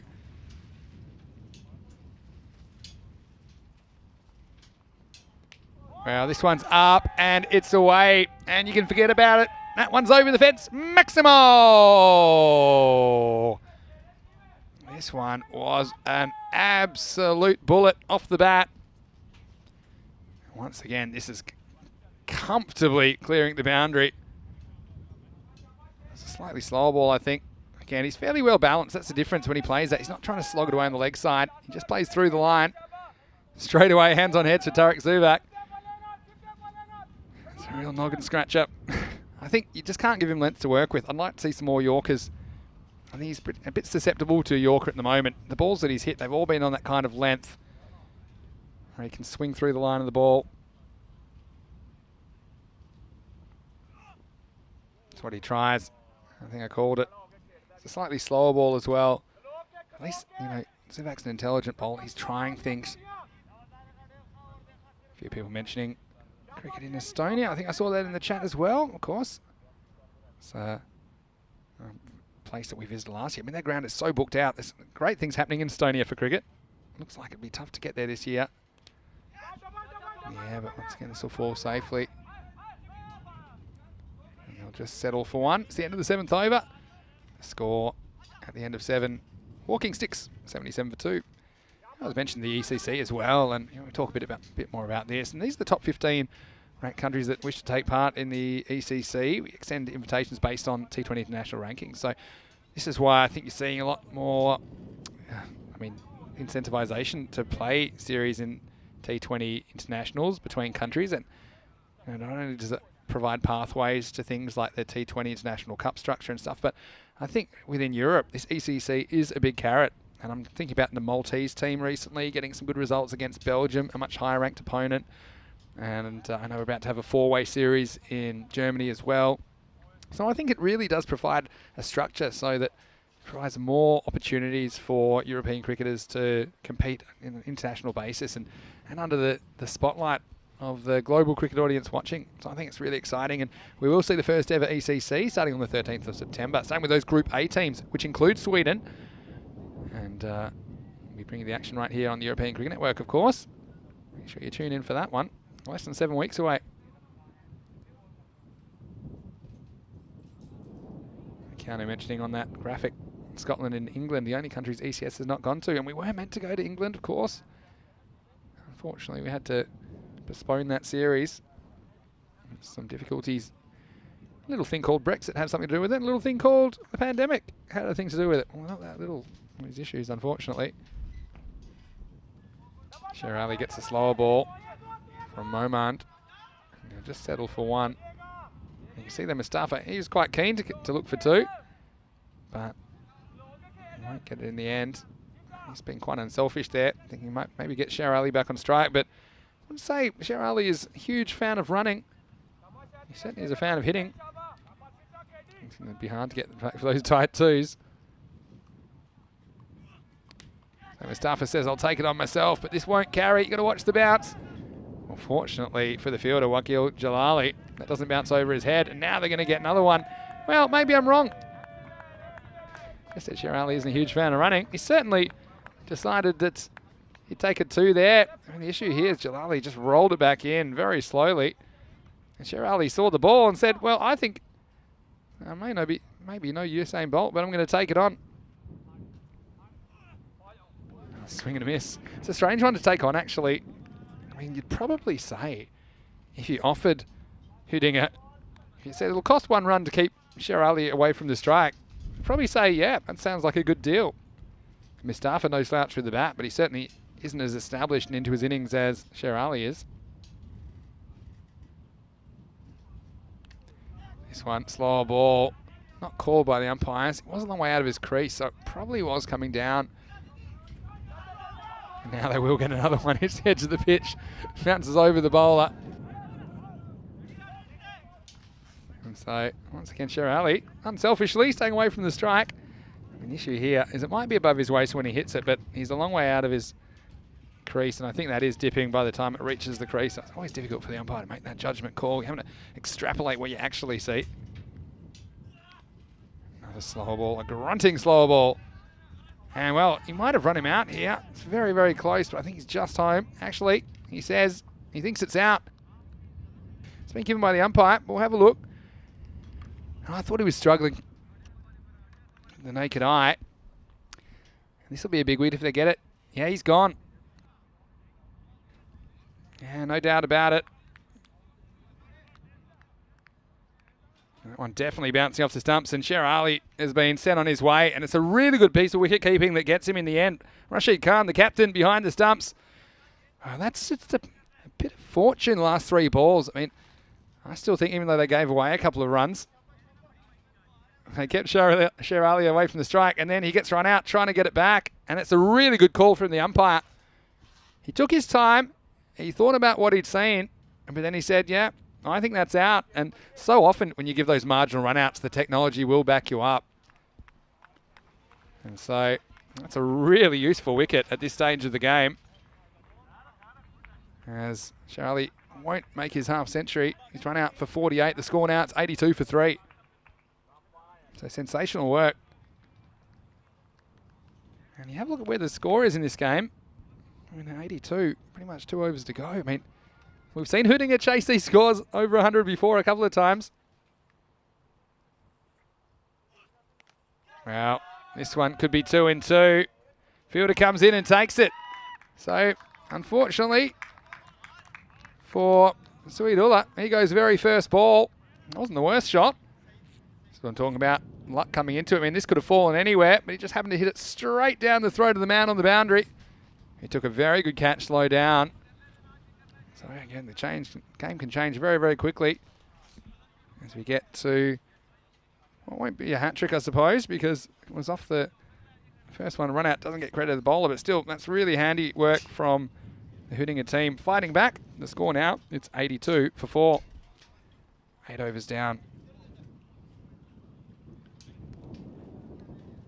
This is why you can't look away for a second, because the game can change.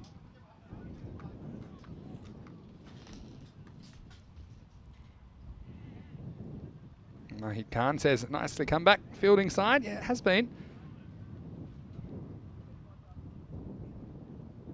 Octai Production saying the bails didn't come off. Well, they didn't come off because we're not playing with bails at the moment due to the high winds we've had today. The umpire's making the decision to play without bails. So any time that the ball strikes the stumps, regardless of how many times they've been struck, as long as they're part of their bases in the original area, and that will count as putting down the wicket. So that explains why you're seeing this unusual side, I suppose. We have seen it a few times this year.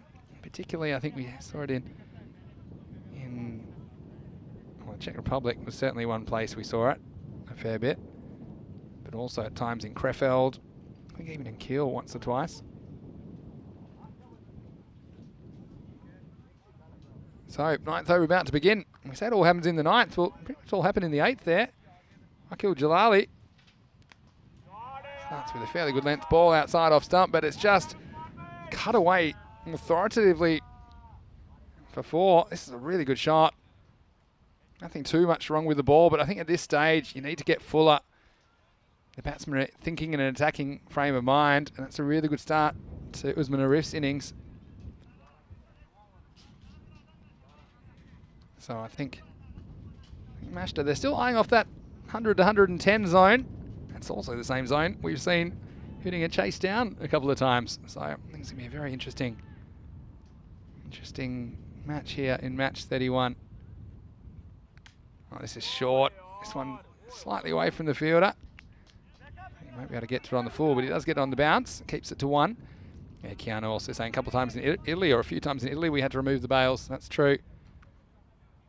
Again, it's not something you see very often, but I think the most important thing is we're out there playing some cricket. That's the most important thing. You don't want a couple of 10 centimetre bits of wood determining your day, do you? This one's in the air. Again, this could be a tough catch, but he somehow holds it. Great catch down there by Tariq Zuvak. Takes it inside the field of play. He had a very good view of that. I think he had a task just to stop it in the first place, but he found a way to get everything behind it.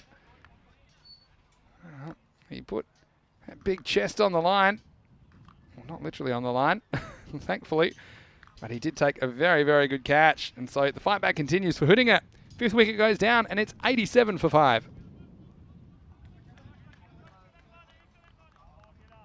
And the entertainment just keeps on coming. And all of these teams in Group B, they're all capable. That's the thing. I mean, we're very surprised to see Albi Zalmi and Naka without a win at this stage, but it's just the way it's gone so far. You could honestly play these matches again on another week. The table could be reversed. You know, it just comes down to who's playing well at the time, and obviously Eurogordons, they've played very well so far.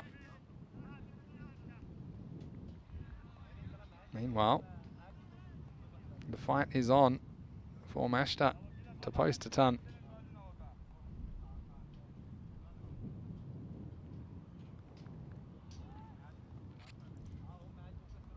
Says Ajmal Raza with the bat now.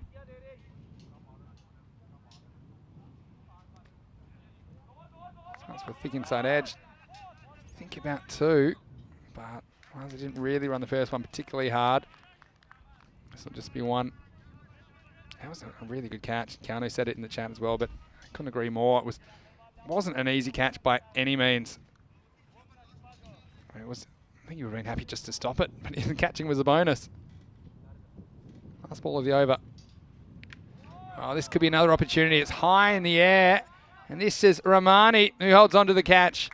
So, taking the opportunities, hitting out at the back end of this innings. The wickets keep tumbling for Mashta.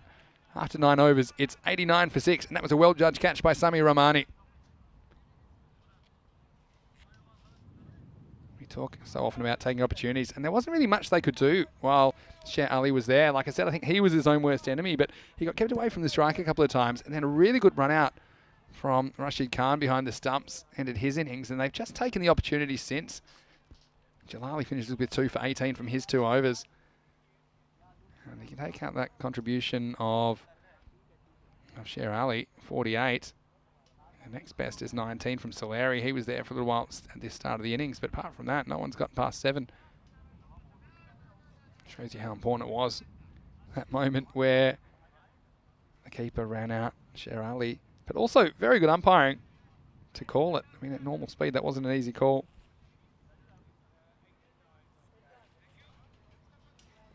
This match very, very much in the balance at the moment. And gets this down to fine leg, and this is always the problem.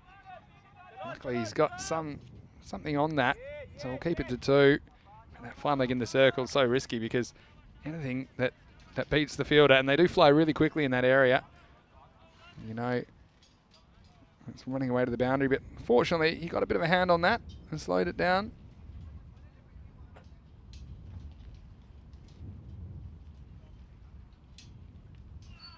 Slow ball. And we're going to go for 2 here. I don't think they will in the end. I think they just felt that wasn't one they were going to have any chance of making. And they didn't want to give up a wicket for nothing.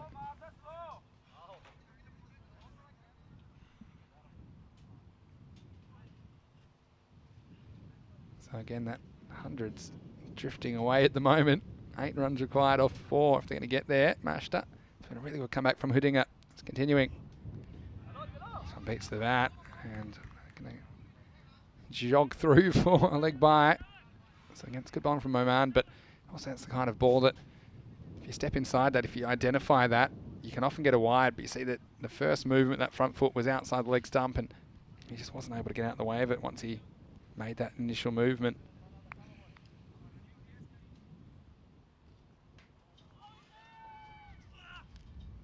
And the comeback continues. Well, a bit of an appeal. And don't think the umpire was particularly interested.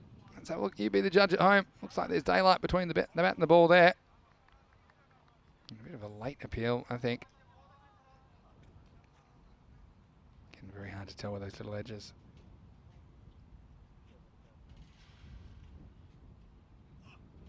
This one's pretty close. And I think she says, that's it. You're out this time. This one looked like a much better shout. It's just fairly, although he's coming forward and he's hoping to get away with it. But I think despite coming forward, the umpire's got to make the judgment. That one, you just couldn't see it missing, could you? Really? So I think that's a fair enough call.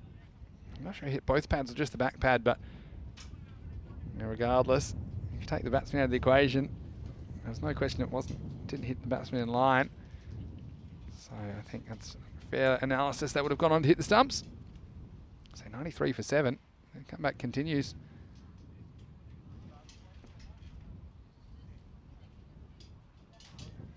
So we have the last ball of the innings, and it's going to be Usman Waraik to bowl it. My man, really good spell from him. 2 for 8 with the ball to go in his spell. Last ball of the innings. It's 93 on the board. And it'll remain 93. I don't think they'll even try for one here. So it's going to be 93 for 7 in the end. And a really good comeback from Hudinger, who at one stage they were certainly struggling. When you think about the fact that there were 77 off 7 overs. They only concede 16 runs off the last 3.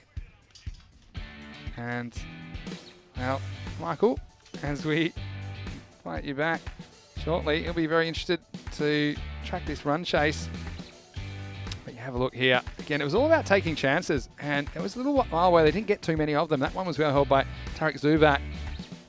And it was the end of Haider early. Not able to make too much of an impact. But the story was all about Sher Ali. But Soleri also, he got going pretty well early in the game, 19 off 9. But then the Sher Ali show began in earnest, and he really smashed him out there. He hit 5 4s and 3 6s in an innings. Didn't quite get to the 50 in the end, but 26 balls for 48. Really good going, and he was putting some hurt on the ball. Zulak, that one was too spicy for him. And then this one, well, no one was catching this. And the dogs, we sent out the sniffer dogs, try and find that kookaburra. It was a long way away. Great camera work from the guys at Spring Productions, but they the way that Shirley was able to toy with the field, was able to get the ball into the gaps. You see there wasn't too much of a gap. He's really strong. And Soleri, well then he started getting funky as well. There's no flying leg, so he tried it once. And then he thought, well, if you're not going to have a flying leg, I'll try it again. But it was a different result next time. Over went the castle. It was a good comeback from Syed Ahmed.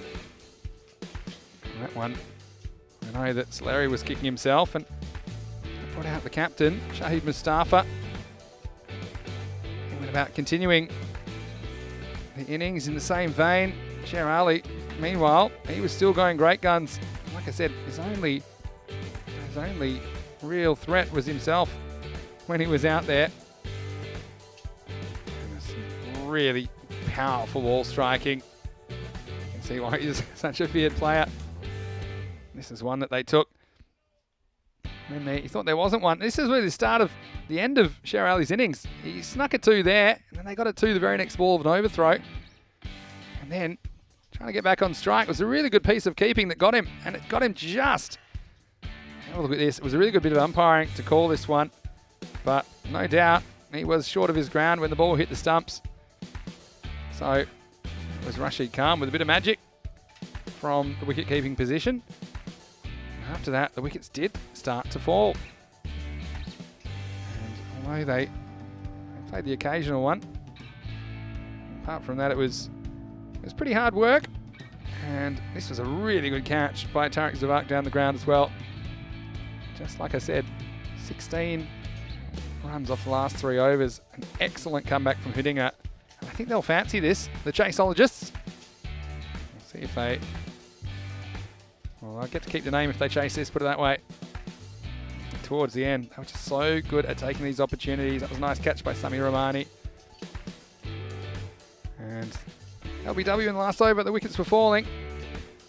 And in the end, the final score was 93 for 7. So the chase will be 94 for Hudinga. Join us in a few minutes for the chase. Until then, it's Vinny Sandu, Mr. Maximo, along with Michael McCann. We'll see you shortly for the rest of match 31 on ECN. You're watching the FanCode European Cricket Series.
Welcome back to the Stockholm Norseburg Cricket Ground for this, the conclusion of an intriguingly poised match 31.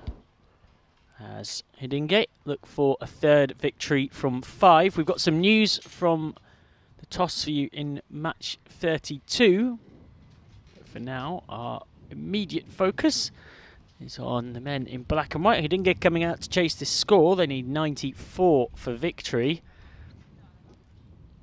And well, mashed it, looking to bowl like they did against Albisalmi when they were very impressive. They were defending the same score, 94 to win needed for Albisalmi. They managed just 70 for 9 earlier on today. Hidingate will hope for better, of course. They have chased 2 100+ scores in this tournament so far, but they also fell to a big defeat early on today when chasing against Djurgården. So out there ready to bowl the first over is Usman Arif, who took 2 for 11 from his pair of overs when Mashta were in action with the ball earlier on today.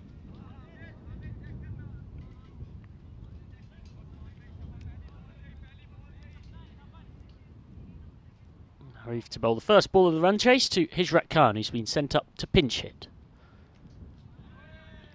From running immediately, brings Wakil Jalali onto strike. Aforementioned news from the final game of the day between two teams who truly will be desperate for a win. They're the only 2 winless teams left in the entire competition, never mind in Group B. Naka, winless from 4 games. Albisalmi, winless from 3 thus far.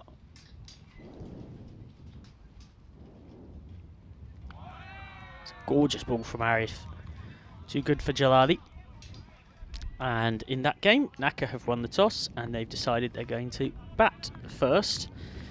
Naka, who, much like Albisalmi, their opponents in that game, have struggled with the bat in hand, passing 100 just once in their 4 innings across the tournament. Albisalmi, meanwhile, yet to cross 90 with the bat. Focusing back on this game, Arif's putting together a very good first over. He's been right where you'd want him to be. Just watch Jalali stepping away to leg. He's done it twice in a row now to try and make room and belt the ball down the ground because mid-on and mid-off are up. 6-3 field with third man and backward point on the rope. Once again steps away and once again nowhere near to making contact. Arif thoroughly winning this duel thus far. And one would suggest, just from watching the pattern of play, that if he can get a straight ball, that might well be the end of Wakil Jalali. He struggled for form in this tournament and he looks thoroughly unconvincing here. It's a good bouncer from Arif. Well, Jalali's all at sea here. He's not just missing these deliveries, he's missing quite a few of them by some considerable distance. Very good use of this hard concrete surface. Hello to all of our YouTube live chatters. We hope you're enjoying our coverage and a bit of live cricket wherever you are in the world right now.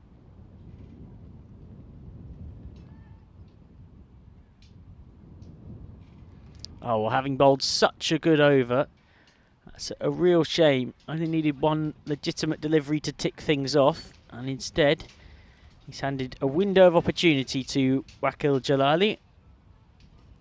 It's a no ball, so it will be a free hit. Well, it doesn't matter if Jalali swings and misses at this one. Even if it's straight, he knows, of course, he can't be out because of it being a free hit.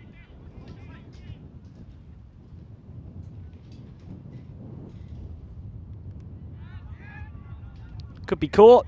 Yep, he's out off the free hit. So, of course, he's not out. Could be run out, but getting back through for the single. So, free without loss. Both batsmen off the mark, and that just shows how costly a free hit can be. Arif still coming out of that first over with excellent looking bowling figures though. 3 off any over in T10, particularly in the power play, is super stuff. And that's exactly what has happened there. Got a really good bowling lineup who are all in form for Mashta. Hamid Suleri, Ajmal Raza, Swede Ullah and Usman Arif. In particular, that quartet all impressing against Al-Bizami. They all picked up at least 2 wickets. None of them were particularly expensive either. Kamba Saeed, who was the most expensive of the Mashta attack in that game. It's going to come into the attack here with his left arm over style. Gets a lot of swing from right to left on your screen with a brand new Kookaburra ball.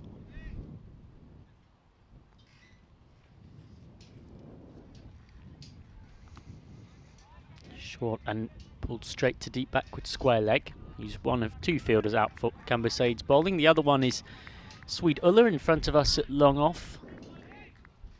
When a player drives down the ground and tries to go with the angle of the swing that side gets.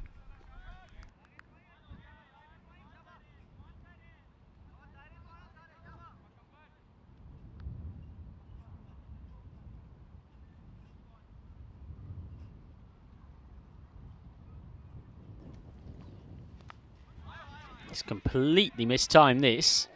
Might have even come off the back of the bat.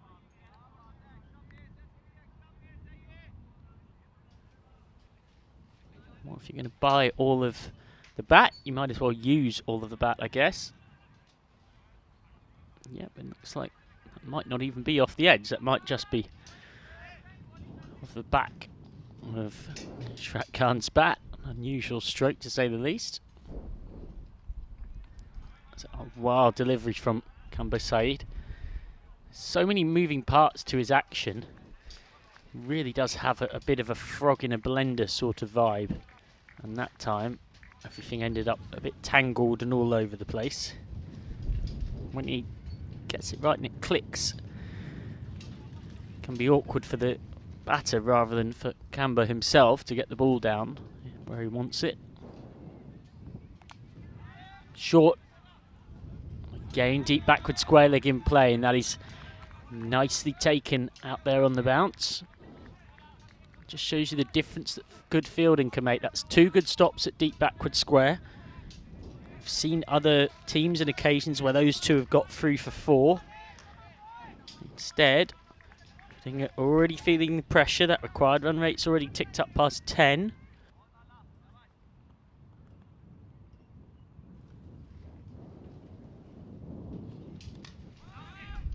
Goes through the covers. Again, it's a good pickup. And the single is a good result for Mashta, particularly in the power play.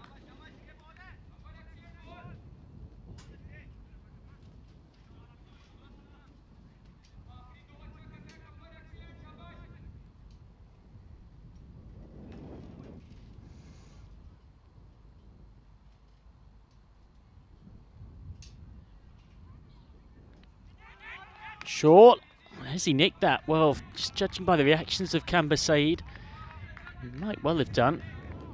As it was, Shahid Mustafa couldn't cover it cleanly. Came off the hip, as that replay clearly shows.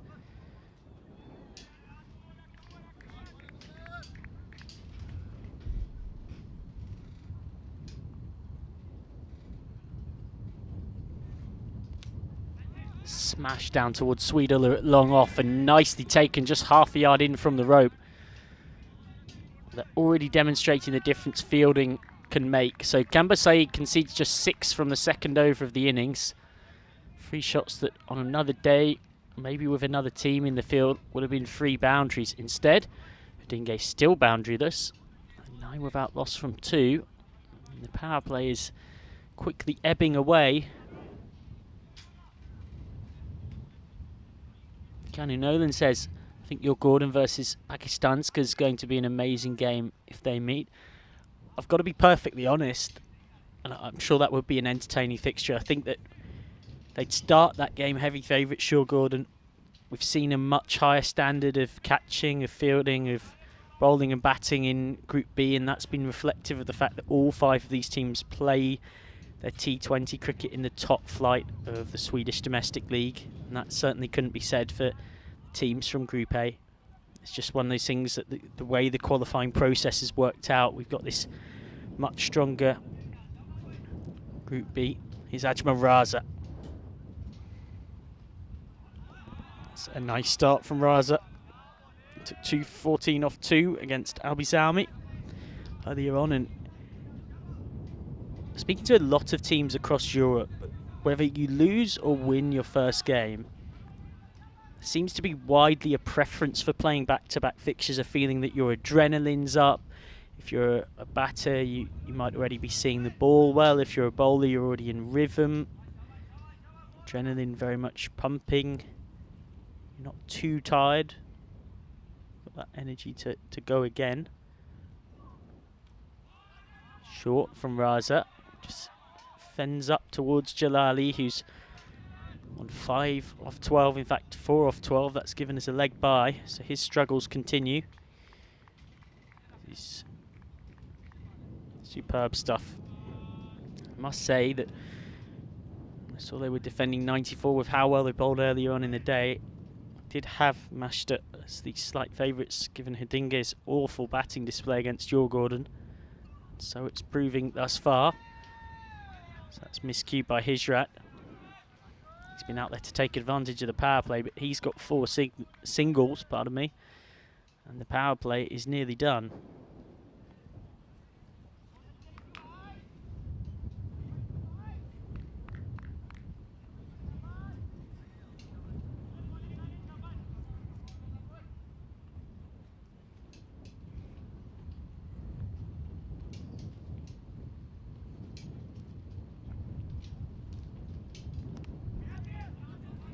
Very, very high. And dropped. Well, they've been so good in the field so far, Mashta. Until that moment. Not an easy catch for Fahad Wakas. After that short ball was skied up by Wakil Jalali, who gets a very fortunate 2.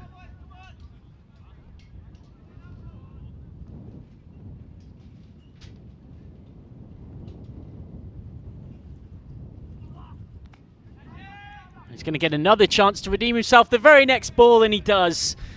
Well, it's a simpler catch. There is no better feeling on a cricket field than that for Fahad Wakas. You give a key opening batter a life, dropping a really tough one, and the next ball he obligingly gives you one of the simplest catches we'll probably see at this ECS. It's immediate redemption for Fahad Wakas. Wako Jalali's struggling knock comes to an end. He's out for 6 off 14. And Hidinge are 13 for 1 with just 1 ball left in the power play. Here comes Syed Ahmed. Ahmed, who thus far in this tournament for Hidinge with the bat has not made a score beyond 15.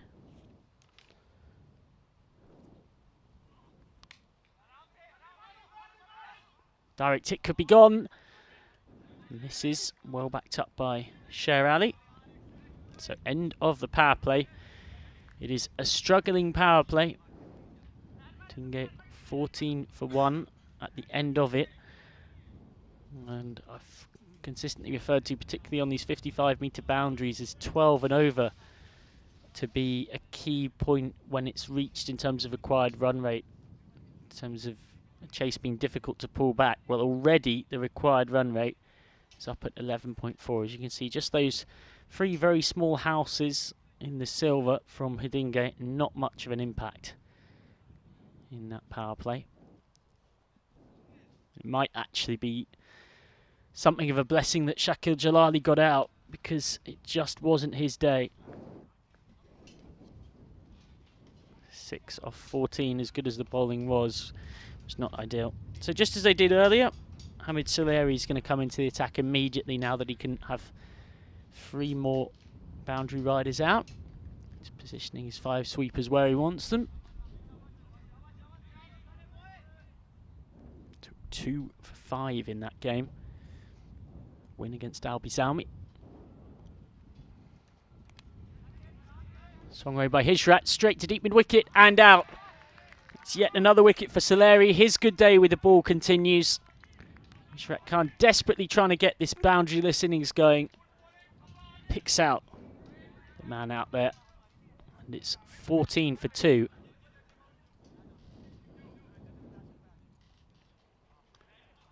Nice thing, calmly pouched. Not sure what the celebration is in terms of the kick of seemingly frustration. Here comes Nasir Iqbal. Both of these batters at 3 and 4 yet to face a ball. That was the end of Hijrat. 5 off 6 caught by Fahad Wakas, who's now 2 from 3 for the innings. Edged away. And well, it feels apt in following the pattern of this innings so far. With the first boundaries come edged through third man. Almost feels like that was the only way they were going to do it.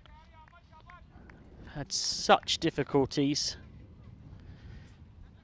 But now Syed Ahmed opens his shoulders, gets a bit lucky.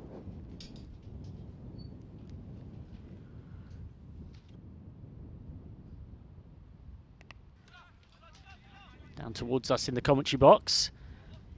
Well fielded by Wakas Haider, and he keeps them to 1 as well when there quite possibly was 2 there.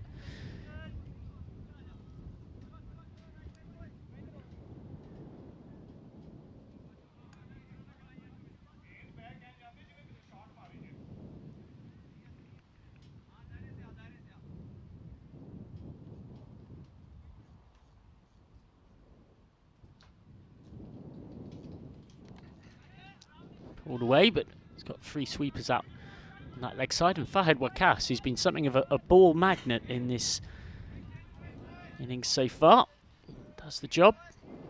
So you can see that required run rate just hovering around the 11 to 12 region.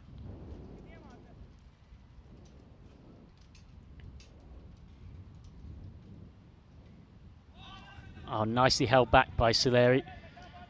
Well, Ahmed was through the shot before the ball had really reached him. Yep, ends up hitting him on the back forearm.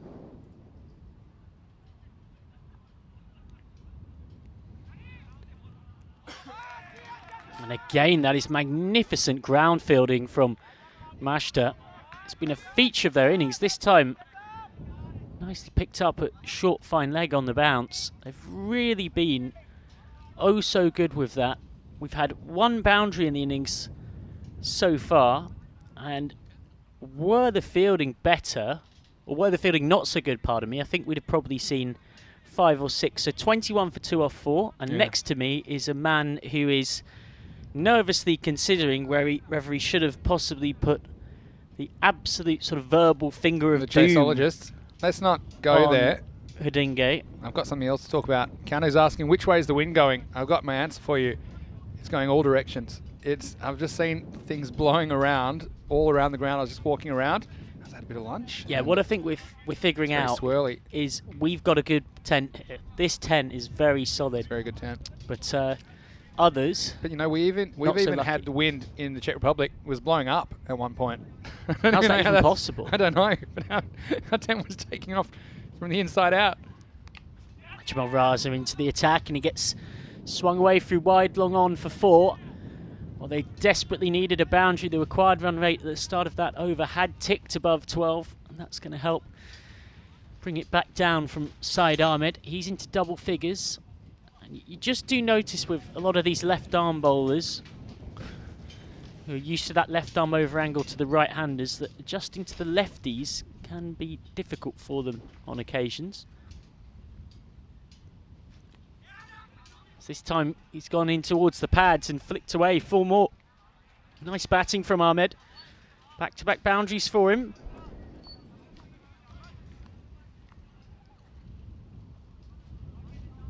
Yeah, to finish that point, so the wind isn't particularly assisting hitting in any direction. It's not really very consistent at all.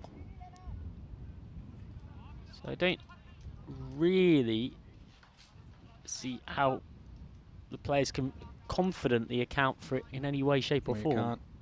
can't. Simple answer. He's come left arm around this time. Again hit very hard. Well stopped by Wakas Haider. They've mentioned the boundary stops have been pretty good, haven't they? The fielding in this innings already has probably saved them 15 runs. Yeah, so they need a big second half of this match.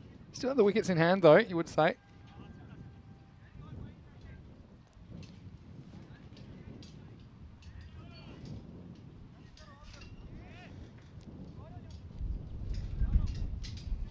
Rethinking what we said about the tent now, because it's starting to take off. Slow ball. Sort of guided on the sweep round the corner by Iqbal. Not a shot you often see off pace ball. Yeah, I mean, I'm still back in this. It does look pretty solid. I think it won't blow away. Well, There's a lot I'm of pretty metal sure it poles in won't the blow ground. away, but the walls are definitely taking a bit of the inside outside. It's just so swirly. Every time I look at the flags on the far side of the ground, they're going a different direction.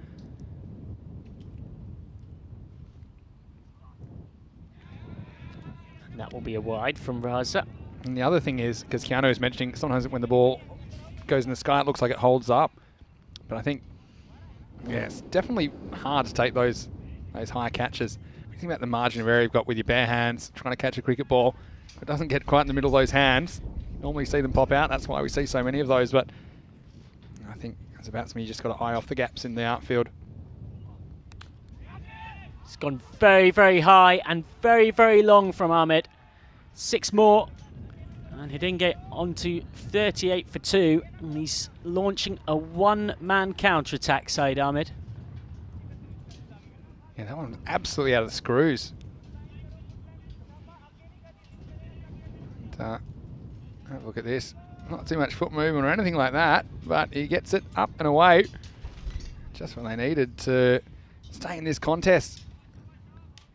Still a ball to go on the 5th over.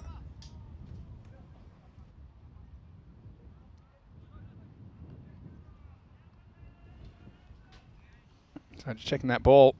Sometimes it's all about timing. You put everything else out the way, the footwork and the head position, all these things. Sometimes you just swing and get it sweetly out of the middle of the bat. And that was one of those occasions.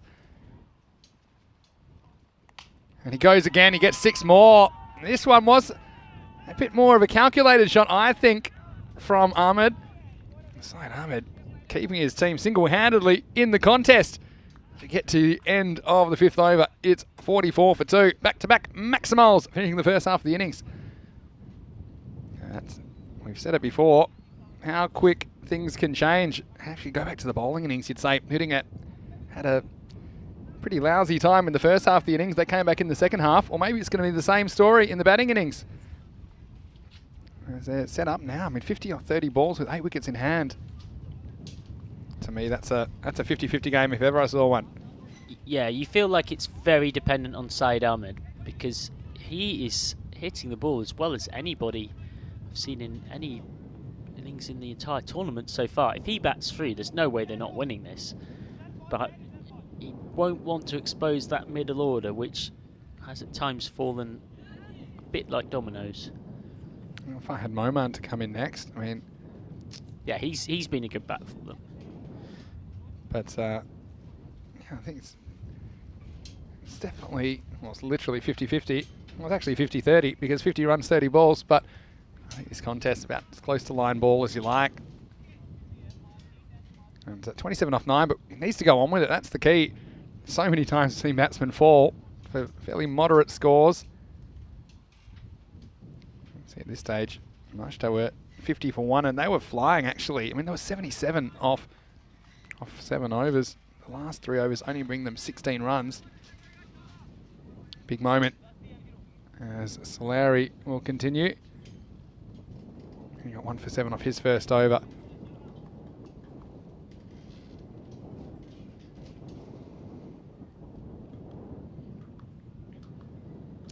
Need to get Ahmed out. Well, this one gets a little feather on it past the keeper. This will probably run away for 4. This just shows you. Oh, and there's Fletch. And he's misjudged it. He had to go the other side of the fence. Well, he's doing well for the blue crew, the ECN crew. And well, Fletch, he's woken up from his work there on the banner to find the Kookaburra coming at him. And Paul Fletcher does a great job for us, and love having him as part of the team. 4 to start the 6th. Once again, there's some length here. But this time misses out. I feel like this could be a close one. I think it definitely could be a close one. We saw a final over finish when these teams met first time around.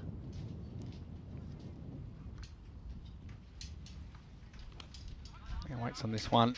Slightly full up, but this gets through one fielder. Doesn't actually cost them a run, or does it? Well, they take a really dicey second. They get away with it in the end. Misfield almost causing a run out, but I suppose fortune favours the brave, and Hoodinger get 2. Yeah, they're just daring the fact that the fielder's not going to be good enough to run him out from the deep.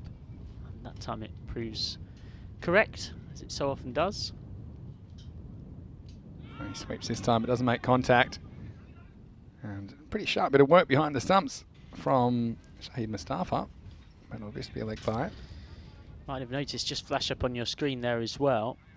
They're 5 runs behind where Mashta were at this stage, so yeah, pretty similar balance of innings. But of course, we know that Mashta fell away, scoring just 16 runs from the last 3 overs. That 5th over in this innings was magical. 23 runs off that over. That's huge. And he scored 21 off the first 4. And they scored 23 alone in the 5th. And there's more here, or is there? This will fall safely. It'll just be 1. Oh, famous last words. The unfumbleable was fumbled. And that's criminal, really, because Zaid Ahmed gets back and keeps the strike with 2 runs. I'll tell you what, it was almost actually 3. It was a good piece of work from the wicketkeeper Shahid Mustafa to stop it not going for a second overthrow. Double overthrow is something I'd never seen before I started working for the European Cricket Network. I don't mean 2 overthrows, I mean 2 actual overthrows in one ball, 1 overthrow, and then that is overthrown. An ECS standard. Inception. I haven't seen triple overthrows yet. And I haven't seen a 7. I haven't seen a 7 yet. That's the one thing I've been waiting for. You don't get many 3s. 3 plus 4 overthrows. Had a 6 earlier. This one's hit hard, and it's going to be away from the fielder, and it's going to be 4 runs. Just pitches inside. This one again. It was hit so hard, the fielder didn't have that far to go, but he just had no chance to get near this one. And Saeed Ahmed continues on his merry way. Saeed Ahmed is playing one heck of an innings here. And certainly has been entertaining to watch. It's the end of the 6th over. The score, it's 57 for 2. And you mentioned that it might not be the worst thing when they lost a wicket eventually. They lost Jalali just at the end of the 3rd over. 6 off 14. Well, that brought Saeed Ahmed to the crease, and that really has been a turning point in this match. As you see the bowling figures there, Saeed Ahmed made a mess of Ajmal Raz's figures, ended up with 1 for 27, and that was after he only conceded 4 off his first over. Well, they're going to stick with their plan that they have used through much of this tournament. Swedel is going to bowl the 7th and I'd imagine the 9th. And then Usman Arif and Kamba Saeed, between them, are going to bowl the 8th and the 10th in their second overs. Doesn't really matter the order in which they use this attack. It will perform well against Abizalmi earlier. It's pretty simple. They've got to get Ahmed out. Get him out, this game's going to look very different. Yeah, it's going to be a lot of pressure, but I don't think he's thinking about it. He's just living in the moment. He's in the zone at the moment. At the other end, it's Nasir Iqbal, who's doing his bit as well. Yeah, nothing. Just trying to get 1 here. They may look for 2. Yeah, well, this is almost a disaster because he's trying to be unselfish, I think, Saeed Ahmed, but Iqbal's just saying, well, why don't you do the hitting? You're doing so well. And almost causes a run out. It's just lack of awareness, probably lack of communication before the ball. You need to say, I mean, what are they talking about in between overs? They should probably be saying, look, I'm happy just to get the one and get you on strike. And that way he doesn't come back trying a dicey two that will actually take him away from the strike. So it's a good contest now. It's going to be Sweetula versus Syed Ahmed. Pretty good bowling though. He does really use that wrist to get that slightly quicker Yorker in there. And also takes him away from the strike. Sweetula, who bowled very well against Albi Zalmi. Only had 1 over, picked up 2 wickets and went for only 3 runs. I'd say he's probably one of the, if not the best 5th bowler in this tournament. He goes after this and he gets it good. Wow, I think it's just gone all the way. Maximo!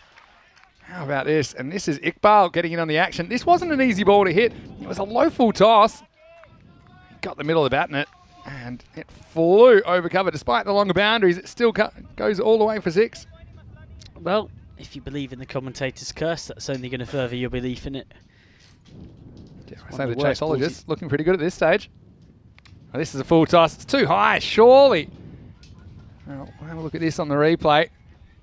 I don't take the one here.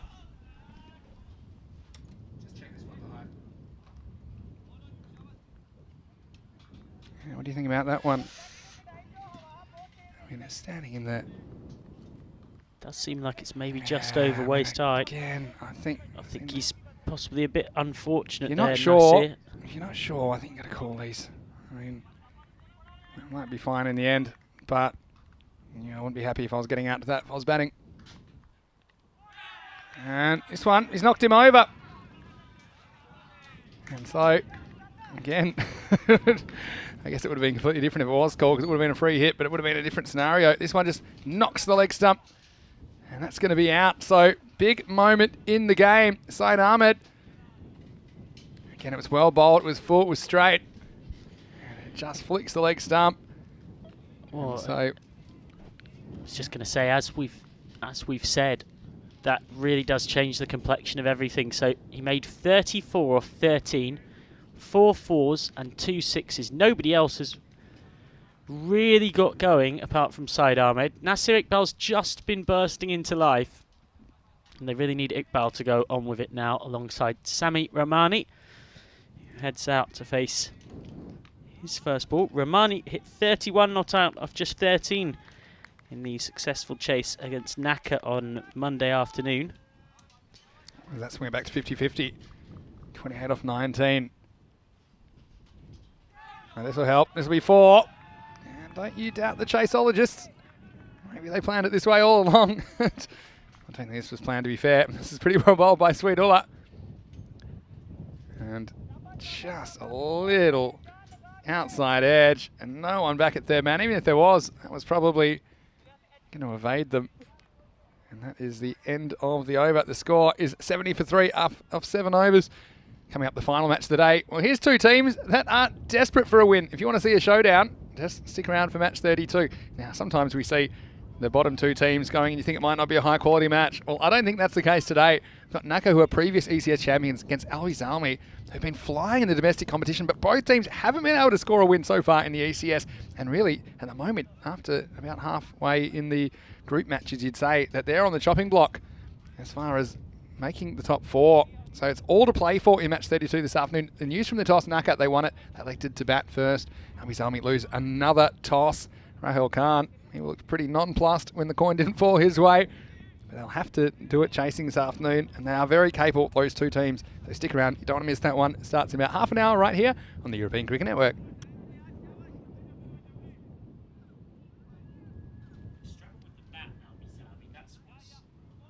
Struggled with the bat, Albi Zalmi. That's been their big problem.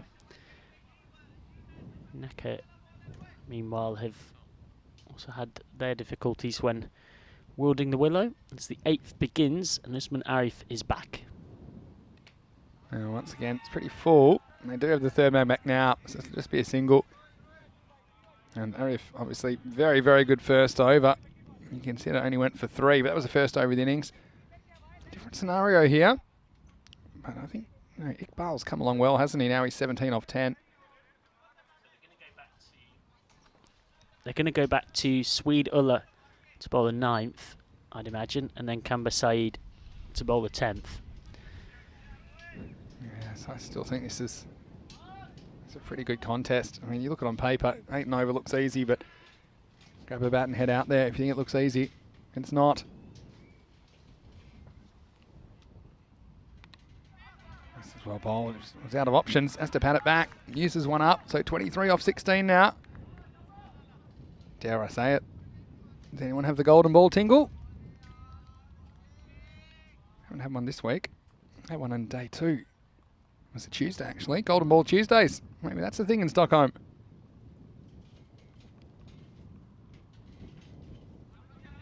This one just takes a bit of the leg, and I'll get one here.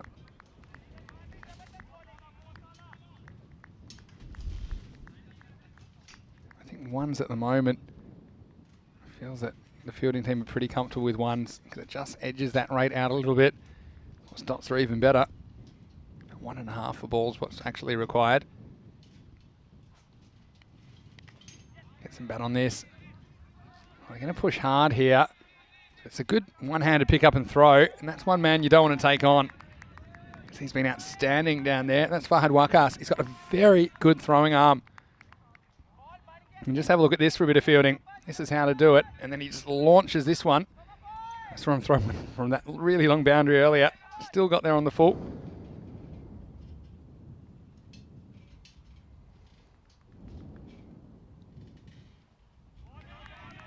That's a good delivery, good comeback from Arif. Yeah, he's had a busy day in the field, Fahad Wakas. 2 good catches, 1 difficult, 1 dropped. And some impressive ground fielding.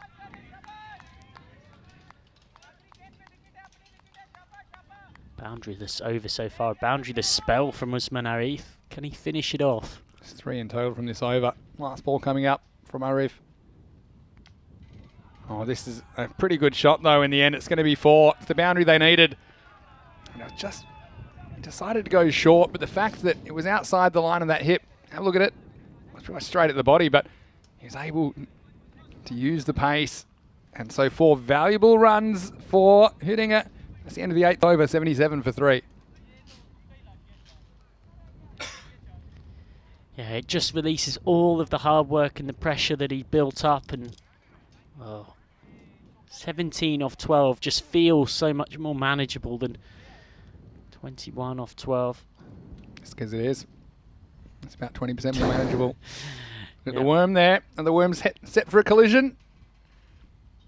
2 overs to go. You don't want to go anywhere. And you think about how important it was Hudinger's comeback, because it looked like they'd be chasing well in excess of 100, probably something like 110 at one point. But it's been a really good effort after a bit of a pedestrian start, to say the least. The first 4 overs went 3, 6, 5, 7 Hudinger, but then a magical 23 off the 5th, and they were away. And since then, 13, 13. That last one, 7. Pretty good one from Arif, but finishing with a boundary. And that hurts. Here's a 9th over. This one's not going to carry. Onto Wakasada. Now this is surprising. We've gone to Usman Waric, who is very capable in his own right, but as the 6th bowler, rather than going back to Sweedulla before Kamba Saeed will surely bowl the last. Yeah, Saeed's more of an up-front bowl. I'm not sure if they'll use him at the end. Well, it goes after this, and it's not going to carry. It will be a really tough catch. In fact, it won't actually carry. And, well, it almost ran all around that. Well, actually did, but the ball got past him. Didn't get to the line, so it'll be a long 2. This was in the air a long time, but it was never going to be an easy catch. Well, this is why you back up your teammates. Sweedulla coming around is the person who makes sure it went down a manhole there, didn't he? He just lost his legs. 14 off 10. They're going to keep attacking. It's Romani on strike. And gets this one. It's going to be 4. That's a poor delivery from Waric. It was 4 on the leg stump. And now, well, dare I say it, the chaseologists, they're edging towards another successful chase. Unless there's some sort of a twist in this one. If you say that one more time, I think I'm going to have to start calling you Damien. Yeah, Damien Fleming. He's a good bowler. Great guy as well.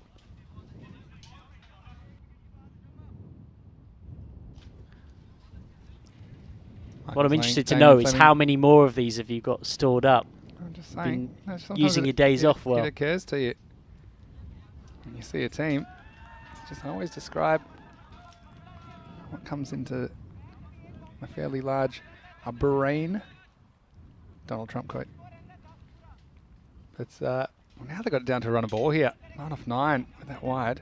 Yeah, they should sit home now. Can't lose this from here. Famous last words. Now this is where, if you can push for 2, it's pretty valuable here, but they're pretty satisfied with just 1. So who's bowling the last over? You've got Sweetulla, you've got Kamba Saeed. And I was just tempting fate there because, of course, it's a long way from done this. We've seen ECS games lost from much stronger positions. Maya says the Chaseologists are interested in winning this round. You might be right there, Maya. This is a handy dot, though. Any game that goes to the last over, it's going to be tense. And we are going to the last over. Of course, it's always those last runs that are the hardest runs to score, those winning runs.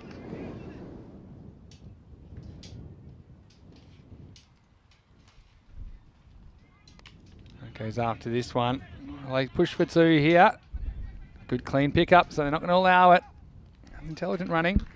And we're looking for 2, but it wasn't on, so we go to the last over. 7 will be required off it after 9 overs. It's 87 for 3. He's pulled that back really well, where it's just to keep things alive. Now we've been mentioning the dilemma they've got. And the wicketkeeper and captain Shahid Mustafa is having a think. It looks like he's going to turn to Sweetulla. So Kamba Saeed, despite only going for 6 in his over up top in the power play, is not going to be used. They're going to go back to Ulla, who went 13 from his only over. Did pick up a wicket, but was quite expensive and struggled for control. Not got much to play with either. He's got 2 players in Iqbal and Ramani who are both looking very fluent. There's been a great partnership between them. Sweetulla's a good bowler, though. I mean, the fact they've got 2 options is probably a positive. That over from RH only going for 10, so it wasn't like they got blown out of the water. But right now, everyone stay alert, but don't be alarmed. 7 off the last over in match 31. Well, this is a really good shot. This is going to be 4. Where's the game breaker? What an excellent shot this is. And well, come the moment, come the man. Nasir Iqbal gets a pretty good low full toss.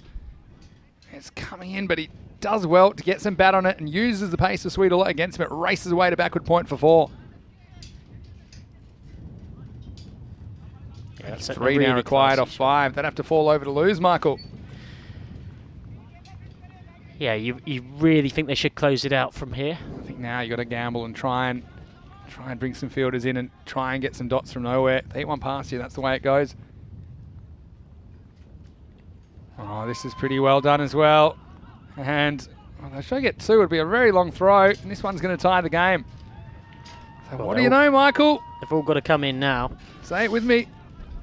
Give me a C, give me an H, give me an A, give me an S. I won't do the whole thing, but the Chaseologists, they've done it again. I mean, yeah, 3 from 4 I'll give you. I thought 2 from 3 was quite a premature tag. I see things that regular people just don't see. That's why. I know you're wearing my sunglasses, but I'd love to give you my eyes. So I'm not sure what to say to that. 1 run Let's focus required. on the cricket. Any score will win it now for Hoodinga. And this will do it. They'll get through for 1 here.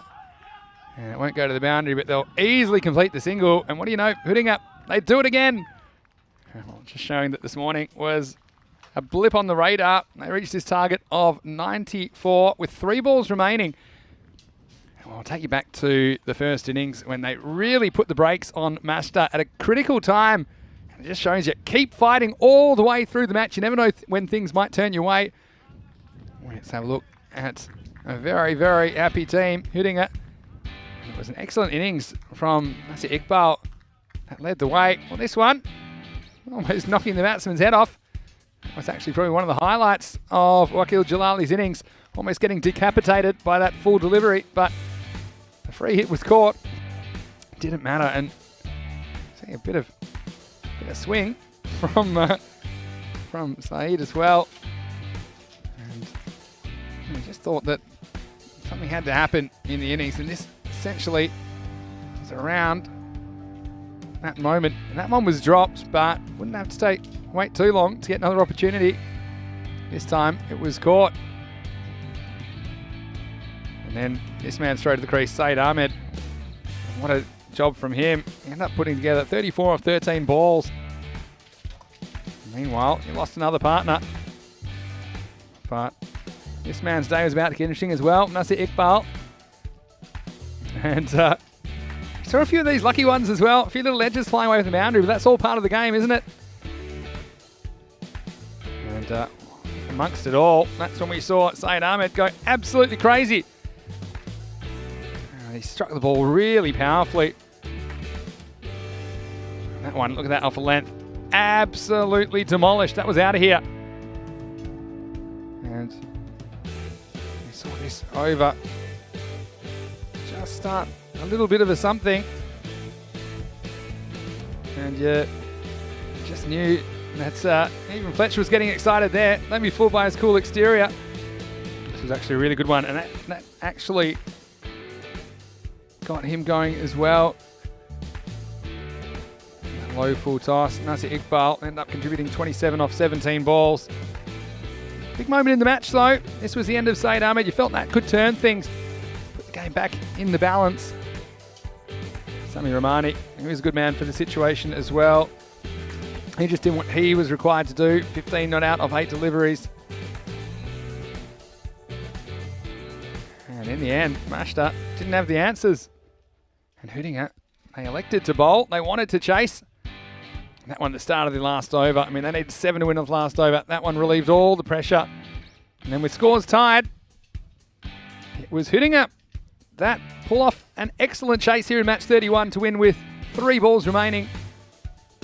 And Mashta, well, they'll be disappointed, but also be happy with their day's work as well, I think. It hasn't been total empty-handedness for them.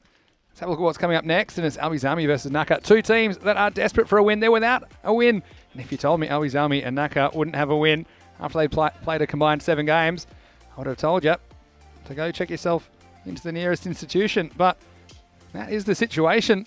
So they've got 2 teams essentially fighting for their survival. It's a long way back if they were to lose this one. There's still plenty of cricket to go. We have 9 group matches remaining before we do eliminate the bottom place team in Group B. That game is starting in around about 15 minutes. Join us for the Biostrath coin toss as we take you into it. Let's have a look at the scorecard of this one. Requiring 94 for victory. It took them to the last over. The openers didn't really come off as well. 11 off 20 balls combined, but after that it was a completely different story. Saeed Ahmed, Nasir Iqbal and Sami Rahmani went to work. And they ended up scoring 76 off 38 balls. So they went at 2 ball pace. And despite the fact there weren't too many extras, just the 3 wides, the no ball, it was Hootinger. The team now famously known as the Chaseologists that win this one. 94 off 9.3 overs, defeating Mashta 93. Let's have a look at the bowling figures as well. Saeed ended up to get a second over. It's an interesting decision to use Orach instead of him. Arif was really good, didn't pick up a wicket, but only conceded 9 of his 2 overs. Wickets went to Razat Saleri and Sweet Ullah, but they were pretty expensive between them. And that really made the difference in the end. So, Hootinger, that's a gutsy effort from them. They had fought back after a very tough first quarter of the match. And you might remember that they were 44 for 1 off 4 overs and flying Mashta. But it was a good comeback by Hootinger, and they get the biscuits in match 31. So join us in around about 15 minutes to take you into the final match of the day on a terrific Tuesday. The weather stayed good, just the way we like it. Lots of sunshine. And we certainly hope you can join us. You can go to our website, europeancricket.com. Check out the match preview for this do-or-die clash, Albi Zalmi versus Naka. You can also go to our social media at European Cricket. But for now, it's Vinny Sandu, Mr. Maximo, along with Michael McCann. Hope you're having a wonderful day. We'll see you shortly. 1 more match to go on Tuesday. You're watching ECN, and this is the FanCode European Cricket Series.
Hello and welcome back to Stockholm. Well, quite a windy afternoon here, but still plenty of sunshine. And now it's time for the final match of Tuesday. It's match 32 on the calendar between Albi Salmi and Nacka. Well, both of these teams, they are desperate for a win, trust me, at this stage of the series. And it's time for the coin toss for this match. And it's brought to you by Biostrath. Biostrath have been fantastic supporters of European cricket since they've come on board a couple of months ago. And it's fantastic to have them supporting what we do at ECN. So let's go over to the Biostrath coin toss. The match referee is with the two captains from Albi Salmi and Nacka. Let's get ready for the Biostrath coin toss. Heads is the call. Heads it is. Heads, what would you like to do, Zabi? We're gonna bat. Well, there you go. It's Nacka that win the toss. And for Albi Salmi, I won't be taking their captain Rahul Khan to the casino because he's lost the toss again. So he will be chasing. The news from the Biostrath coin toss is that Nacka have won the toss. They'll elect to bat. Over to Michael McCann. Let's get ready for match 32, the final match of the day. Thank you very much, Finian, for the final time today. Welcome along for an entertaining T10 match in the Stockholm Norsborg cricket ground that is so scenic and gorgeous as part of the FanCode European Cricket Series. Here in the Swedish capital, match number 32 of 48. So by the end of today, we'll be exactly 2/3 of the way through the competition. Lovely drone shots here from Andis Van Ax. And he and the crew at Spring Productions do such a great job of keeping things going behind the scenes. We're incredibly grateful to have them on board as our production partners. In terms of these two teams in action, well, both of them have drastically underperformed compared to expectations. Nacka, previous ECS winners here in Stockholm, are on the brink of elimination with 4 losses so far. Albi Salmi have 3 losses thus far. Remember that the team that finishes bottom of Group B will not make it through to the quarterfinals. And these two, having both been winners thus far, are in real danger. Remember that Mashta now have 3 wins from 4 to their name. 3 wins from 5 to their name, I should say, beg your pardon. And Hudinge also have 3 wins from 5 after results earlier on today. So there's a real gap in the table between these two teams to win the sides, Nacka and Albi Salmi, and then everybody else. That's how your team sheets look for this game. In red, the amount of Dream 11 points accumulated so far. In gold, how much it will cost you to get them in that fantasy Dream 11 team if you're playing on the subcontinent. As Khalil, so often the star for Albi Salmi with the ball in particular. As for Nacka, they'll look to Khalid Zahid and Zabi Zahid. 2 Zahids who've been so important for them in the tournament so far as their particular go-to men. Umpires for this match are just heading out onto this concrete artificial wicket now on the left of your screen. Suchi Sivac on the right-hand side. Usman Afzal. Not using any bails because it's very windy out there. All of a sudden this afternoon it's got very windy indeed, and let's hope that's not a portent of potential weather to come. No, there is a fair bit of rain forecast for the next 4 days in Stockholm. Heading out to bat is to be the 2 Zahids. Khalid Zahid with number 10 on his back, and Zabi Zahid, the first player in ECS history to banish our name and number system. He's instead gone with a huge lion. The Nacka skipper, the Lion Man. Now, personally, he's had a pretty decent tournament, but his team as a whole haven't. He's put himself opening in some games, in the middle order in others. This time he's decided he's going to go out and face the very first ball of the innings against Albi Salmi, who are a team for whom I'd say their strength lies most in their spin bowling. Got an excellent pair of spinners, which we'll see in the middle overs. Rahul Khan and Zam Khalil. They'll normally get through 4 pretty tidy overs of work in the middle of the innings.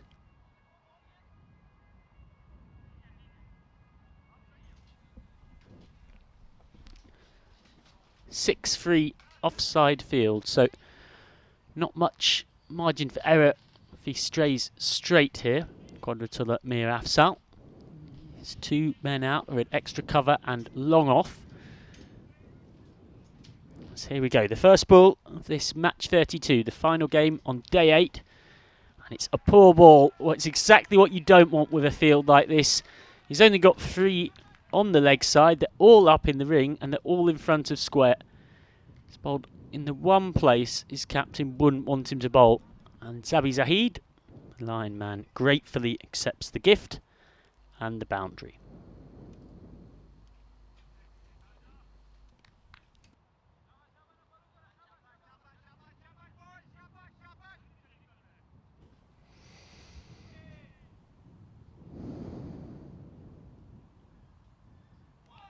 It's a nice response from Mir Afzal.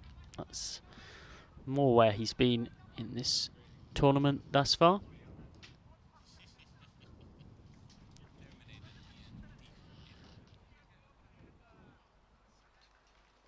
I have seen a few 7-2 fields in this tournament thus far.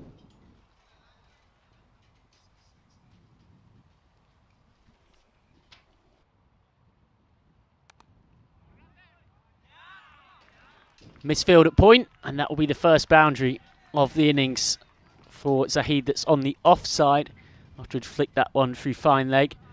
This time he can open his shoulders. It's a nice flourishing cut shot. It shouldn't have brought him 4 though, in truth. Should have been stopped in the ring.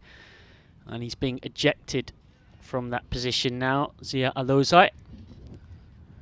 He's being moved to mid-on. No less an important fielding position. Sam Khalil has now gone in at point.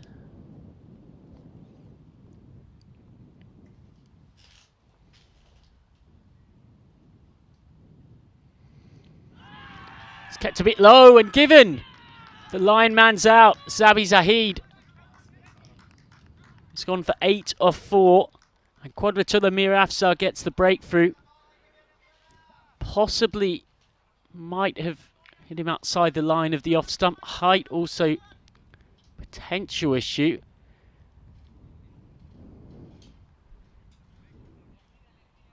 Well, this will give us a better idea about height.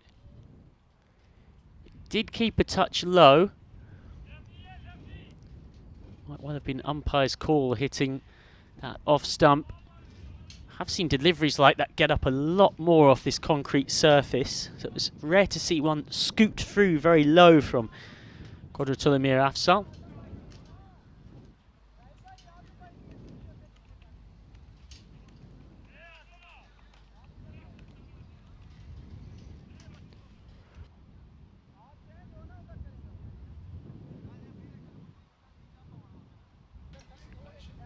Now joining Khalid Zahid.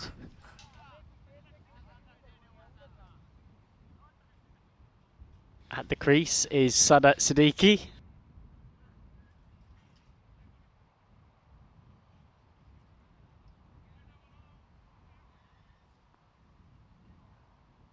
So 8 for 1, and both batters in, having not yet faced a ball. This is a poor start for Naka.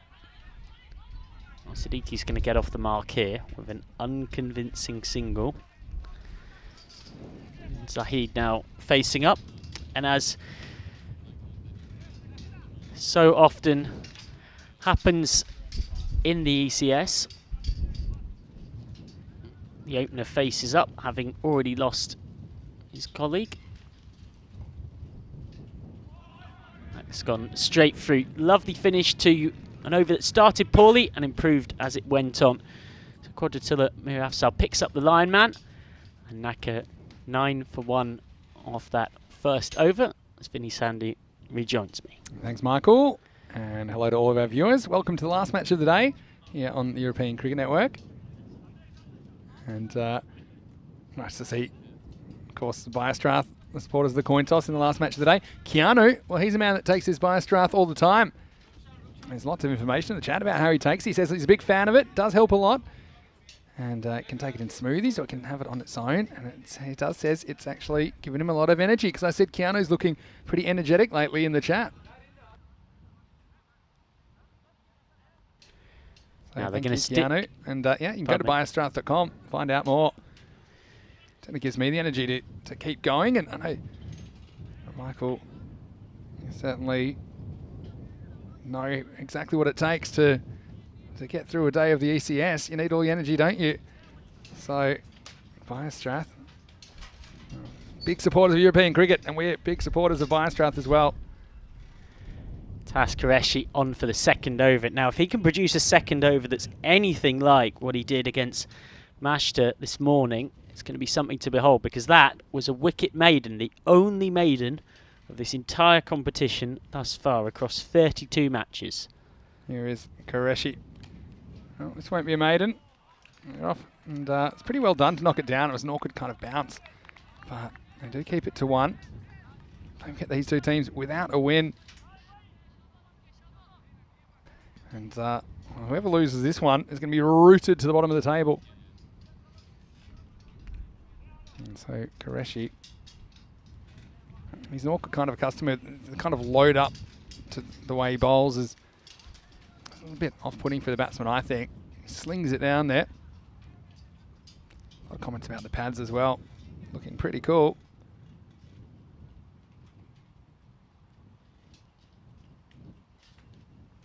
Zahid on strike. Yet to get off the mark. Oh, it's a good seed. Yeah, you might be wondering why these two teams are at the bottom of the ladder. Well, that kind of tells you it's the lack of run production. Albies Army only scoring at 73 runs per 10 overs. Naka 85, and they're both below par. But also you have a look at Naka, they've conceded 110 per 10 overs. And Albies Army conceding 97. There's a big difference between their run production with the bat and the runs they're allowing in the field and with the ball. And now you see that both those two teams are a full 2 wins behind the next lowest team.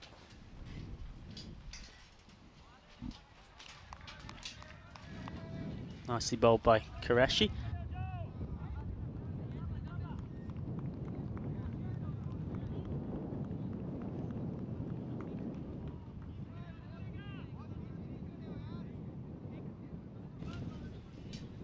So, who do you fancy in this one? I mean, they're two teams that on paper, they should be having more success. You don't play cricket on paper, you play it out there in the middle.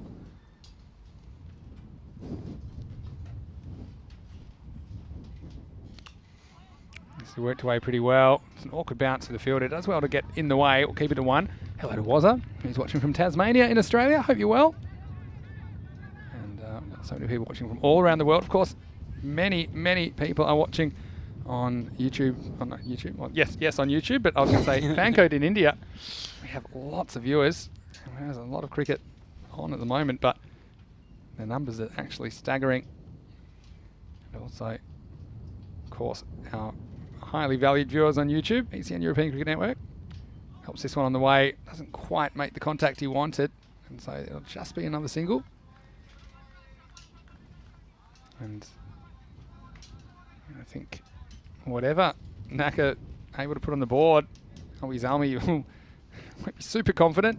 Even if they put 70 on the board here, I mean, Albies Army, nothing's really worked for him with the bat. I mean, Azam Khalil's looked good at a couple of occasions. Kudratulla batted well last game, but just haven't been able to put a whole 10 overs together. And they haven't had the kind of support from their teammates that they needed. Well, this is a little bit short, and oh, it would have been out. This is a really spicy return cat. This one came back with interest. Let's have a look at this. It was smashed and did well. Got a knuckle on it, but that one's a real stinger. Have a look at this, come back. And the umpire was pretty happy that Qureshi got a finger on it. Takes us to the end of the second over. It's 12 for 1. Particularly so when viewers who've been with us throughout this tournament remember that poor old Suchi Savage has already had to take 2 days off injured after being sconned by a bullet of a straight drive earlier on in the competition. So nice to see she was able to get out of the harm's way there. Should be having a few flashbacks, I'm sure, after that one. And we're going to have a change of bowling now. Zia Alizai coming into bowl the third over. We haven't seen the best of him yet.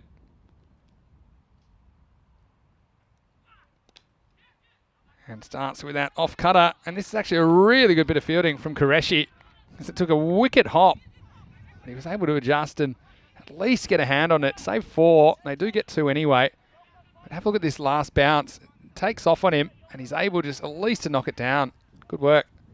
Yeah, 9 times out of 10 in this ECS, that probably goes past him for a boundary.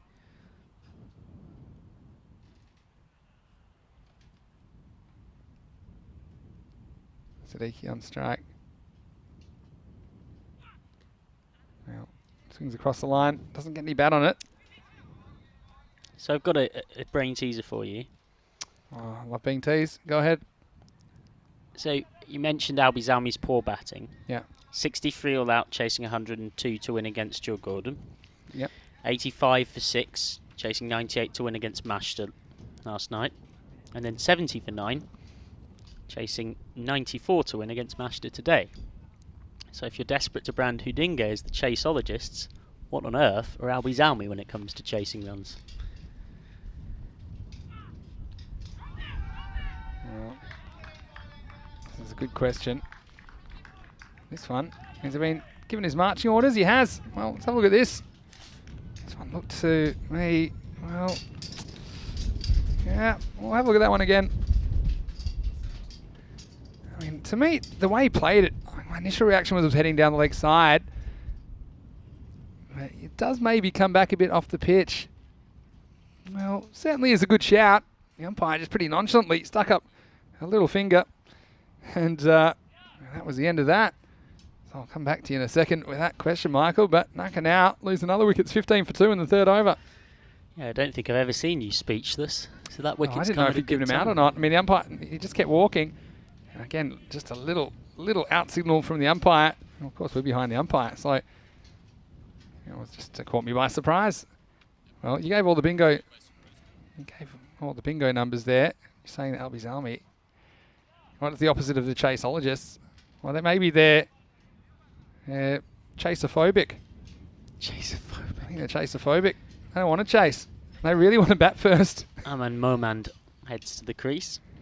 Well, they've struggled, and I know they don't want to be chasing. They keep losing the toss, and they're being forced to chase. Their opponents know it too. Although, let's be honest, the way they've batted in those 3 chases doesn't exactly bode well for if they were to bat first. I mean, if you bat badly, it doesn't really matter when you bat. You're not going to win the game. Yeah, it's they got to bat better. And we talk a lot about batting first, batting second, but in the end, typically the team that does it better wins, whether they bat first or second. Alazai breaks through with his third delivery. And he'll get a single here. Get something going here, Naka. I'm very surprised that Naka haven't been able to put a performance together yet as well. We've got the 2 Siddiquis playing today. We've got Sadat Siddiqui, who's batting currently. We've also got Sadiq Siddiqui. Sadat Siddiqui, who's facing now, will also do the wicket keeping for Naka.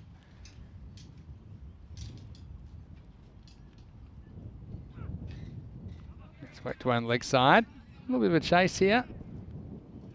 That's good fielding to keep it to 1. And yet again, it's been a theme of Naka in this tournament. They really haven't taken advantage of the power play. 17 for 2 with 1 ball left. Just 2 fours. And you've got to remember as well, when you're facing Albi Zalmi, the middle overs, you're going to have a very tough diet of spin. Yeah, that's true. Let's hit back hard.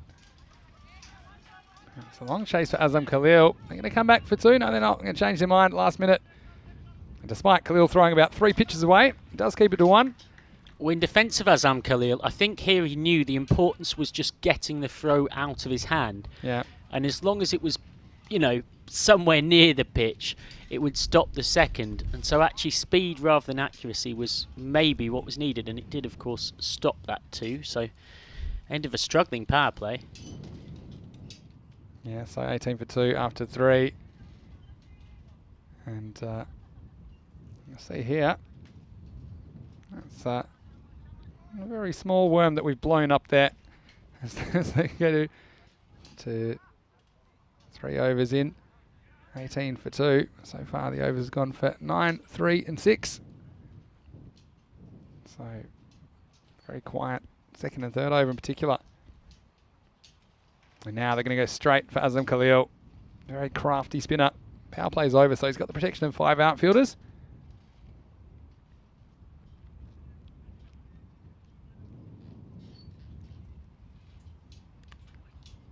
This one's just stroked away for 1. So you can see both these batsmen run a ball pace, but they're going to need a little bit more. Someone's going to have to step up for Naka. Won't be easy against Khalil, who's very accurate typically, and he's got the kind of delivery that turns both ways.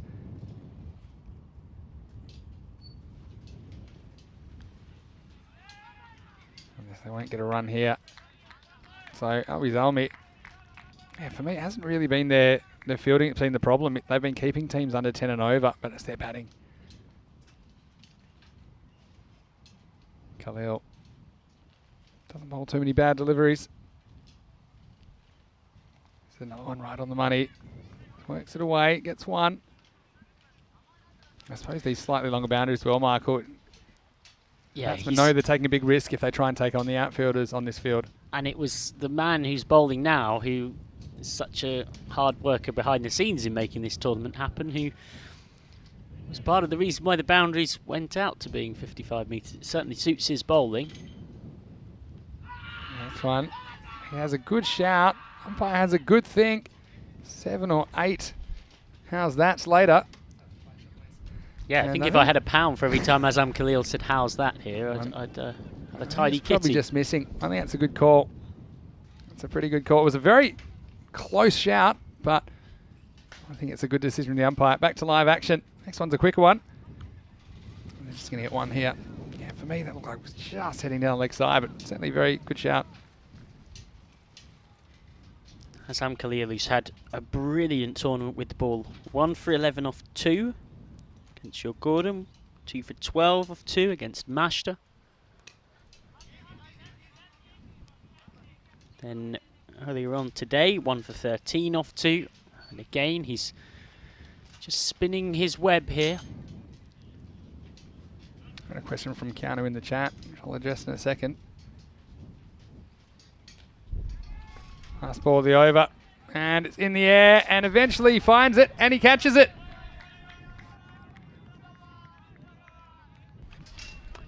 So Khalil has done it again. It has, and have a look at this. It just worked. Pretty much off the stumps again. It's the longer boundaries. Quick catch is this. I think this is probably 6 on a smaller ground. But the catch is taken. And the score now is 22 on the board. 22 for 3 after 4. Vinny's out of here. Mr. Maximo along with Michael McCann. And well, Michael, we know that both these teams are winless. Keanu's question in the chat was, if Naka lose, is there a way back for them? I'd still say yes. I'd still say yes, short answer, Keanu. Because they still have 3 games to go, and they've got the kind of team that could win 3 games.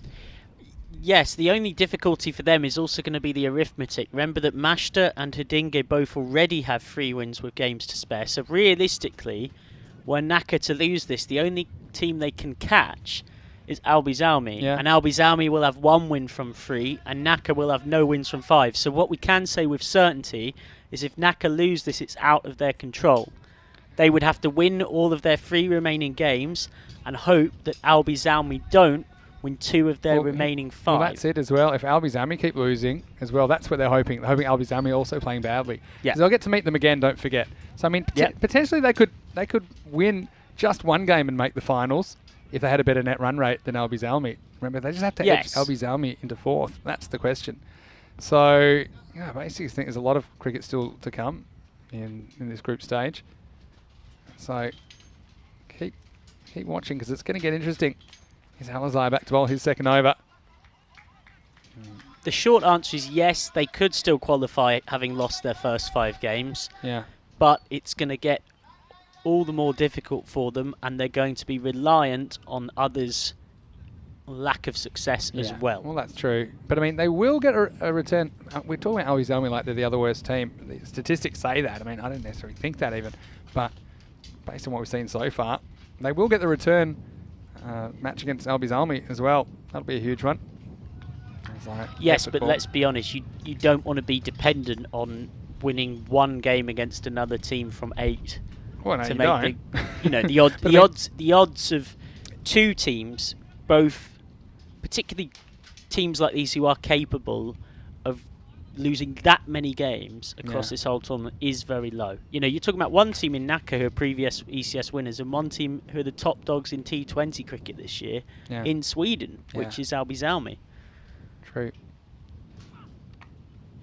Back and punches this away. They won't get a run. Yeah, I mean, I think it's just kind of symptomatic of how they've played so far. And they haven't played their potential. They haven't been hammerings by any stretch of the imagination, but they're just always on the wrong side of the ledger, these two teams. Just a reminder in the chat as well that ECN is now on WhatsApp and Telegram. You can follow the phone number in there. +49 1709 547 199 for all the latest news. Worked away behind point. There's just be one. You can see that not even going at run of ball pace so far. Albi Salmi have really put the strangle well on Nacka. Despite Nacka winning the toss, electing to bat, and I could feel the breath on me of Rahul Khan, the Albi Salmi captain, as he exhaled when he saw the coin going the other way. Not again. Being Did you forced see his to reaction chase. when he walked off? I wasn't impressed. This one is going to be 4. It's another effort ball from Alizai, and it's just helped around the corner using the pace of the bowler.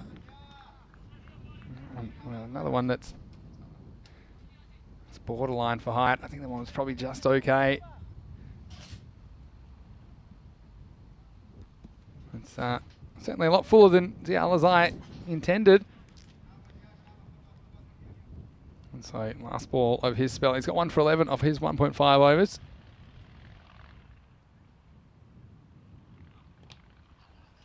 And he's pushed for a single here. So still pretty good couple of overs from Alizai, despite going for that boundary late. He finishes with 1 for 12. The score at the halfway point, it is 29 for 3. Very tidy set from Alizai. And I think Albi Salmi will feel like they've got Nacka exactly where they want them thus far. Siddiqui is the only player to get into double figures. Azam Khalil has still got an over. We know that Rahul Khan will provide 2 good overs of spin.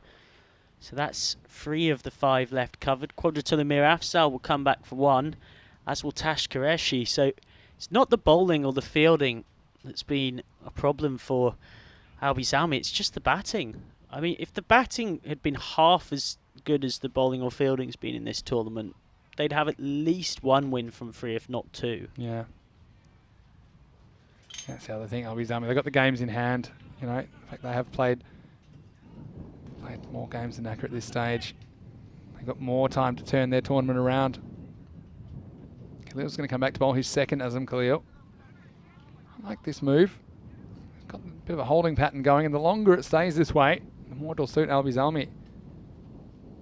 We've seen innings change quickly before, but there's every chance that this innings will turn as well. They've got 7 wickets in hand, but the later that happens, the less time Nacka will have to build that score. Down leg side, he called a wide. He looks like an off spinner, Khalil, but he doesn't bowl that many off breaks. Bowls a lot of that angle in and even just turn the other way. There is an off break. Spins left to right out of the fingers. And it's a long chase for Zia Alizai. He looks like a man that just bowled 2 overs in the heat of summer, the way he went after that one, but they get 2. It is very hot and humid for Stockholm. It really is. 28 degrees currently. The people here, they're not built for that kind of heat, Michael. No, no, they're not. Came here for a previous trip in January once upon a time, and I was staggered to find out that somewhere that was genuinely much windier, rainier and colder than London existed. And it really was very nippy, but the weather this week and last week thus far has been glorious to us. In fact, would you say, Michael, will stay this way the whole week? Is that your prediction? Doesn't look like it, does it, unfortunately? Goes after this one. A couple of bounces. And, well, tries to get through the man. Now they're going to go for 2. It's a dicey one. That was it. Just couldn't gather it. It was Alizai again. The ball's following him around. He just wants to be left alone and recover from his 2 overs. And then they had a long time to think about it. And they say, okay, we'll go on. But a good throw. Might have had him in trouble there. Direct hit certainly would have been out. Back to live action. Swing and a miss. And so, you know, they're trying here. But no contact from Omran Zazai. He certainly is a batsman that can give the ball a real whack. He's trying. Toes this one. It'll be 1 bounce down to long on. Once again, just the single. Finding Khalil very hard to get away here. And they're not the only ones as well. Just been looking it up. So his economy rate for this tournament is around 5.5.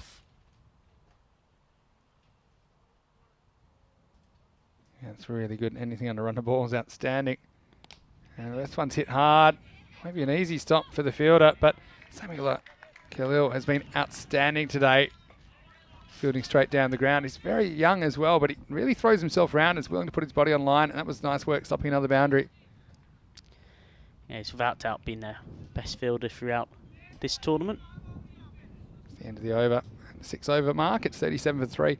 When from here, if you can somehow go, even say 10 and over, 77, that's very playable, I think, against a team. He said they've had no success chasing whatsoever. And they've had some real horrendous innings where they've struggled to bat out their 10 overs. So I still think from here, you know, I do think you need a slightly different mindset. I think you need to be more attacking with the run in between the wickets at this stage. You have to not be too worried if other batsmen get to the crease. You have to back your other batsmen if they do get called on to be able to keep the scoring going.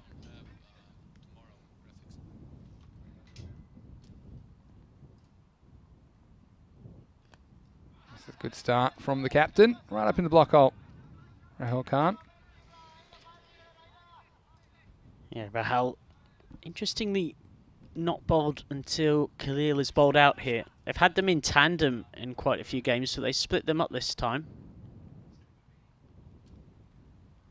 He's really held this back. Charging down the pitch, Shadiki, and gets a slightly fortuitous boundary thanks to a bounce that leaves deep mid-wicket really struggling here. Yeah, and they haven't given up too many in the field. Again, it's one of these trampoline-style bounces.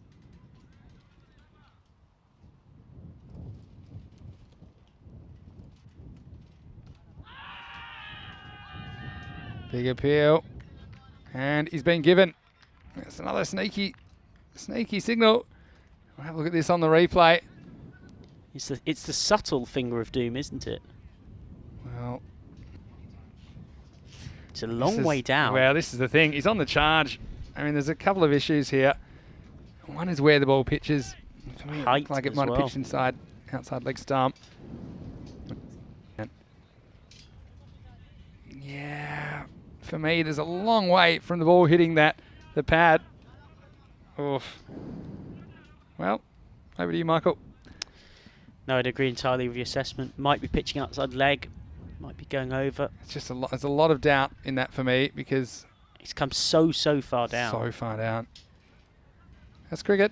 And I know you're someone that is more inclined to give LBWs than others, Within shall we reason. say.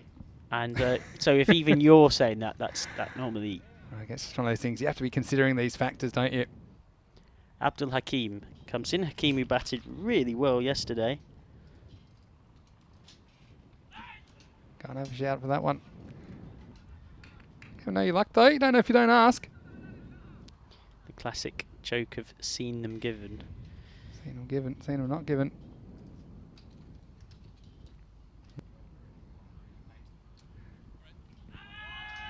Well, he's given his one now, so I don't think that's easy. It's good bowling, though, from Rahul Khan. Credit to the bowler.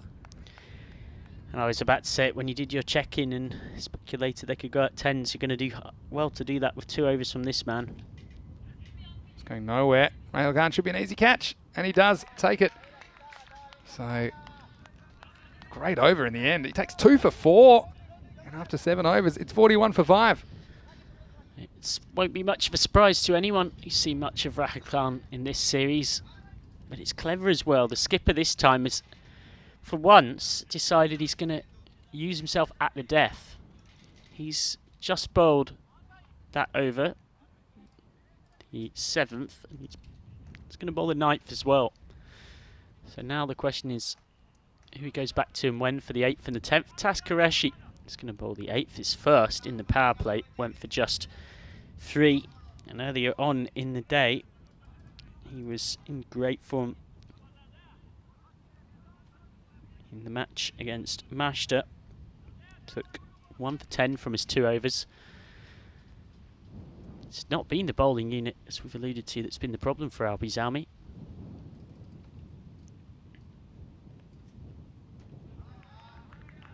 Yes, I'll start the 8th over, and I'm going to start with the boundary. And well, they need some runs from somewhere. I suppose this is one way. It was helped by this delivery that got inside the body from Tas Qureshi. Helps on his way 4. Nice shot.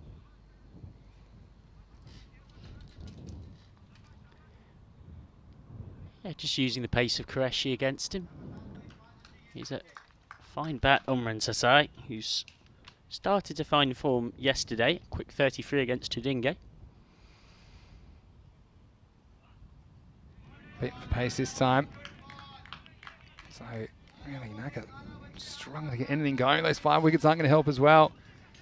And Umran Sasai, who's quite capable, he's just struggling to get going as well, isn't he?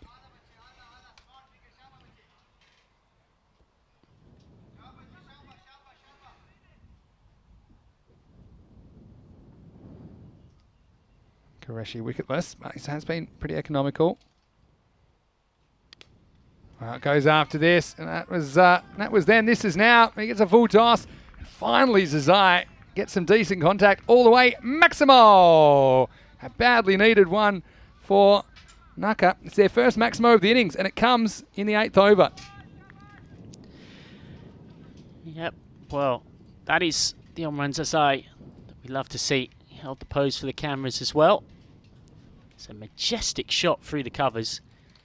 Really has middled that. And ball's come back, still round. So have another go. That brings up the 50 with a quarter of innings remaining. So I mean, they can't get a kick along here. They could somehow come to that 75 to 80 mark. They'd be thrilled. They just need 1 shot to get you going. Now they'll probably come for 2 here, and that's because it wasn't an easy pickup for the fielder. Had to come around and then force the fumble. That's good running. Also brings the Zai back on strike. And that's so important because if he can face the vast majority of the 14 balls left, I fancy themselves to get up to that 80 sort of region you mentioned as being broadly competitive.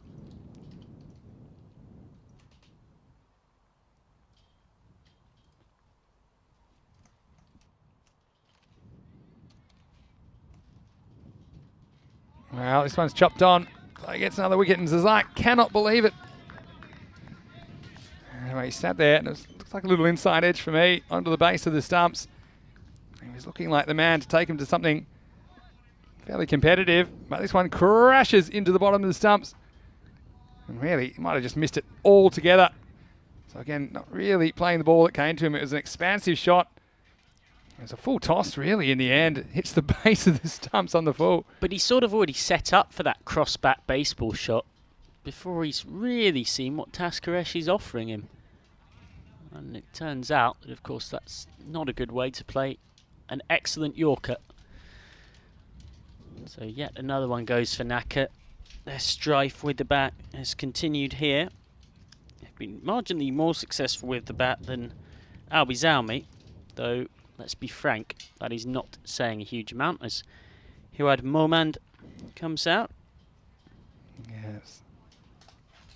Kind of a strange game, though. I mean, if they could even put 70 on the board here, the way that Albi Zalmi I think batted, 54 to win is nothing's guaranteed the way Albi Zalmi have batted. You look at the players on paper, you'd say they should be able to do it easily, but I mean, losing can be a habit as well. I'll talk about winning being a habit, but losing can be a habit as well. This isn't a team, Albi Zalmi, that have lost many matches this year, but in the ECS, they keep scratching their heads. How come we're not getting these results going our way? Last ball, the 8th over coming up.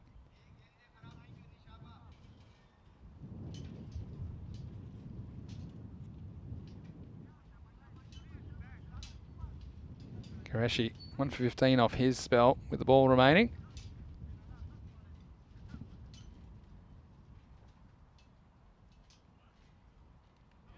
Once again, we're seeing Ismail Zia keeping a long way back, making it hard for himself.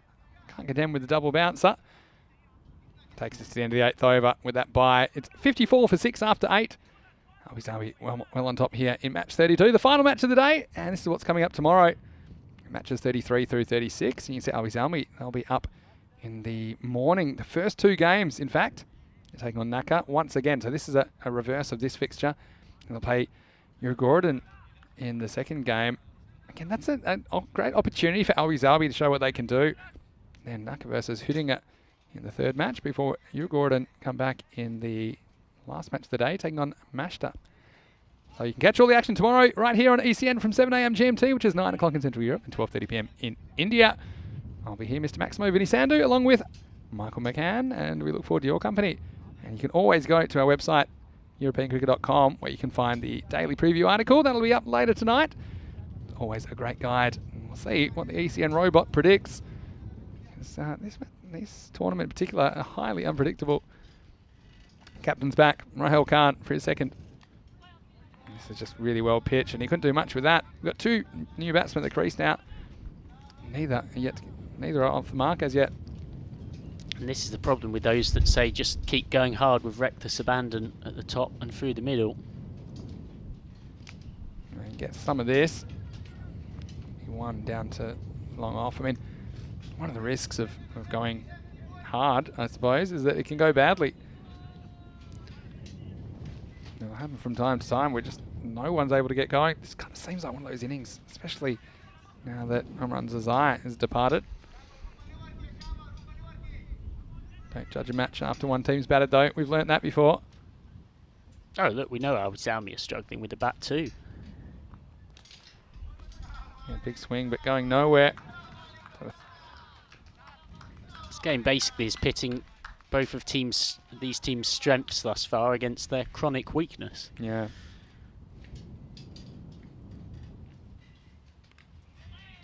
This one, just one, doesn't meet the man in the circle. So, you've got to hand it to Albi Zawi. Certainly done half the job well. It's whether they can get there with the bat. They just need something to click with their batting. I think some of their players a bit more successful will probably rub off on some of their teammates, I think. That's a really good leg spinner. There you go. There's a bit of Karate Kid keeping. Just the 1 foot.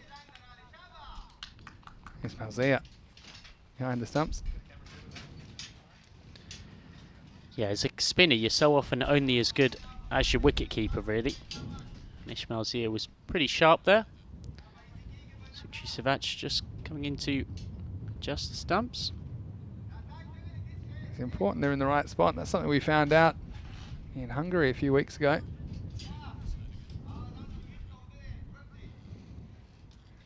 We had the umpire put up the stumps accidentally on the popping crease, and we almost had a ball bowled with the stumps on the wrong line. One of my highlights of the year.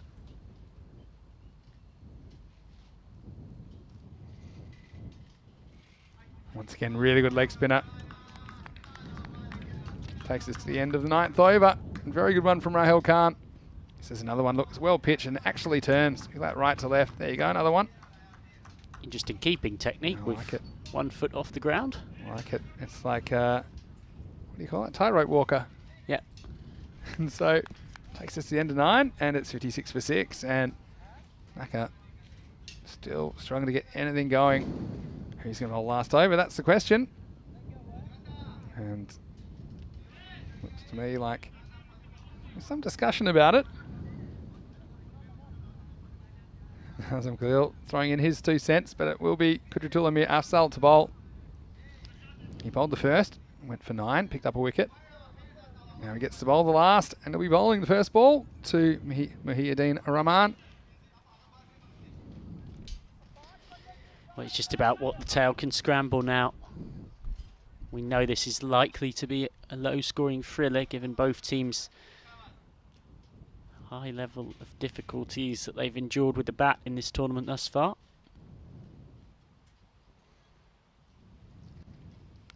This one played off back foot. This is a cracking shot, actually. This will take some catching. And the ball is going to win the race. And that's 4 runs. And so that's one of the best shots we've seen, actually. See this one, no doubt about it. Probably at this point it's 4 because he stepped on the line. It just touches his foot, but then the ball rolls into the rope at any rate. So no question about that. It's 4 runs. Just the start they needed. Can they just pinch some runs from somewhere? That was a nice shot by Rahman. Goes in the same direction. This one probably won't go to the boundary. Now they might as well come for 2 here. Actually go to the bowler's end. And Kudratullah just eats it. He's happy to concede the 2. I think at this stage as a bowler in the final over, any delivery where you avoid some overthrows and chaos is always a good result. This one just going to be a single this time.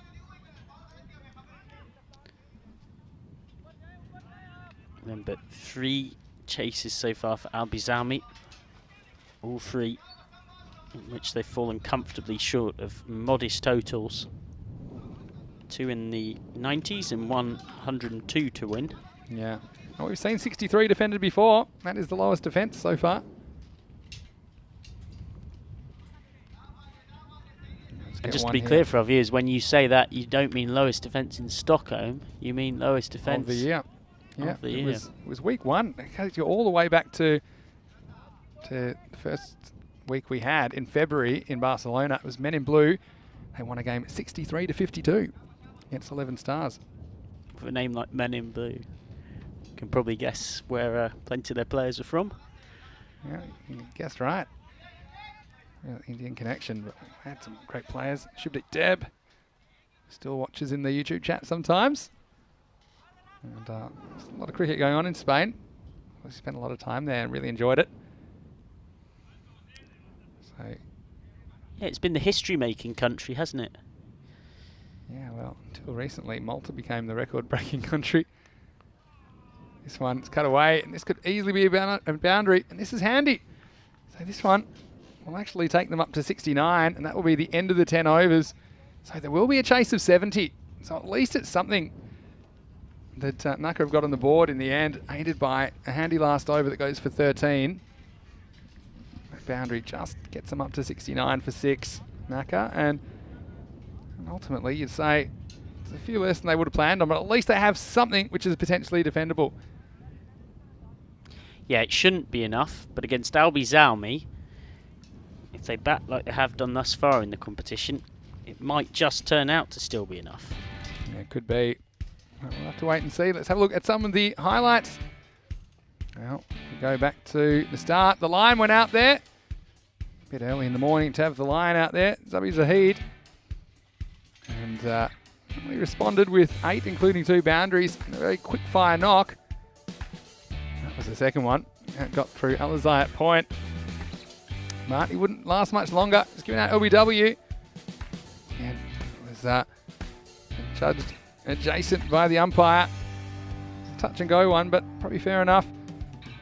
This is a close call for Khalid Zahid. And meanwhile, took a little while to get set for that catch, didn't he, out there? But certainly a good effort in the end. They just struggled for fluency throughout this innings. There were only 5 boundaries. Pardon me, 7 boundaries and a 6, which is a little bit below par.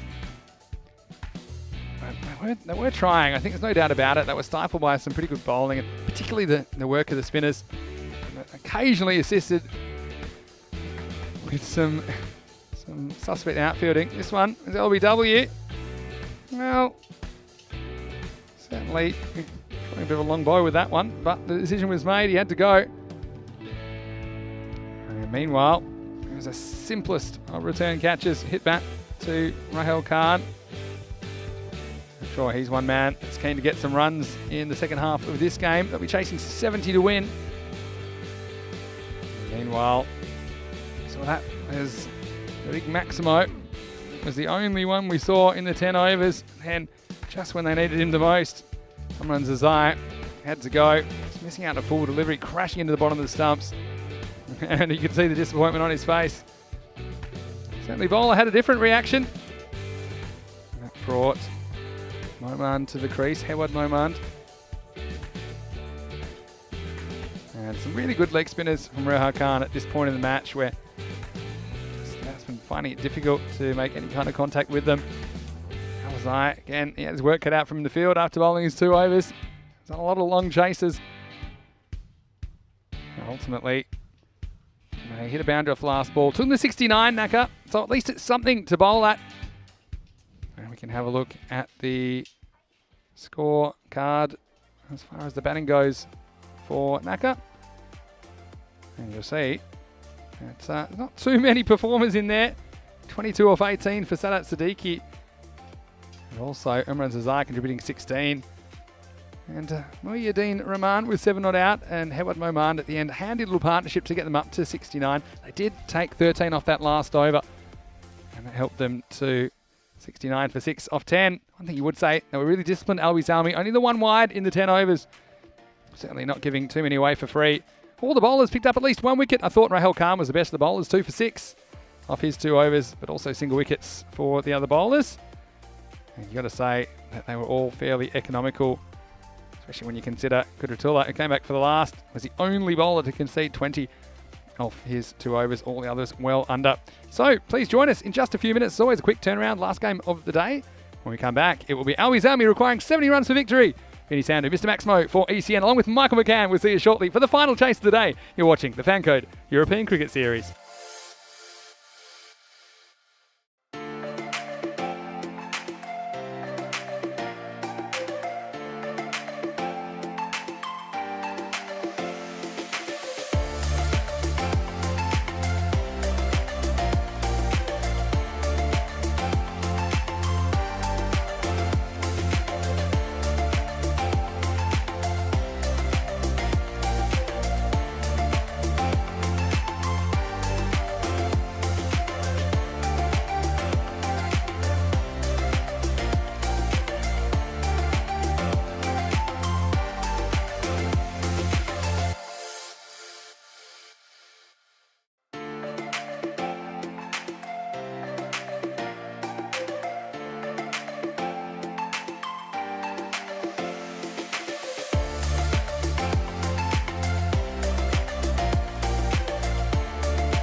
Hello and welcome back to Stockholm. What's a beautiful Tuesday afternoon, and we've got a few helpers in the commentary box.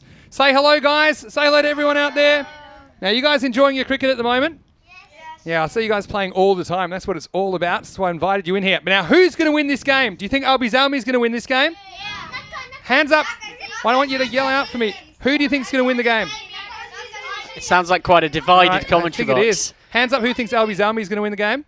Hands up who thinks Naka's going to win the game. Free. Well, see, I don't know. You can't put your hand up for both. If the kids don't know, who thinks we might have a golden ball? We got a golden ball. We might have the same score for both teams. No one's having a golden ball. No one's got Tingle yet. No. The Tingle, you don't actually get it if you're 13 years or under. It's actually one of those things. But I can tell you what, we're enjoying being here. And you guys enjoying having the ECN in town and having all the cameras around? And I'm sure that you're enjoying the cricket out there. And when you guys grow up, maybe you can play for Sweden. Would you like to play cricket for Sweden? That'd be pretty cool. And how about who likes batting? Who likes batting more than bowling? You like batting more than bowling? How about who likes bowling more than batting? That's pretty good. I reckon they've got a good balance of a team here, a bit of each. Likes fielding as well. Fielding's really important. Well, okay, guys, say goodbye to everyone, and we're gonna move on and get ready for the real action out in the middle. And it will be Albi Zalmi searching for their first win of the series, and they are chasing 70 for victory. And well, Michael, I don't think it'll be that easy for them considering how they've chased so far. Yeah, they've had 3 matches, and in all of those 3 games, they've failed to chase down relatively modest targets. It's been their batting that's let them down. Is that going to change here? Well, not if that first ball's anything to go by, but in truth, that was a peach of a delivery to start off this run chase.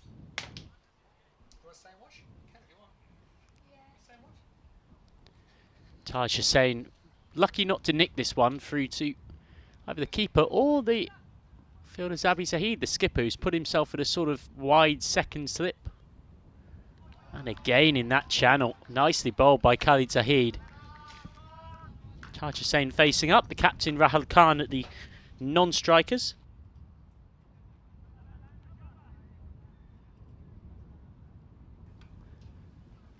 Only 2 fielders allowed out in the power play. They're at backward point and long off. Flashed away, but it's gone just wide of that man. And 4 runs. Well, there is sort of a very fine backward point or a wide third man, depending on how you want to see it, but that's gone almost dead on the line at point. So it's the first boundary of the innings, the first runs of any kind in this innings. They go to Shahid Ali. Well, Albi Zalmi, much like Naka, seeking their first win at this ECS. The 2 struggling winless sides.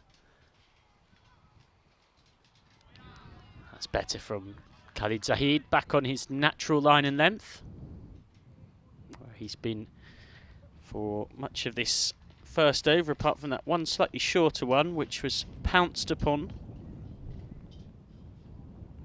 Khalid Zahid with 1 for 16 off 2 against Tadinge, bowling the first and third overs in the power play yesterday.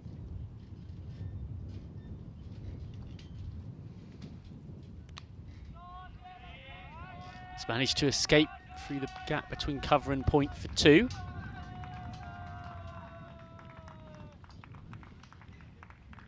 So that's a solid enough start for Albi Zalmi's Shahid Ali. He's on to 6 off 5. 1 ball left of this, the first over. Khalid Zahid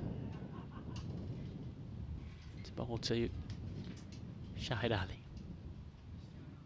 And again, it's a swing and a miss outside off. He's just stepping away to leg. And Zahid has exploited that in picking up 4 dot balls from that first over. Albi Zalmi 6 without loss after that first 6 from Zahid. Now he's going to go for this second over. It looks like with Lamar Moorman, this is a high-risk gamble. He's a very talented bowler. Very quick and can be very erratic. Bowls left arm over the wicket, swings it into the right-hander. Earlier on in this tournament, he was extremely expensive. He bowled one spell that went for 37 off 2 overs.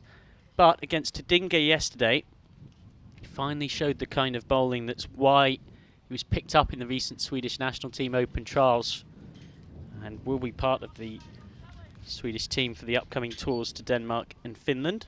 Took 1 for 10 off his 2 overs.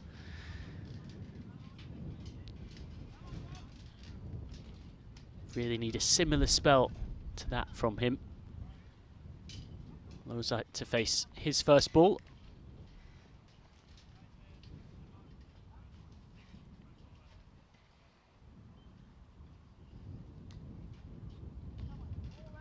Just nudged away. It's a clever shot from Lozite, using all the pace that's already on the ball, just grazing it around the corner down towards fine leg.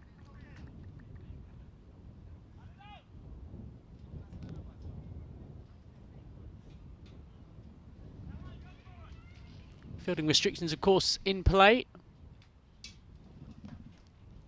Got a deep point and a deep square leg.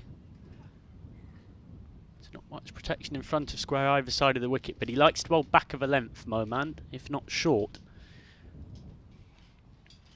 And that's gorgeous delivery. That's cut him in half, Ali. He's not missed the leg stump by a long way either. I think Moman's trying to figure out how he hasn't either found an edge or found the stumps with this. It's very, very close indeed. It's probably one of the quickest bowlers on show here in Stockholm, and when he gets it right, it's very, very dangerous. In fact, the margin was so tight, by the looks of that replay, if the bails were on, he might have even just flicked them.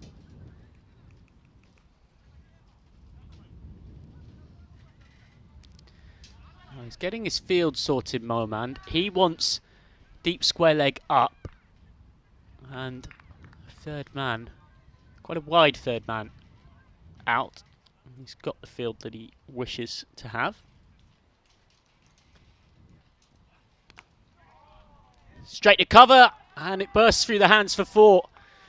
A bit of luck for Shahid Ali. Quite possibly should have been gone here, and instead Lamar Moman goes for a boundary, cross-batted swipe, and he sort of ended up goalkeeper style, palming it over the bar. So Albizami move on to 11 without loss. And he's been ejected from that position, Shafi Masood. The captain, the lion man, Zabi Zahid, has swapped with him, so Zahid's now at extra cover. Short again. And it's followed Shafi Masood, who'd misfielded with the drop catch on the previous ball. This time it's burst through the covers, and it's his captain Zabi Zahid who'll have to pick it up from the fence. Back-to-back boundaries, good aggressive power play batting from Shahid Ali. Real nerve-settling pair of 4s for the Albizami dugout. They don't want to fall into the mistake you see teams make when chasing relatively small ECS targets. Sort of only try and score at 7.5 or 7 and over, rather than batting positively and looking to get on top of the required run rate. Oh, this is a massive shot straight towards me in the commentary box. It's burst through my hands. My commentators, co-commentators off to fetch it. That is an absolutely smiting blow from Shahid Ali. A third 4 in a row, and easily the most convincing of all of them. It's come straight towards us in the box and right to the back of it. 19 without loss, and Lamar Moman's pace is just causing him to go all the quicker off the bat here.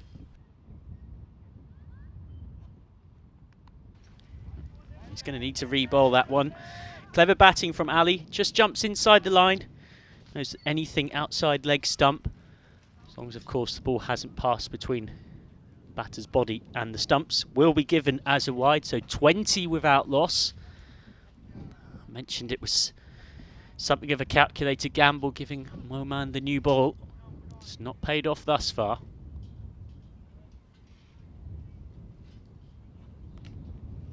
And swiped away this time through square leg.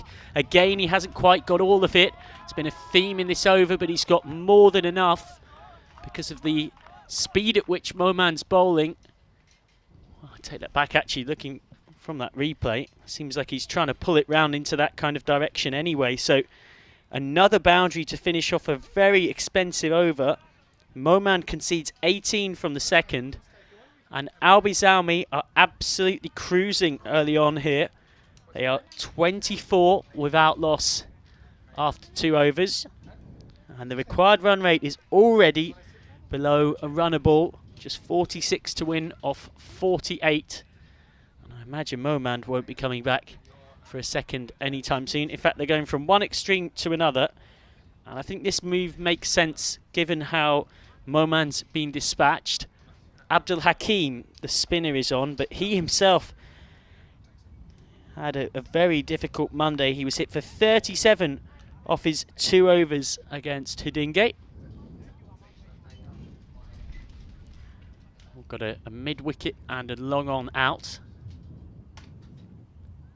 Steps down, and this is just wide of us in the commentary box, and it flies away for 6 more. Well, this is a full-on assault from Shahid Ali. He's got a dinner reservation. Maybe a very late lunch. He wants this game finished in a hurry regardless. He's on to 28 off 12. Well, there's just no stopping him right now. I've tried spin in Hakim. It's not worked from that first ball. This time Alozai just works it away for 1, so that brings Shahid Ali on to strike. I beg your pardon, of course it was Alozai who hit that big 6, not Ali, so an even bigger problem, double trouble for Naka. Both openers really ticking along well here.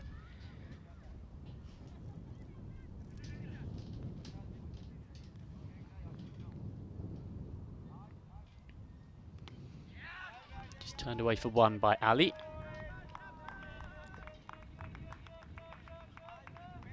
Well, they're not far off being halfway there, Albi Zalmi.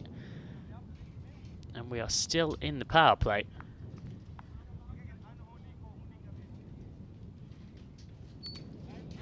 Again, strike rotation. Of course, they've already got that 6 from the first ball of this over, so as long as they don't lose a wicket, then it's another good over for Albi Zalmi. They'll be hoping they can bring about a bit of an early finish to day 8 here.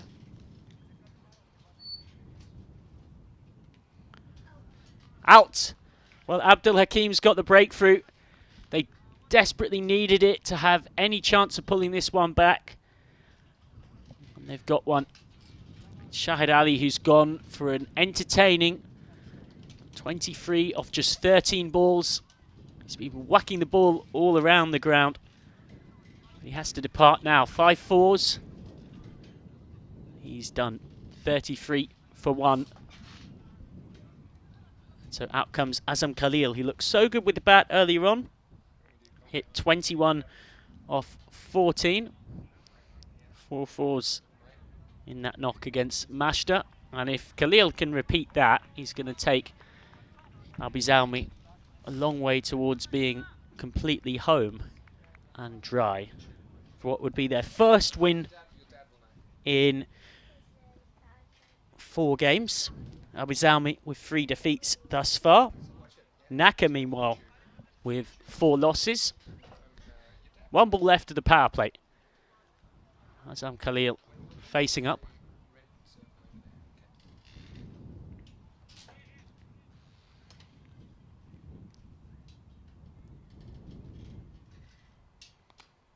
Khalil just content with an orthodox defensive shot to finish off the 3rd over. End of the power play, 33 for 1 after 3. Abdul Hakim concedes 9 from that over. Yeah. We've still got a special guest here, haven't we? We've got Ayan here. Now, Ayan, his father's playing, Aman Momand, and you were very happy with that wicket, weren't you? Because it looked like Albi Zalmi, they were off to a very, very good start.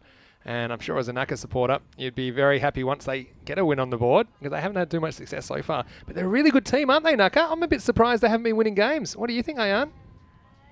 It's kind of true because I like this team and it was very good from the beginning. Yeah. But now they're gonna be like old.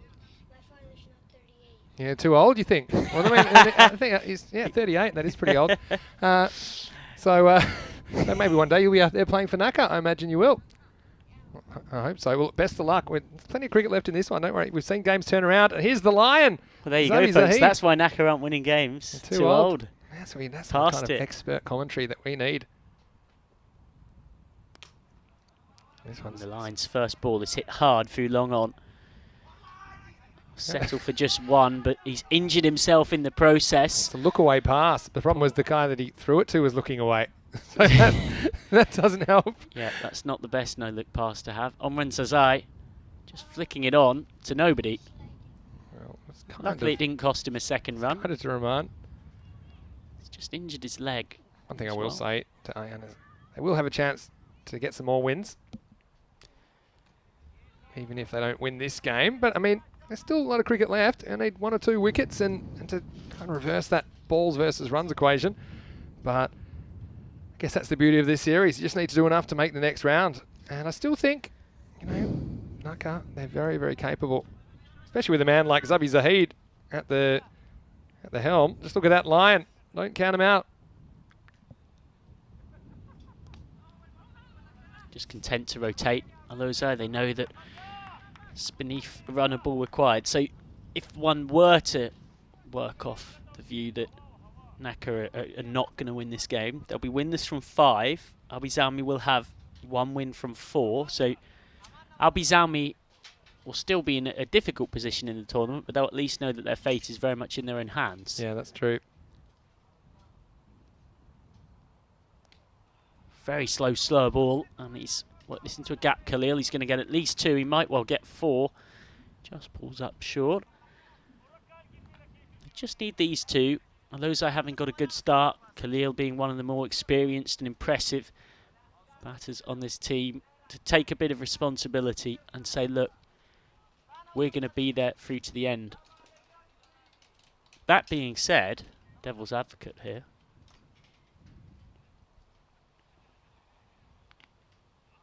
It's actually good keeping. Probably a wide, but quite easily saved 4 there.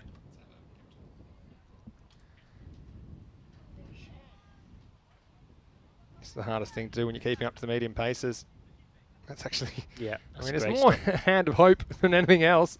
Didn't really have time to get his body outside the line, but excellent bit of work by Sadat Siddiqui.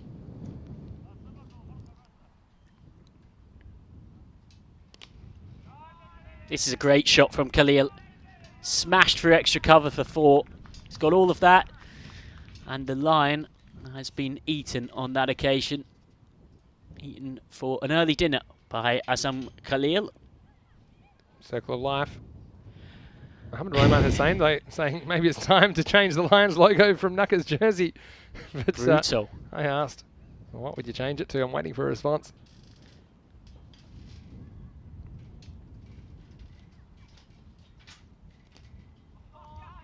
Helped away. This could be 4 more through backward point. Great touch shot. It is 4 more. So Azam Khalil with back-to-back boundaries to finish the 4th over. And Albizalmi have flown onto 47 for 1 after 4 overs.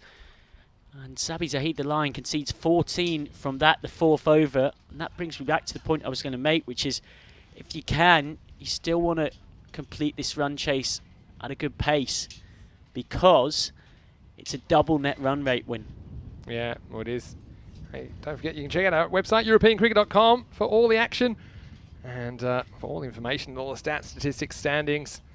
And there's plenty of cricket coming your way. Of course, European Cricket Series, European Cricket Championship for the first time, and that's under 7 weeks away. And we're just talking to Ayan here. And Ayan, maybe one day you'll be representing Sweden in the European Cricket Championship. Wouldn't you love to play one day for Sweden and play against some other countries? That'd be pretty exciting, don't you think?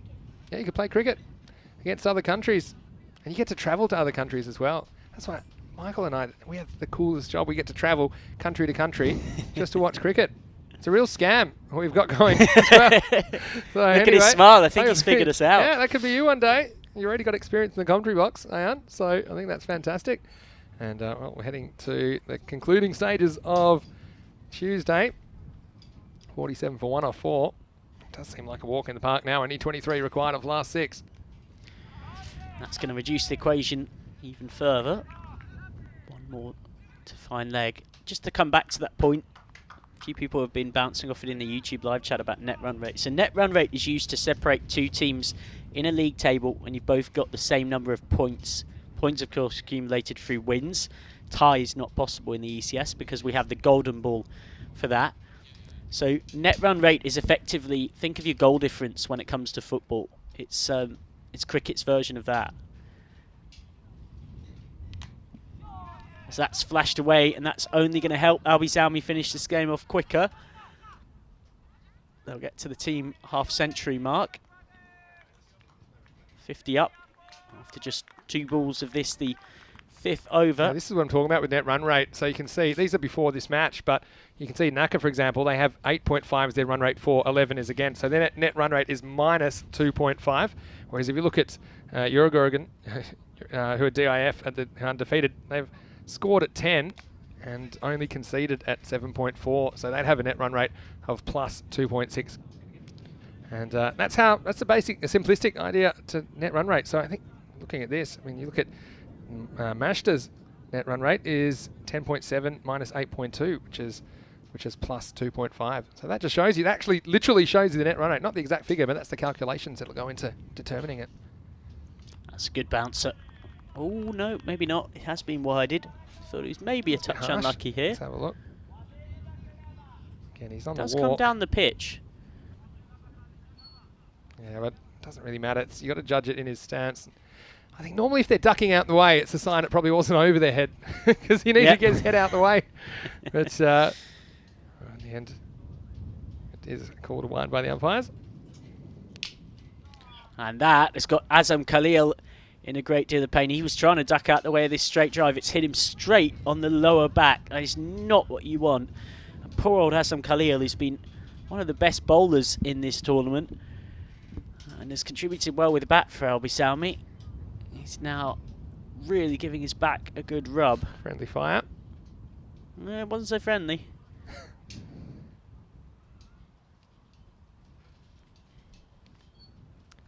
Question from Keanu. Says he loves the golden ball, but how come it's used in the group games, not just knockout games or finals?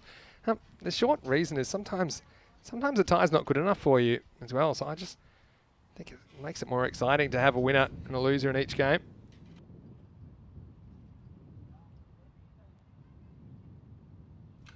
So of course we have golden balls in all games here in the FanCode European Cricket Series. Good seed. End of the over. It's 53 for 1. Now, I think Keanu's question was how come we use them in group games where you could split the points, you see? But I think it's just better. That's my answer. Well, I think it's better to have a winner and a loser. And I know in Australian football, there's always a debate. You have draws at the end of a game. It might be 83-83. And they do say a draw's a bit like kissing your sister. Because I mean, is it? You get a kiss, but you don't feel that. You don't feel... That's what they say in Australia. A draw's like kissing your sister. Our director, Andis Van Ax, has just said to me in my ear, is that an Aussie thing? No, don't worry, Andis. Wasn't knows what I'm talking about. I'm about just as confused as you are. But I was saying that you get a kiss, but I mean, it's your sister, so it's not really that good. And so you want to have a winner and a loser. I think that's what you come to. That's what you come to see. I'll let you just keep on speaking for yourself, innit? I thought that should go worldwide. That expression. Of course, in British English sport, you love your draws. Draws are very, very common. Sort of not seen as an abnormal thing at all. You go to America, different story. But I suppose you know, you want to go to a football game in England, you know that the draws. It's on your mind thinking that draw's a possibility. You don't come to a T10 game thinking you're going to see a draw. Yeah, no, yeah. I think it works. I think it does work. Shrugging their shoulders, going, "What was the point of that?" And we've got a system now that has a 10-10 record on batting and fielding, so it's a fair decider. Well, he's quietly putting together. Oh no, that's just a bit too wide, Rahman. This one, well. Yeah. I think he's a bit unlucky there, Rahman. My instinct was to say that was a good ball that had beaten the bat. And I think it's a reverse peel. Well. Should be said, though, so why is that? Should be said though, it's never an easy job umpiring. It always looks simple. It does in slow motion, doesn't it? Cut away, good timing off the back foot through the offside from Khalil. Must have scored at least half of his runs in this ECS, if not more, behind point on the offside. It's a favoured region for him. I was just taking a look as well, and we saw it on that graph. The net run rate of Albi Salmi and Naka is incredibly similar. They're both going at around minus 2.5 net run rate for the whole tournament.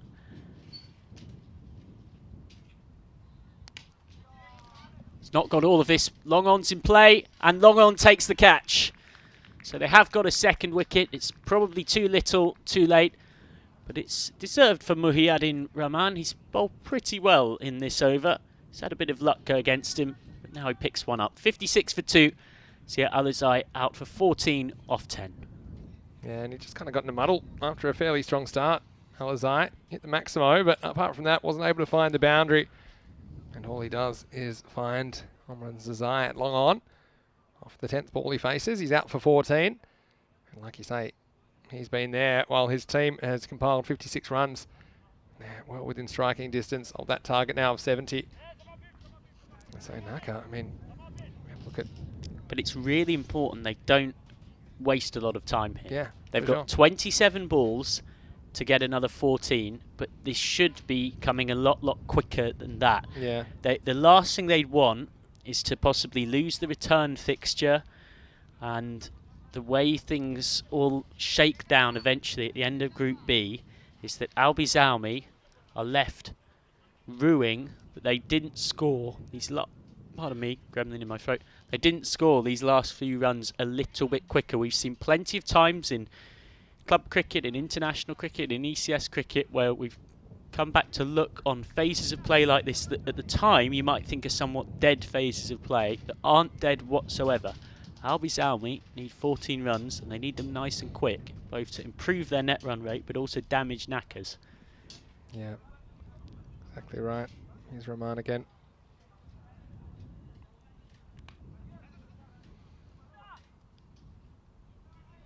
Some Khalil knows that. He's still batting at a good tempo and running well too. And look at Lamar Moman, he's furious. Well, he was yelling at the keeper, and the reason the keeper wasn't watching, he was already yelling at the other fielder.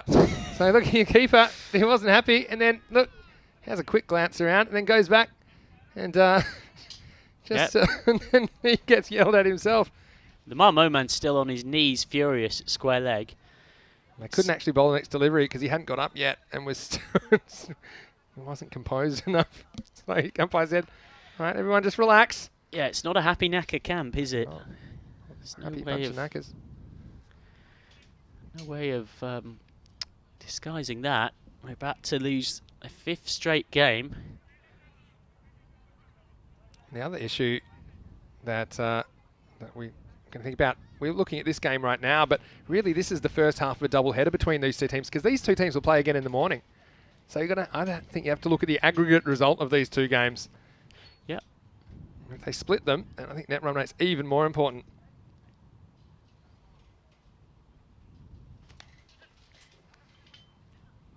He's going to have a ping, and he would have been out. Set the fielder backing up a bit of a task. Now we might have a run out anyway, and that one's taken off again. That's some proper ping pong stuff.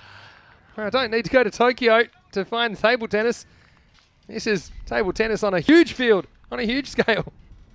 Yeah, this was really pinging off the clay-based outfield that does seem to have some sort of mini trampolines built in underneath it. The bowler needs a helmet. It's a good effort. Well, at this stage of the innings, fair play to Naka. They're at least providing us neutrals with some good entertainment. Zabi Zahid, the Lion, is having a word with umpire Suchi Sivach. I think who is a bit of unrest in the Naka camp at the moment. I'm not quite sure what that was about. Not quite sure what's going out in the middle there. But I think it's just pure frustration from Naka. Shorter, slower ball.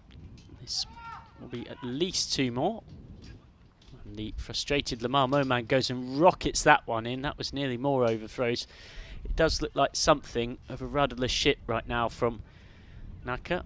To be fair to Albi Zalmi, they're being pretty purposeful in trying to knock these off quickly. They're going at more than 10 and over, which is a very good run rate by anybody's standards. They need just 8 to win off the last 4 overs of the day. Yeah, and so you actually wonder whether it will go to an 8th over the way it's going. And they're going to have Amran Zai coming into bowl over number 7. He's wearing number 7. And at the moment, if they score 7, they'll draw level with the 69 scored by Naka in the first half of this match.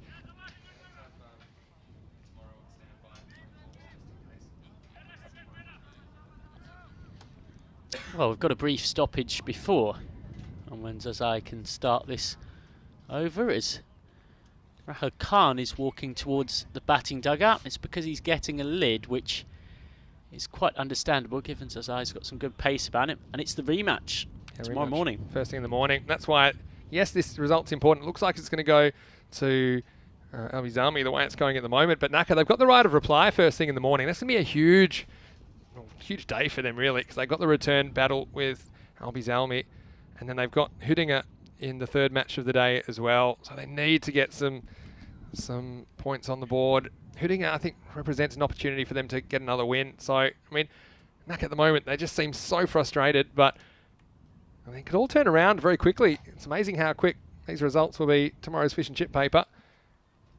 Join us tomorrow from 7 a.m. GMT, which is 9 o'clock in Central Europe, 12:30 p.m. in India. Gone! Well, the part-time Amran Zazai gets himself a wicket. And the Al-Bizami captain, Rahul Khan, in seeking a quick finish, is out for 1 off 2. Sam Khalil needs another new partner as he tries to steer Al-Bizami to a first win in this tournament. 62 for 3. Yeah, it didn't really bounce as much as he thought. Occasionally, because they are always fairly new, these balls. They'll hit the seam and maybe will bounce a little bit more, a little bit less than you think. But Zazai comes in with immediate effect. A wicket off his very first delivery. That makes it 62 for 3. So here comes another man looking to get things done in a hurry. Usman Iftikhar. Should say as well, if they do finish this game off without Taj Hussain getting a bat, he deserves a mention, Taj Hussain. He joined us on commentary towards the back end of last week. Bowls a little wobbly medium pace, but he wasn't required today. And he normally bats in, he might well be padded up to come in next actually. Normally bats about 6 or 7. And I know that he's sacrificed a lot to get himself free for this game. He's been in the ear of his boss non-stop. So that's hit hard at the Lion, who, had he got a direct hit, would have run out Iftikhar from the first ball he faced.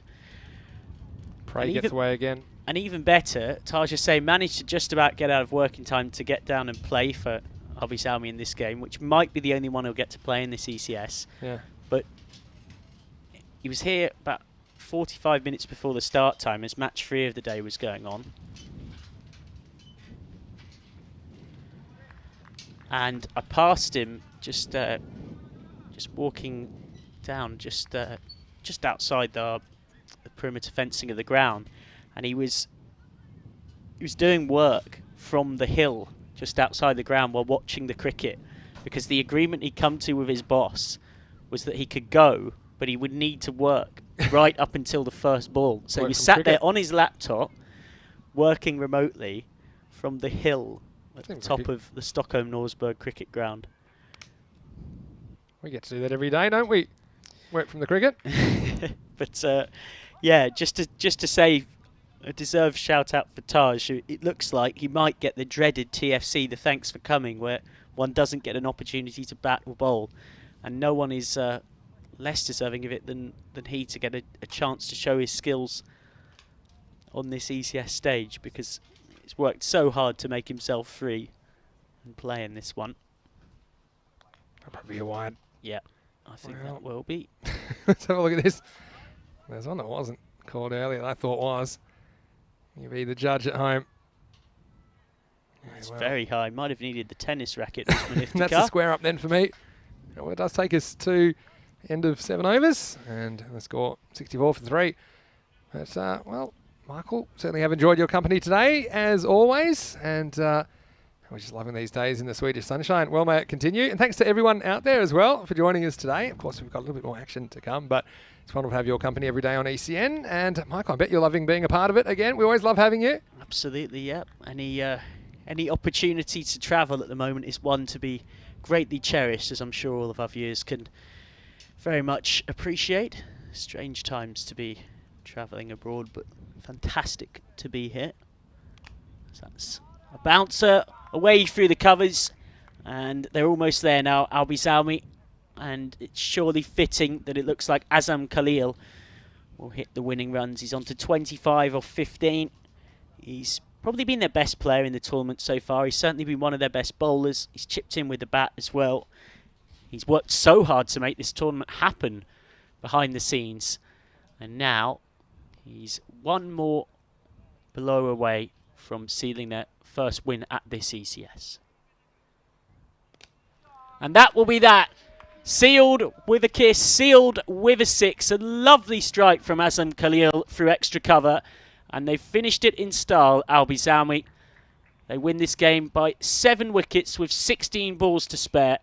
And it's a well-timed, well-paced and well-judged finisher's knock from Azam Khalil that takes them home. 31 not out off 16. Naka now win this in 5 games.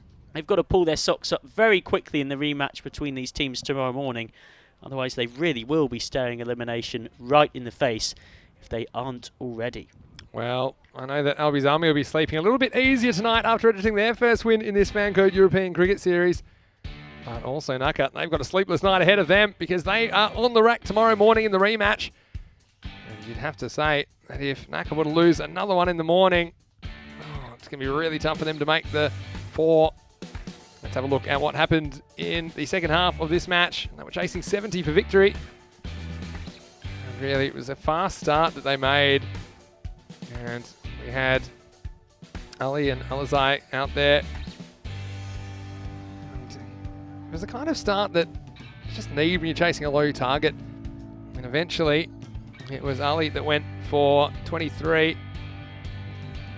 And they had Ali just missing a fairly straight one.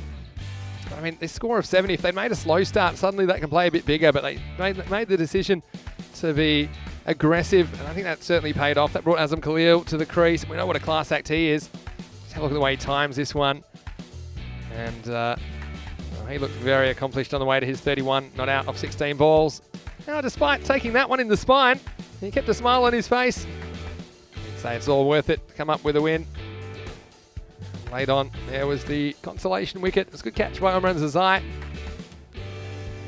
That was the end of Alizai for 14. Didn't hit the one Maximo. And Omran Zazai will get the opportunity to do something with the ball. Some interesting warm-up exercises. Whatever he did, it worked because he knocked over the opposition captain, Rahul Khan.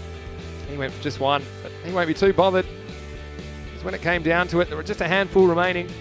And Azam Khalil would finish the job, and he did it in style, didn't he? Some really nice shots, and well, this was a class shot straight through the line. And that ball, nice souvenir for someone along the other side of the fence. And in the end, we'll have a look at what's coming up tomorrow. We have 4 matches again, matches 33 to 36, and we're starting with that rematch of the match you just saw between Naka and Albi Zalmi. Also, your Gordon, can they keep their undefeated season alive so far? They are 5-0 in the series. They are flying. And they got the opportunity to play again in the 2nd and 4th matches tomorrow. Join us from 7 a.m. GMT, 9 o'clock in Central Europe, and 12:30 in India. And, well, Michael, once again, guys, hope you've enjoyed your day. Did you have a fun day at the cricket? Yeah? Wave to everyone out there. Everyone's watching you right now. And this is what I'm talking about. We love that you've got a bat in your hands. And this is one of those blue bats. These are extra special. Does it go extra far when you hit it? I was using this one. I think it might be broken because I couldn't get too many off the middle when I was facing the kids earlier. But anyway, I'll come back into form. So thank you, guys. I hope you had a great time today, and we'll see you again tomorrow. Hopefully see all of you as well. Might get a chance to look at the scorecards now, and you can see that in the end, it was 70 for victory, and well, they did it fairly easily, you'd have to say. And it was all because of that fast start, I think, Michael. I think the fact that these low targets, they can cause a few problems if you have a bit of a a lazy start, but you couldn't accuse Shahid Ali and Zia Al-Azai of that. 23 and 14 respectively. But Azam Khalil finished with 31 on out of 16 balls. He struck the ball nicely. 3 fours and a Maximo, scoring it almost 2 a ball. And in the end, Albi Zalmi finally showed what they're capable of with the bat. I think the fact that their top 3 all got in double figures was a very good sign. Yeah, the top 3 all batted with good tempo. They didn't bat in such a way as to think, well, we only need 7 and over. They went out and attacked the power play. And really, Naka never really had an answer. As you can see, Lamar Moman conceded 18 from his over. That was the most expensive of the innings. Zabi Zahid, the Lion, wasn't at his usual best. Naka misfiring, pardon me, once more, much like my ability to say the word there. So 5 straight losses for Naka. They don't quite have to win the rematch tomorrow morning to stay in the tournament. However, you would think if they lose it, they're going to need a highly improbable set of circumstances to find a way to survive. Albi Zalmi winning this match then by 7 wickets with 16 balls to spare. Azam Khalil, without doubt, the player of the match. 1 for 12 off 2 overs with the ball. 31 not out off 16 balls with the bat.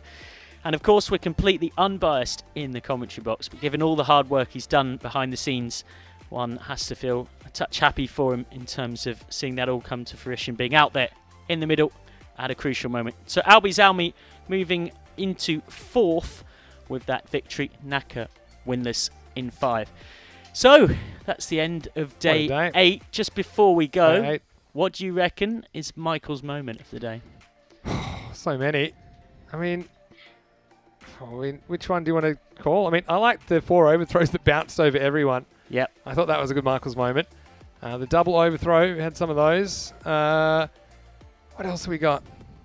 Maybe Azam Khalil getting hit in the spine by his partner. That's a cruel Michael's moment. Go on, you tell me what Michael's moment was in the end then. I think Michael's moment of the day is probably for comedic value, the 6.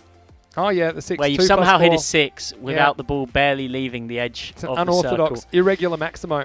2 run and then 4 overthrows on top. And the sort of arguments that started outside of that. At one point you had about 4 different players immersed in 4 different arguments at the same time. It really was sort of, you know that Spider-Man meme, and folks will know it, where everyone's sort of pointing at each other. Yeah. It turned into one of those between keeper, batsman, and I've got a Michael's moment. Okay. That's a bit of a self-Michael's moment. You asked for him with sunglasses before, and look, he's got his sunglasses on. Just nod your head forward a bit. He's got his glasses and my sunglasses on. That's very COVID safe. That's what happens when you lose your prescription so we sunglasses. got Michael in some sort of futuristic, like. And so, this is Michael's moment of the tournament. According, now, Andis Van Ax has chipped in from the director's pod and says that this is arguably maybe Michael's moment of the tournament. Well, it's Michael Booslay's moment of the tournament. As Meda Dowd would say, he loves to show off his long barrier, and he did so there, but as Michael Dowd pointed out, his technique maybe left something to be desired. He almost did his knee there when I get on the ground. That's it. Wouldn't be good. He doesn't look a day older than 53, does he, Michael Boosley? But anyway, we've enjoyed your company, and we'll be back tomorrow for more cricket. Hope you'll be watching. Don't forget you can watch on YouTube as well. If you're not at the ground, you can watch on YouTube on our YouTube channel, ECN European Cricket Network. You can also go, so you watch it on FanCode if you're watching from the Indian subcontinent as well. And you can go to our website, ecn.cricket or europeancricket.com. That's where you can go to get the match previews for tomorrow.